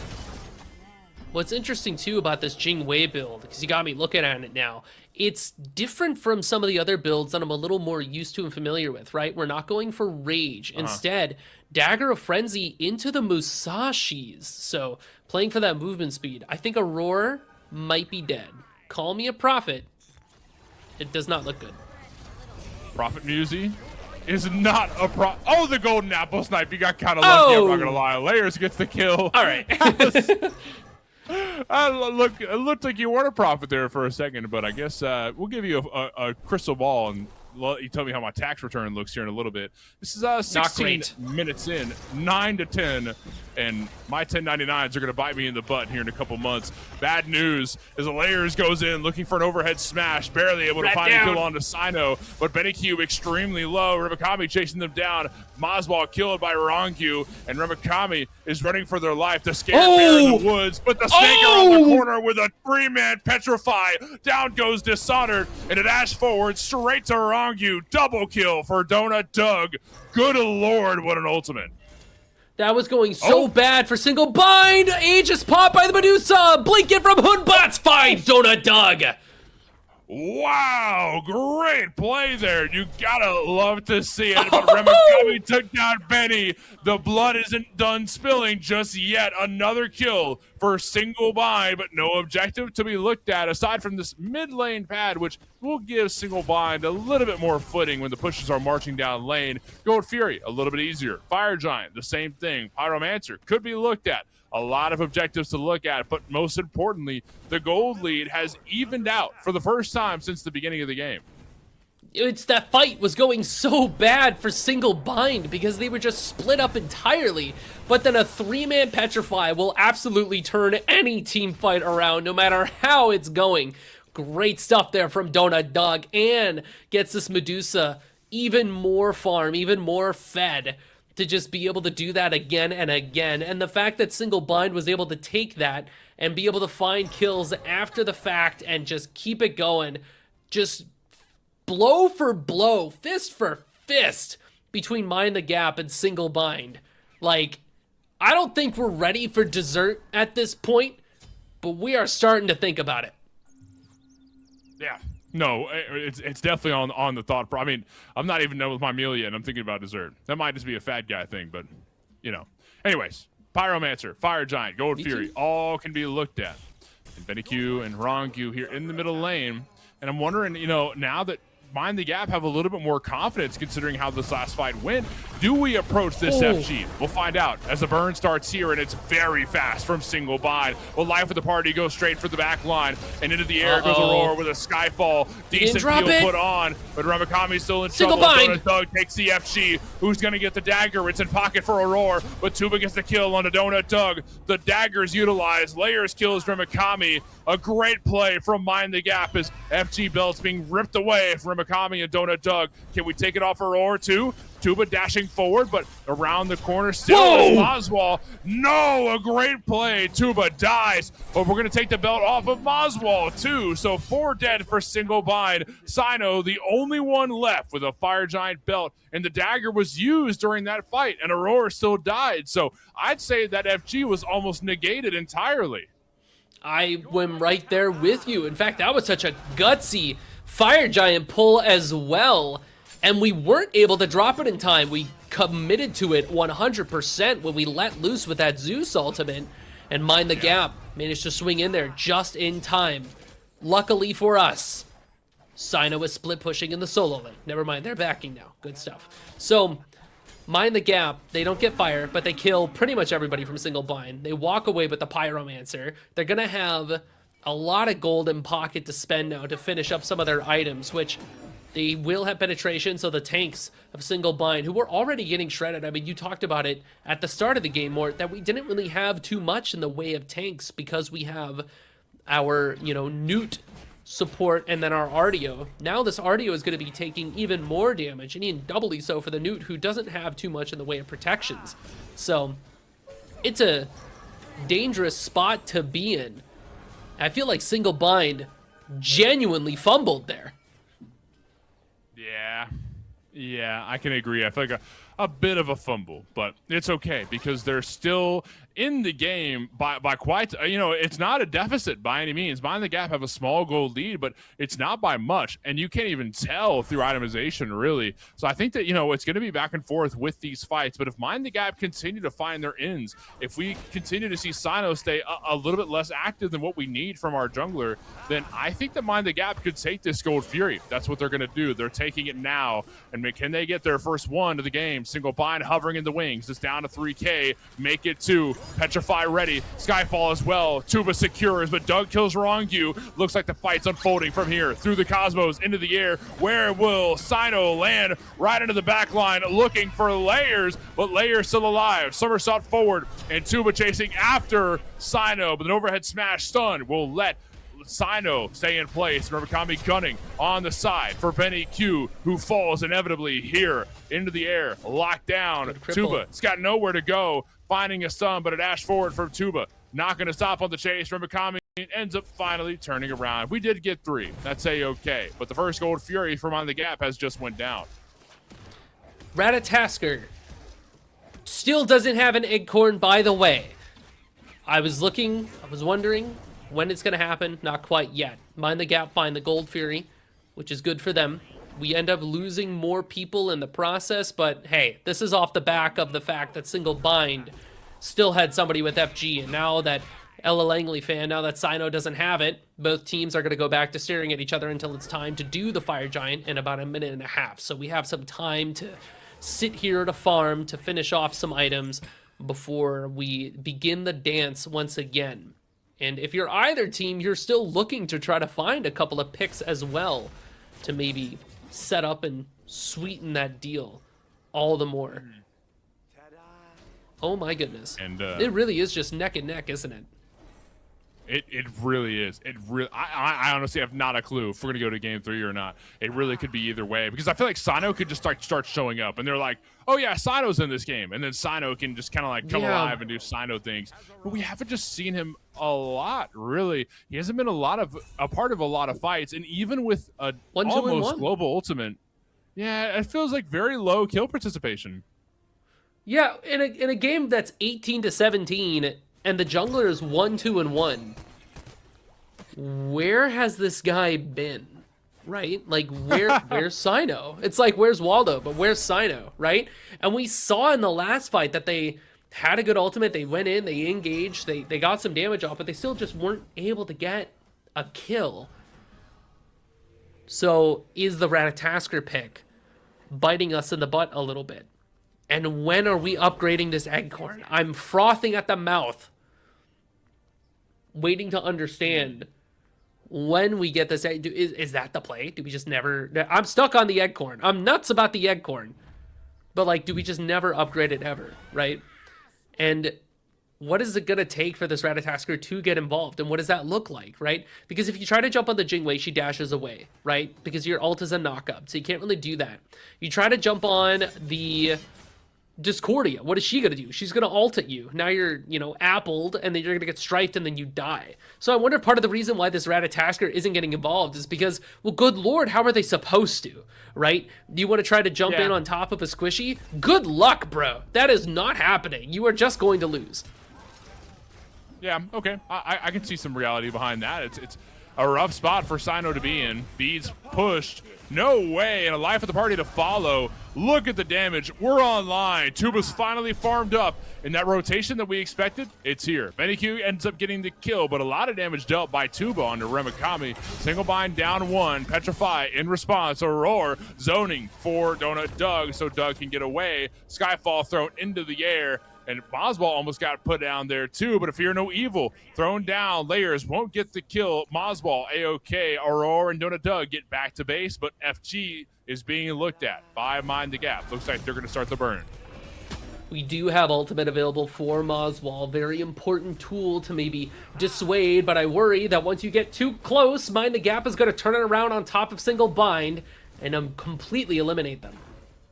7K, make it 6, That's in the air. Make it 5. Sinos in the air, but where will they land? Finally goes back down onto Benny, maybe a little bit early, but 4K on the FG. Mind the Gap are cool with just holding it for a moment, but they finally got to finish it. They got to get the burn. Who's going to secure it? Dishonor takes a roar, and nobody from Single Binds even looking at the FG. It's going to go the way of Mind the Gap. Dagger in hand for Rongu, and they're going to continue to walk forward. They're not going for objectives. We want kills. We want this game over with. Dishonored, it's a nasty route, and the arrow to follow through. Tuba gets one more kill. Mosball dead. 3 down for Single Bind. Where will Mind the Gap go? I mean, you can go to that mid ritual. Ancient Gold Fury's up. The tier 2s are here. Where's my Ratatasker, man? I mean, we saw it again where, I mean, Sino was able to, I'm not even trying to harp on it, I'm just trying to understand. Sino is able to connect on top of this Discordia and then just has to leave, right? So, and maybe it was because we didn't have Remakami there, maybe, you know, the 4v5, but it feels like Mind the Gap has hit their late game where their jungler does something, and Single Bind does not have that right now. And we are really feeling the burn on that, because there are so many crazy good teamfight ultimates between this Fear No Evil, the Apple, you know, Wrong You has got that life of the party. You could attribute a lot of this to the fact that Remakami got picked off so early on, but I feel like genuinely it runs a little bit deeper than that. Okay, life of the party ends up pulling Remakami. Beads forced away once more. Remakami, A-OK. Mind the Gap, wanting to use these FG belts, and look at this tier 2 on the left side of the map. They're going to burn it down. Single Bind watching and waiting as the push continues from Mind the Gap. The pusher is still here in the mid lane, and now approaching the left side bird. This Titan room could be busted open here in just a moment if they can't defend this bird. But the pyro bomb thrown down, and a great root from BennyQ will put Remakami in a bad spot. But looks like Mind the Gap are going to be focusing a little bit more on kills. Skyfall out from Aurora, goes into the back line, does a little bit of damage. Tuba poked down a half, and poked even lower is Donut Doug, who forced to lacerate away and hide under the fountain. And 1 man down. Single Bind now have 4 on the bird. Wrong. You picked off. Couldn't use the dagger in time. No way! Donut Doug gets 1. Aurora gets a kill. Here comes Sino. You've been looking for him? Here he is. Dart forward straight to BennyQ, but misses the Acorn Blast and then walks away. He doesn't want the smoke. He didn't want it. He didn't want to get a kill. That's all right. Let the rest of your team do it. Let Aurora wants kills. Dishonored wants kills. We're back. Kami wants kills. Everybody. Oh, there's Sino again. What? Backs away. Layers. Oh. BennyQ got a kill. Remakami's dead. BennyQ gets Remakami, but Layers gets the kill too. Where in the world is Sino? We cannot find him. I mean, must be hiding out with Carmen Sandiego. Moswell gets a kill on Benny though. 5 dead for Mind the Gap. This is crazy. Well, I mean, first of all, what a defense from Single Bind. Doing it without your Zeus ult that was used to clear a wave. Because he had to. He had to. That Minotaur was going to ruin the defense of Single Bind. And for Mind the Gap to still find a way to get a couple of kills there is just crazy. I mean, now we're able to find Ancient Gold. You have to run, actually. Mind the Gap is here. Tuba's here to chase it down. And now Mind the Gap gets to have an Ancient Gold Fury. They softened it up for you. Are you gonna finish that? Yeah. Oh, Skyfall out doesn't find the. You know, it's when like they're looking for the burn on the Ancient Fury, and again they're like, "Where's my jungler?" Like Well, it's like my rank games all over again. Like this is what Plat's like, by the way. If anyone's curious, it's like you're just constantly yelling at your monitor, like, "Where's my jungler?" And he could even help out with the burn on the Gold Fury. we made the same mistake twice there too. We immediately tried to commit a Zeus ult to this Gold Fury when Mind the Gap's just right around the corner. It's the same thing that happened on the Fire Giant too. So it just feels like we're making a couple of small missteps, I think, from Single Bind. But I'll tell you what, that team can fight. That team can fight like nobody's business. That is not a team that you want to be caught in a dark alley with.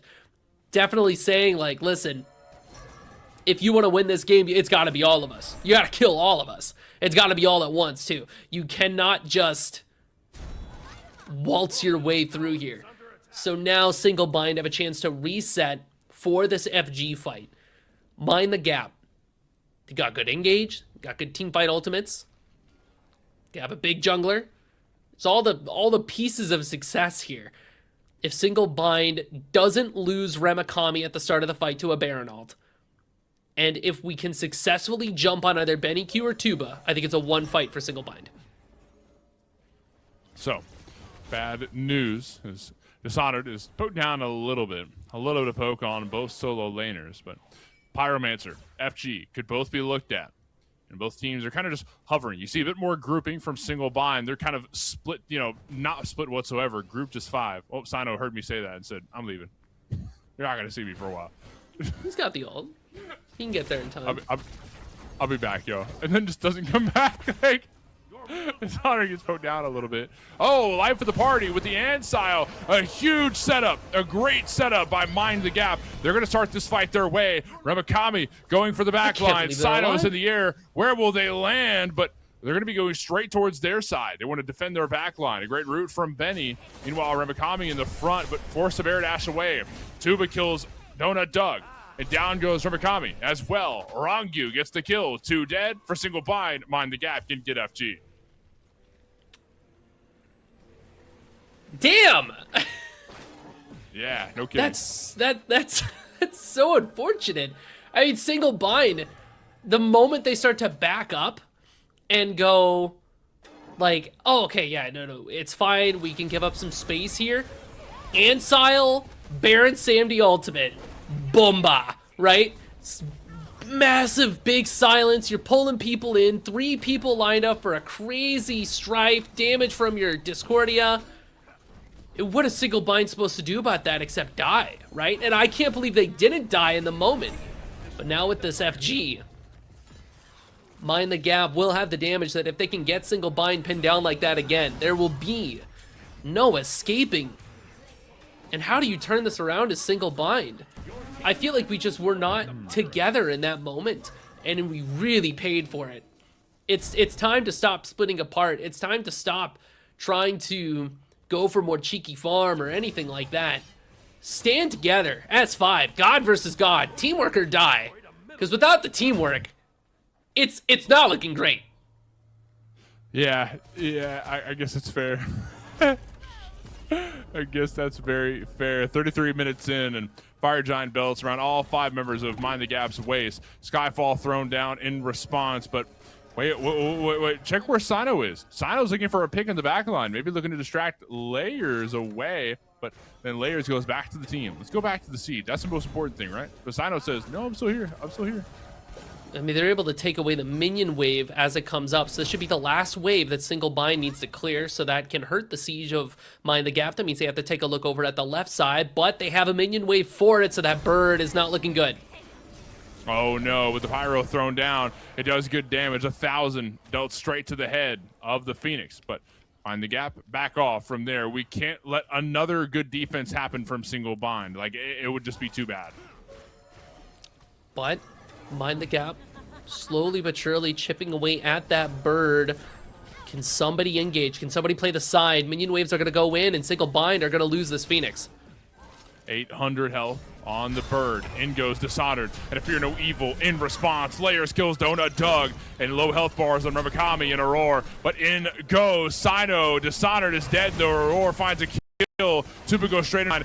Folding Aurora, good lord, who barely made it out. In goes Layer, straight on a Moswall. And it looks like Mind the Gap might have it from here. 2 dead, but Single Pine healing up. But the rest of Mind the Gap are here. They did lose Dishonored, but they've got 4 members taking this mid-bird. Maybe they just split the Titan room open a little bit more and then walk away, getting chipped away at and losing some health. I don't think Mind the Gap can handle that bird. They've got to back up and maybe get this Ancient Fury. Interesting, too. I mean, with that tier 2 tower still up in the right side, the Titan will be healthy, and this bird is not weakened, so it is a little riskier to go after. A little more than a minute left on this FG. They're going to look for more. Sky falls out, and it hits some damage on Narangu, but Aurora's going to die immediately after. Layers runs straight towards him. W keys and takes his head. Aurora dead. Same with Mosball and Doug, who spawns in a few. But the burn begins on the Titan. It's folding quick. Down to 5. Make it 4. And Mind the Gap. Care no more. They're going to end this game and take us to game 3. It was a good play. Great stuff there from Yeah. Mind the Gap to be able to kind of keep your head above water. And I think, honestly, their draft just really kind of helped get them to the next stages of the game, I think. It's really what it came down to. Jingwei was able to get online. Crazy damage coming out from these late game crits. The Hunbat's ultimate almost always had an impact. Ramakami constantly getting caught out by this Baron Samdi, just really good into the RDO. It was just really good stuff, I think, from Mind the Gap. So Single Binder, if they want to walk away with this win, it's going to have to be in a game 3. Bad news for Single Bind fans, right? You know, they thought that they could handle it, right? I mean, they had a bit of early aggression here and there, but they had a kill lead for quite some time. And eventually it just ended up with Mind the Gap. You know, they capitalize on one mistake. They find one thing. They do this here. And the stuff led to the stuff. They were good at, you know, capitalizing on macro play. And the next thing you know, a couple FGs, a couple of good sieges, and this game, bada bing, bada boom, it's over. Yeah. Bomba. How else do you describe it? And it really does come to a point, too, where all of the things that made the Single Bind team so strong in the early game end up kind of biting them in the butt towards the late, right? I think Ardio especially is a character that can kind of suffer as the game goes on because the damage carries are just going to get stronger and stronger and stronger, whereas Ardio is not getting any tankier, not really, right? Because she has to get all of her damage off right on top of you. And again, Single Bind, this happened with this FG and then a different FG as well, where we... No, it wasn't this one. I think it was the last one. We committed so much so early on top of it. And then Mind the Gap was just right around the corner like, what are you guys doing? And the same thing happened on the Gold Fury, that Ancient Gold Fury too, where we like burned so much, we're going to get this really quickly. And Tuba walks up like, what's going on, guys? What's happening here, right? What do we have here? Yeah, well. If it isn't this, you know? This was a good defense from Single Bind. Tuba, unfortunately, just does crazy amounts of damage, though. Late game Jingwei, what do you do? What do you do? It's the way it is.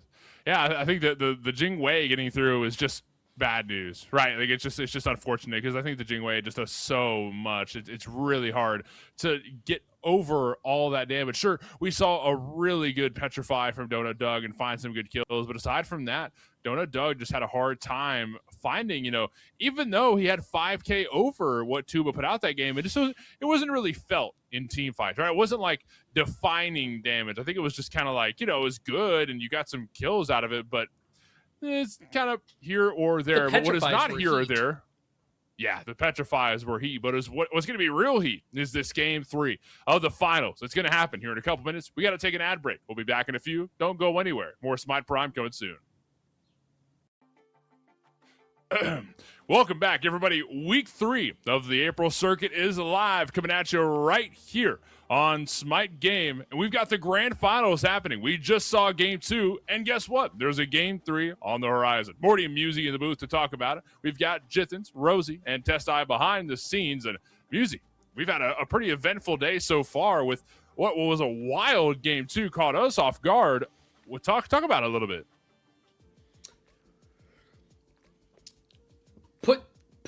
Put the rat back in the bin. Put the rat back in the bin until Hi-Rez is done cooking it. I think that's kind of how I think that's how the game went. Me personally, yeah. I think I want to believe, but I'm not a believer. Needs a little bit more time in the oven, right? A little more seasoning, salt, pepper, cayenne pepper, garlic powder, onion powder. I'm cooking some nonsense. I don't even know what's going on. But it really just felt like we didn't really feel the impact from the Ratatasker pick that we wanted to from the last game. That's not to say that's the only reason why the game went the way that it did. Benny Q was able to put in a bunch of damage, and it was looking very good for our Jingwei friend as well. So we should have a very exciting Game 3 coming at us here. Game 3, picks and bans, starting here. And we've got a lot to talk about here is, here we are. Sorry, chat. We're here, and we're here to talk about Game 3. But one thing to mention, Muse, I think the most important thing is the fact that there are 26 gods that will not be played. Game 1 and Game 2 both had 10 gods that could not be played, and now we've got bans to keep even more away. So this is the first time, I'll tell you what I'm most excited for. This is the most time we've ever put Sino in a Game 3 situation back against the wall. What are you going to pick? You're not playing Assassins, that's for sure. Sino does not like to play Assassins, so if the Cupid's banned away, then maybe Sino gets the Cupid, but if not, what are we going to see? Oh, he's still available. We could take a look at something like that there. Part of me thinks that if we're willing to lock in the Ratatasker, let me see the Naja again for your old time's sake. Like, yeah, dust it, like get the book, that would get me excited. Single bind bans out Kabrakan and Sun Wukong. That's insane. But that's because Benny Q plays both of those picks in the mid lane because we are just... Yep. We just lock in anything these days. We don't play Akate anymore. We don't play Merlin anymore. Nah. Come on. It's Smite 2. Come on. Catch up, little gup. So, and with Cupid off the board, again, like you said, Mort, it's going to be Scylla first pick single bind. That is absolutely going to Aurora. Yeah, absolutely. No doubt in my mind. Aspect of, that's like the one aspect I can't remember the name of, but aspect for Scylla will be very, very nice. We'll check when we get in the game. We'll go back over this. Yeah, you get a lot out of this. You get range roots. You get a lot of tankiness. You get unlimited abilities because your abilities don't cost mana. They give you mana. So big ups there. Sobek going to be joining the battle for Mind the Gap. And I'd love to think this goes to Rongyu. I feel like Rongyu likes the Sobek, right? I feel like the Sobek would be good in support, mostly because I want to see Dishonored play something else in the solo lane, knowing kind of what's still up and available here, right? Like, we don't have Yorm, Cab available right now, but there is still some really solid picks. The Achilles is really good right now. You could even look at something like an Osiris, which is like another really good pick. Like, there's still a lot of really good picks to be had in solo. So I kind of feel like Sobek should be headed to support. Okay, Shibalanke picked up for single bind and Nemesis as well. Okay, so our lockdown looks rough. Our damage looks fine. I think our damage is solid, especially if this is Shibalanke going to Donut Doug. I think that looks really nice for as far as early gold Furies and Nem's there to kind of frontline duel a little bit. But if this is Nem solo, then you're losing a little bit of tankiness there. I'm not the biggest fan.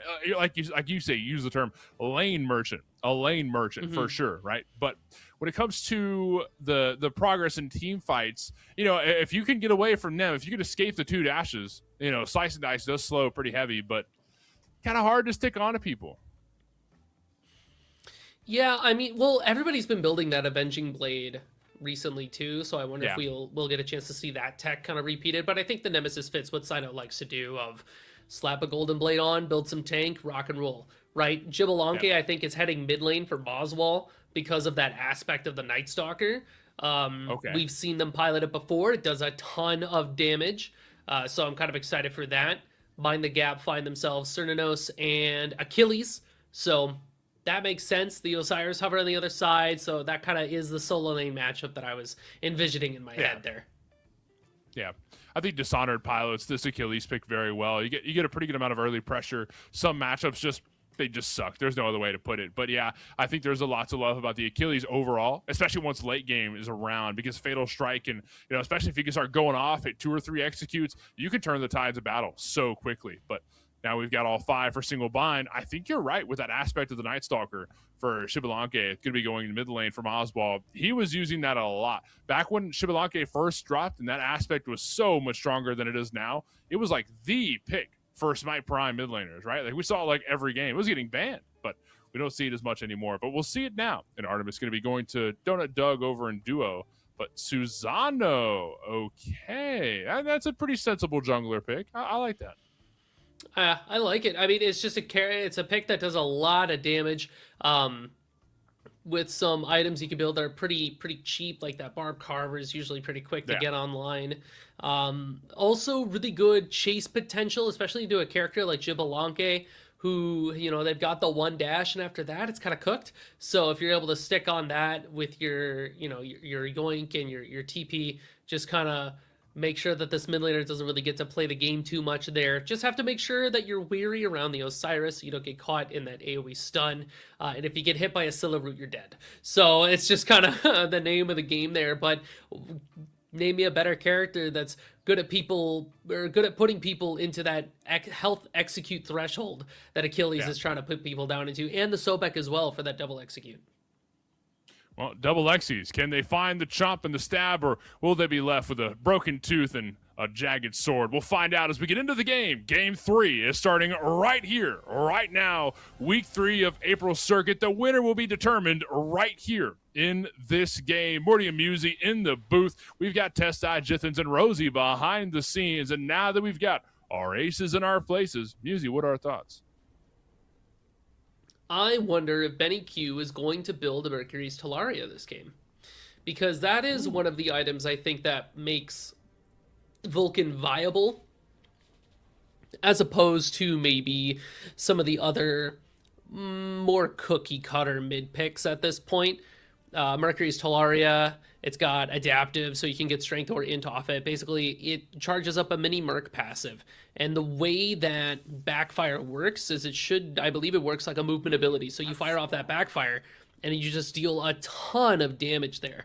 So Benny Q walking around with like Gemma Focus, Mercury Talaria, constantly spamming abilities, constantly moving around, I think is what really sets the Vulcan pick above. But again, if we're talking about mid laners, Moswall, this aspect of the Night Stalker, Xbalanque, we've seen the nightmare that is a late game Jabal that just does a crazy amount of damage. Yeah, a lot of damage, but you got to keep in mind that I wonder if the bleed from the tube, the poison darts, can melt down turrets. That's a big thing that's going to determine how this laning phase is going to go, because if Benny Q can just kind of zone away Moswall, hey, here's a thumper to deal with, here's a turret to deal with, and then Moswall's like, oh crap, I don't have the damage. Then that's a little unfortunate for a laning phase. We'll see how that goes as we make our way down. A bit of early aggression here in duo. No pluck online for Wrongview. Doug and Aurora fine playing forward, but suffer a bit of damage through Bramble Blast. I think one of the lanes that is the easiest to talk about and explain is the one over there in solo between Osiris and Achilles. Feels like both these characters play pretty well into each other. Osiris ults on a really short cooldown though. Also, our dual lane a single bind. If Mind the Gap mid knows about it, they could rotate, but it looks like not the case. Aegis forced away from Donut Doug. And shield put out as well. So Relics forced by single bind. In exchange, they did get that jungle camp stolen away from Layers. I'm sure Layers isn't too happy about it.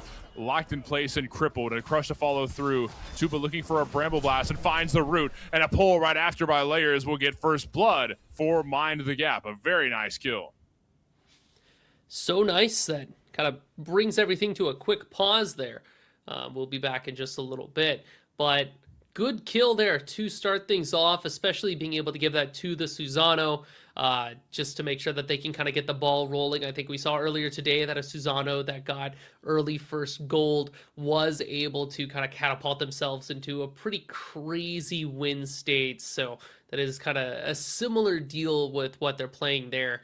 Artemis into the Sobek as well. I feel like if she isn't able to get a trap out in front of her in time, or at least before she has ultimate, the Sobek should have free eats, just being able to land these plucks and going straight into crazy damage from the rest of the team.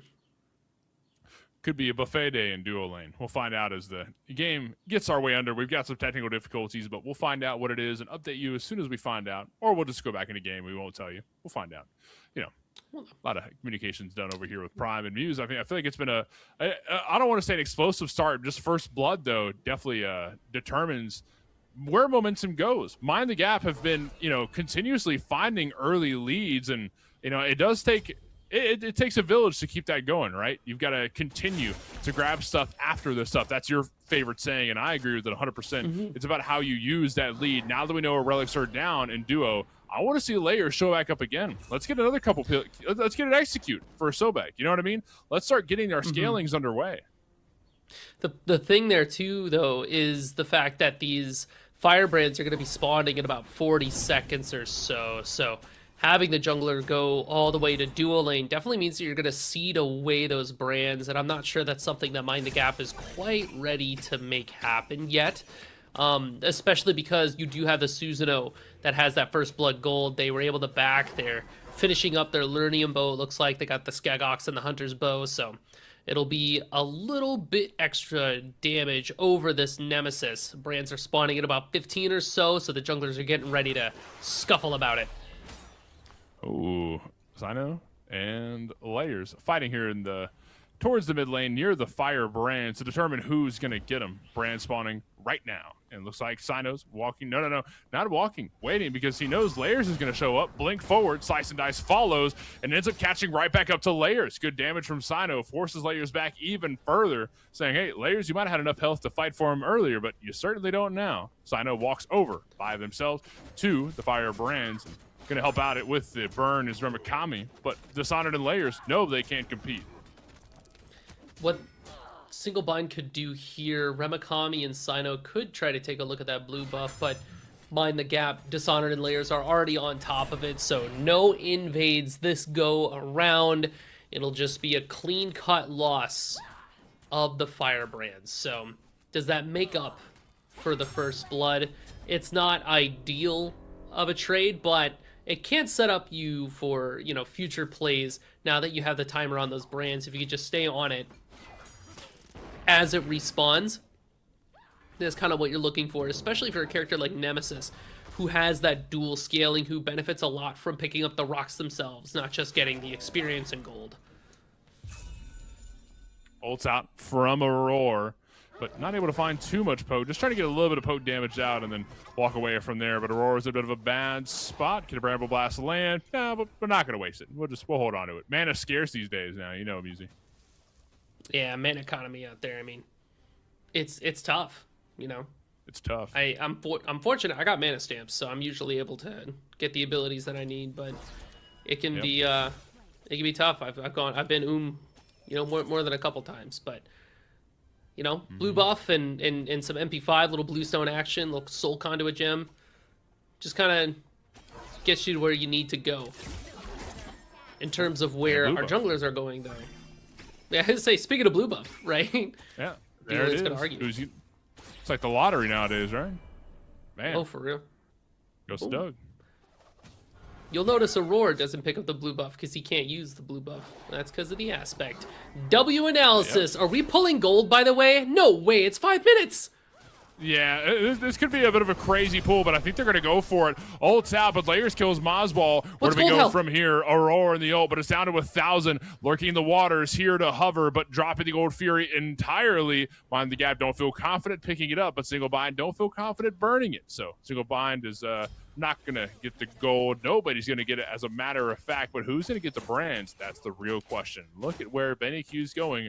Right on over, says, don't mind if I do. Last slice of pizza in the box, I'll take it. Yeah. Even though the last slice of pizza was definitely promised to somebody else, have it for yourself. Mort. Go ahead. So what's interesting about that Gold Fury pull, that was so gutsy from Single Bind. Incredibly gutsy, right? Even down to the positioning of Malswall there, who got completely caught out by Mind the Gap, who I feel like almost came across that Gold Fury pull by happenstance, as they were like, whoa, wait, what are you doing? Right?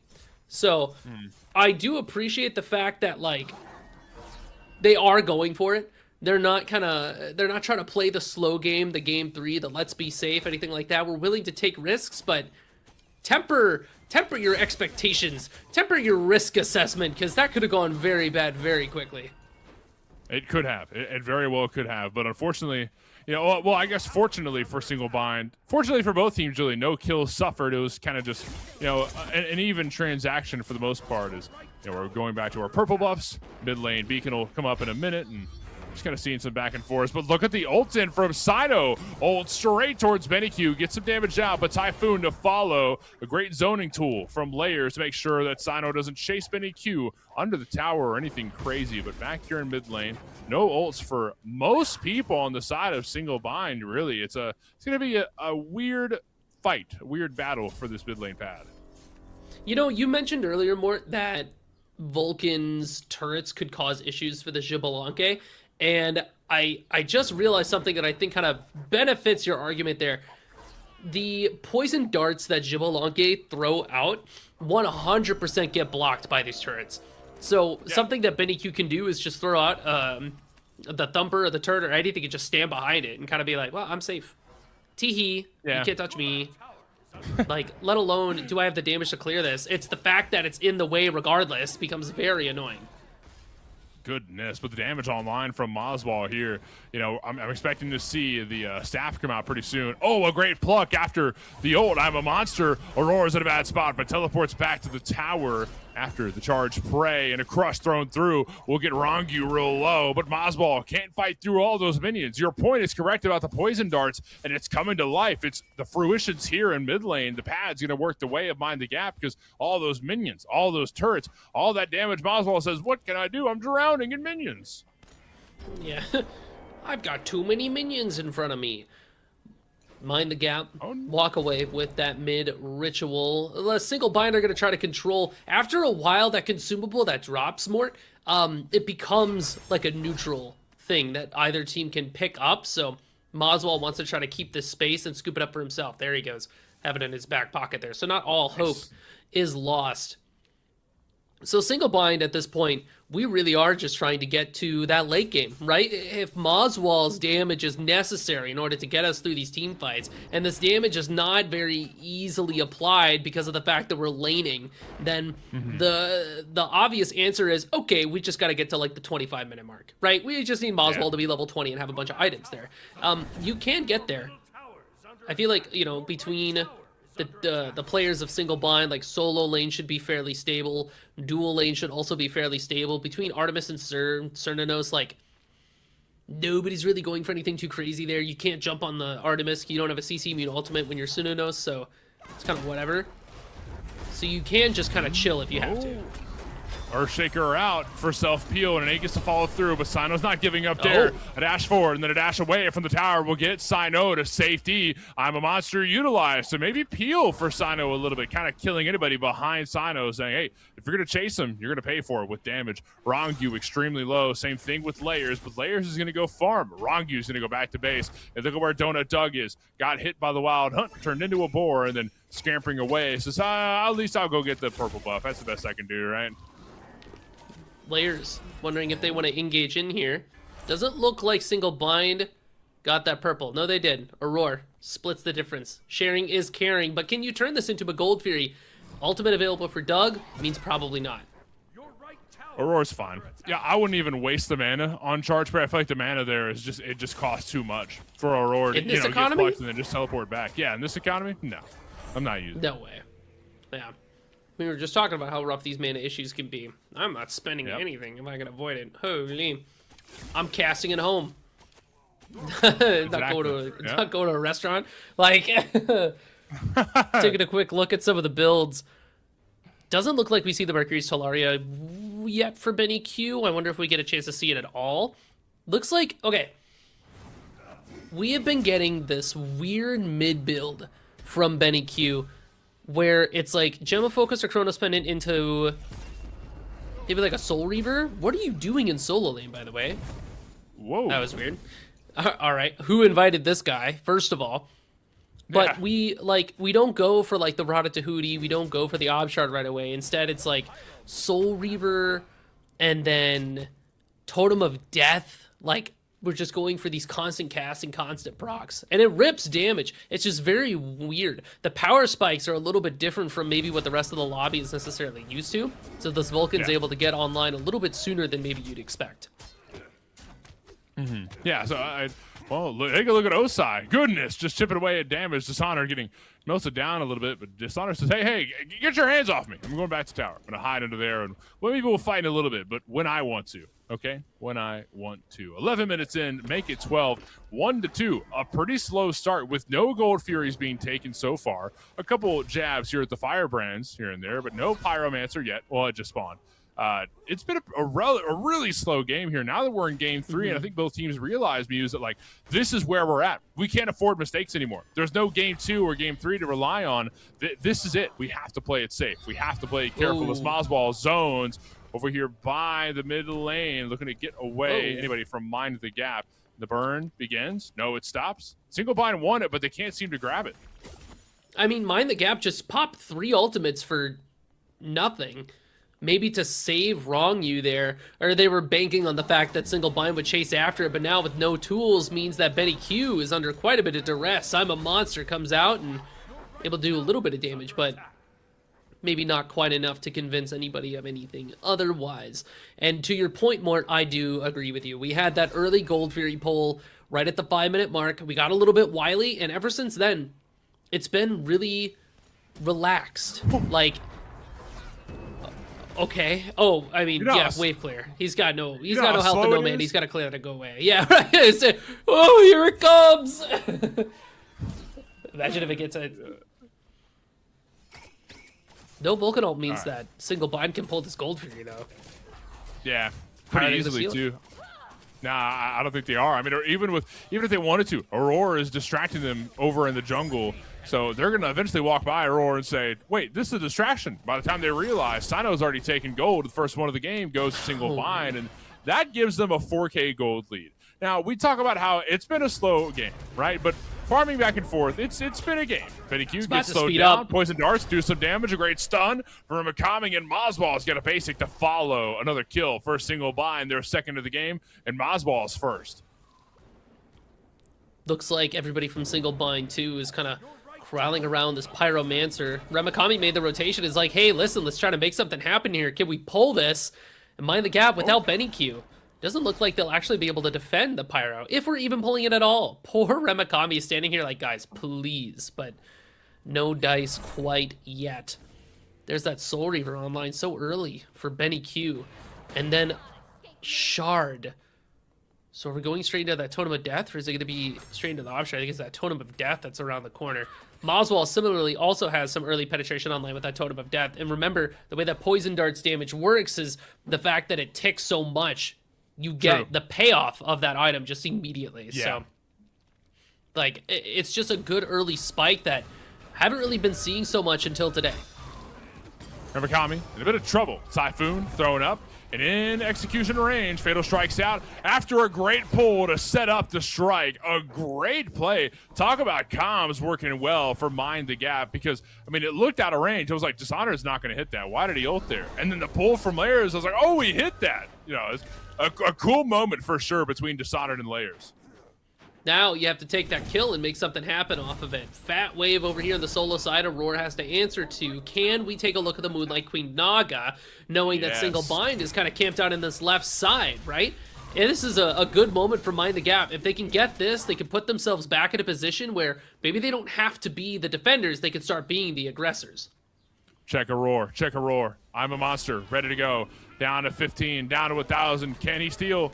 Earthshaker's out. Benny Q secures Queen Naga. What can we find right after? Look at Sino pressing forward, hits the slice and dice, and a root right on Orangu. Takes some low, but no response from Single Bind. They're going to let Mind the Gap escape through the right side of the map And Single Bind are going to get a couple camps, maybe steal a red buff, and get the Scorpion camp as well. You know, they don't let it go unanswered, but Queen Naga going the way of Mind the Gap is surely going to hurt the late game for Single Bind. Being able to have that 5% strength and int increase to your team is just something that scales really well, especially for, I'm looking at this Vulcan again. Can't stop looking at this Vulcan, man. But for your mid laner to have that extra little bit, for your ADC to have that extra little bit for their autos, just means that now Mind the Gap is looking to play for that later game to really just get their damage across the board. If you're Single Bind, you still have that lead that you had before, but now it almost feels like your game's on a bit of a timer, because you know that Mind the Gap's late game will be stronger than yours numerically. I love how Aurora's ulting wrong you at like literally any point possible. Like it's like a screw Just you pressing ult. buttons. Just mashing buttons. The Shell Force away, ults out from Mozball, but Earthshaker in response doesn't hit anyone. That's fine. It was a long shot, right? I mean, from the 3-point line, and unfortunately no net. It is what it is. No net. Yeah, no net. Nothing but net, but like not in the basket. Yeah, no net. Like it switched against air it. Yeah. ball. Air Right, ball. right. That's Anyway. yeah. Pyromancer dropped down, Riddick bomb in pocket 4. Donut Doug in the mid lane pad, still being taken by Aurora. They'll slowly but surely get it right here at the end. Moonlight's favoring Single Bind and Ritual in hand for Mozball. So things look good. I think that, you know, it's not awful for Mind the Gap considering they've got a kill over. I feel like their fighting's been okay when we do see it, considering we're 18 minutes in. There's only been 5 kills. We don't see it often, but hey, I mean, that's just how it goes sometimes. Mm-hmm. Can I throw something out real quick? Go ahead. You got all the day. I got beef with Steph Curry, I'm pretty sure. Oh, you know who else has beef? This poor Oh. crocodile getting chased down. Sino? No. Back it away.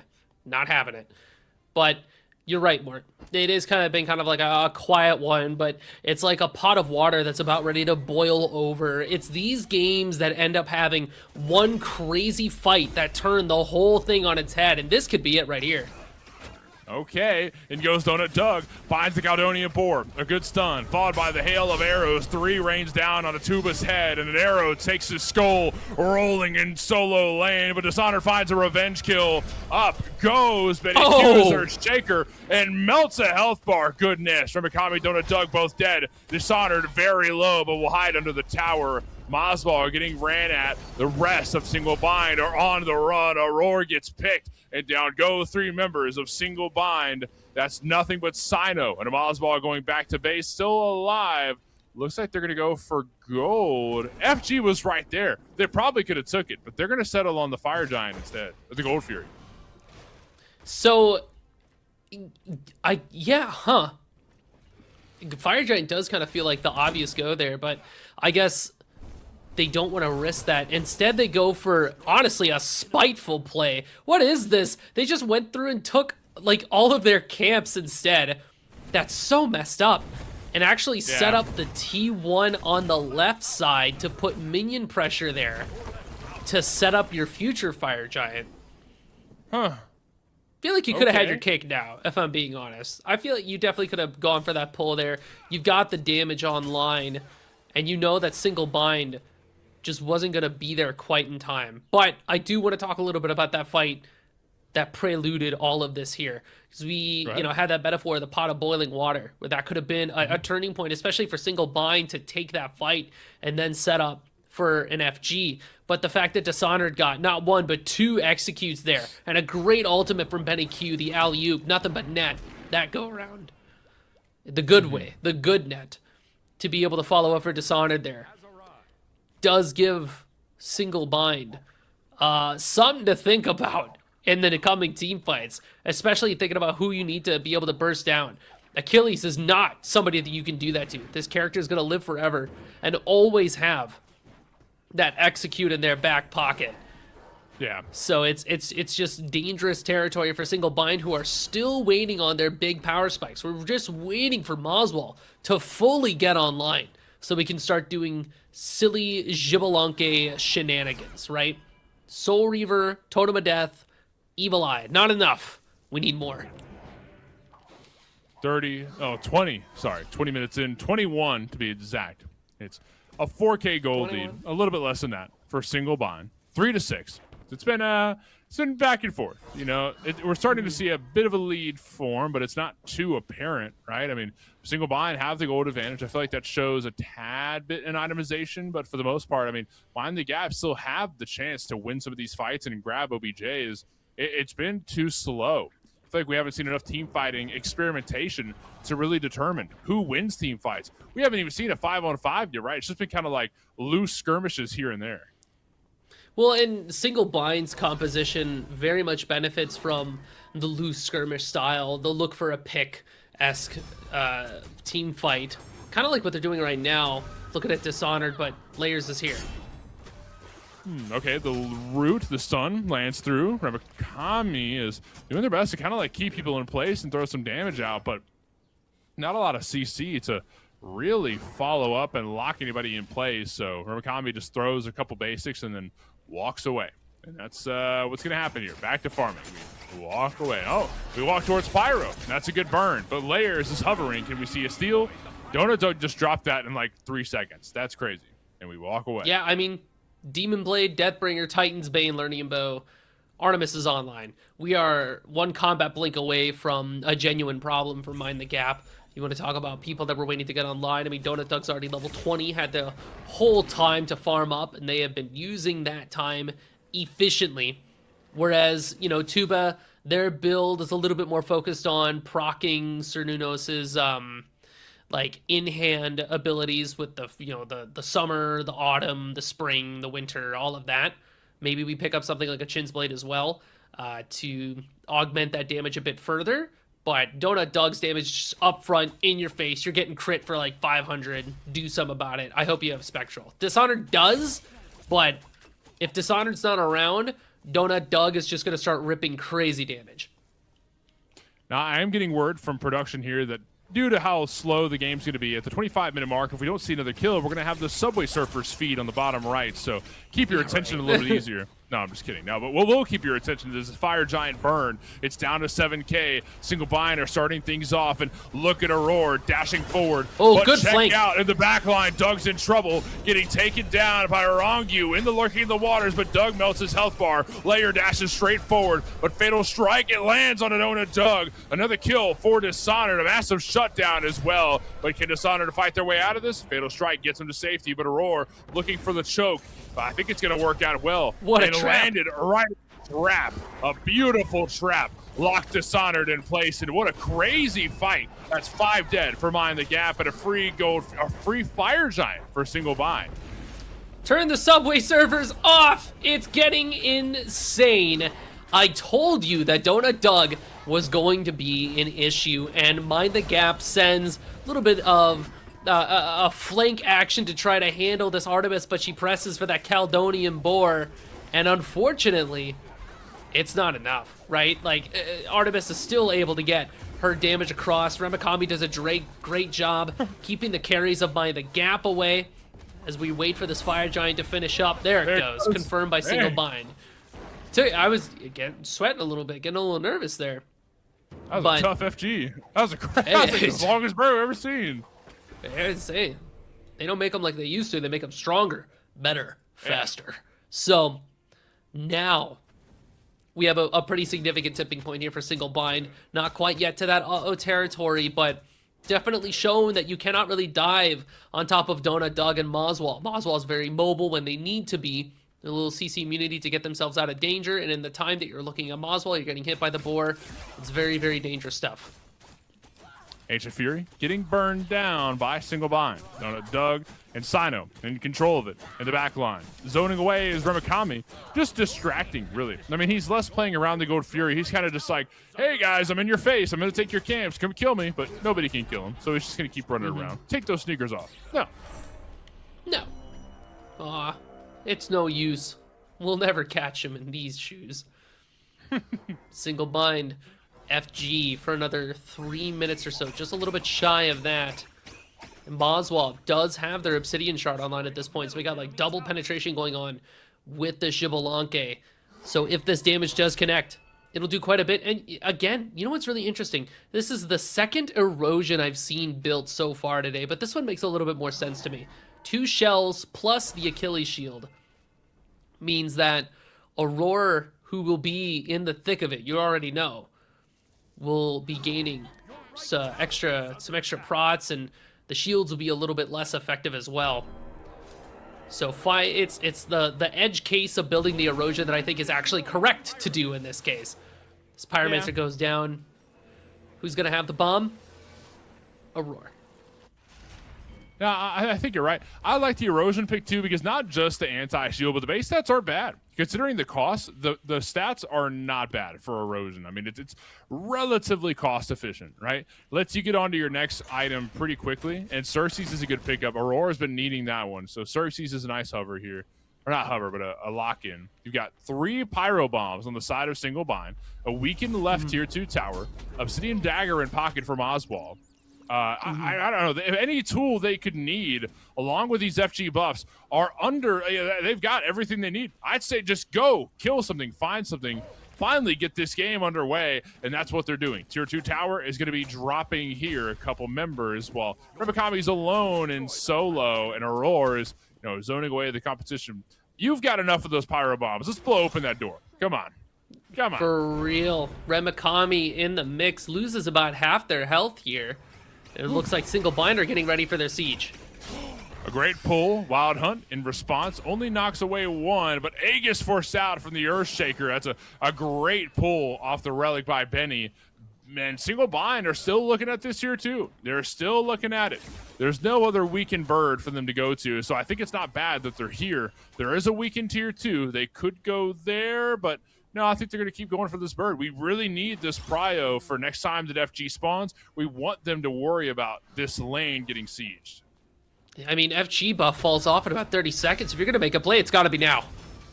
Inside goes in, right under tower here in the mid lane. Dishonored in layers, trying to push them away, but a fight unfolding on the left side as well. Moswell rotates over, throws the poison darts, and then dashes away. But again, no real burn, no real siege on the pyro. It's just poke. They want to find a pick so it's easier to break in, but they haven't found it yet. But there's the pyro bomb down. They finally get the basics away, and Mind the Gap have to give up this middle bird. Now rotating towards the left one. All 5 members, Single Bind walking that way. Look at all those and Dishonored traps. goes into the back line, throws some damage out, and then walks away.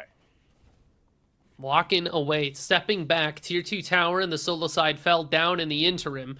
And while Donut Doug was establishing their safety line of traps there, it doesn't look like they'll be able to utilize it. It's like 4 of them stacked on top of each other.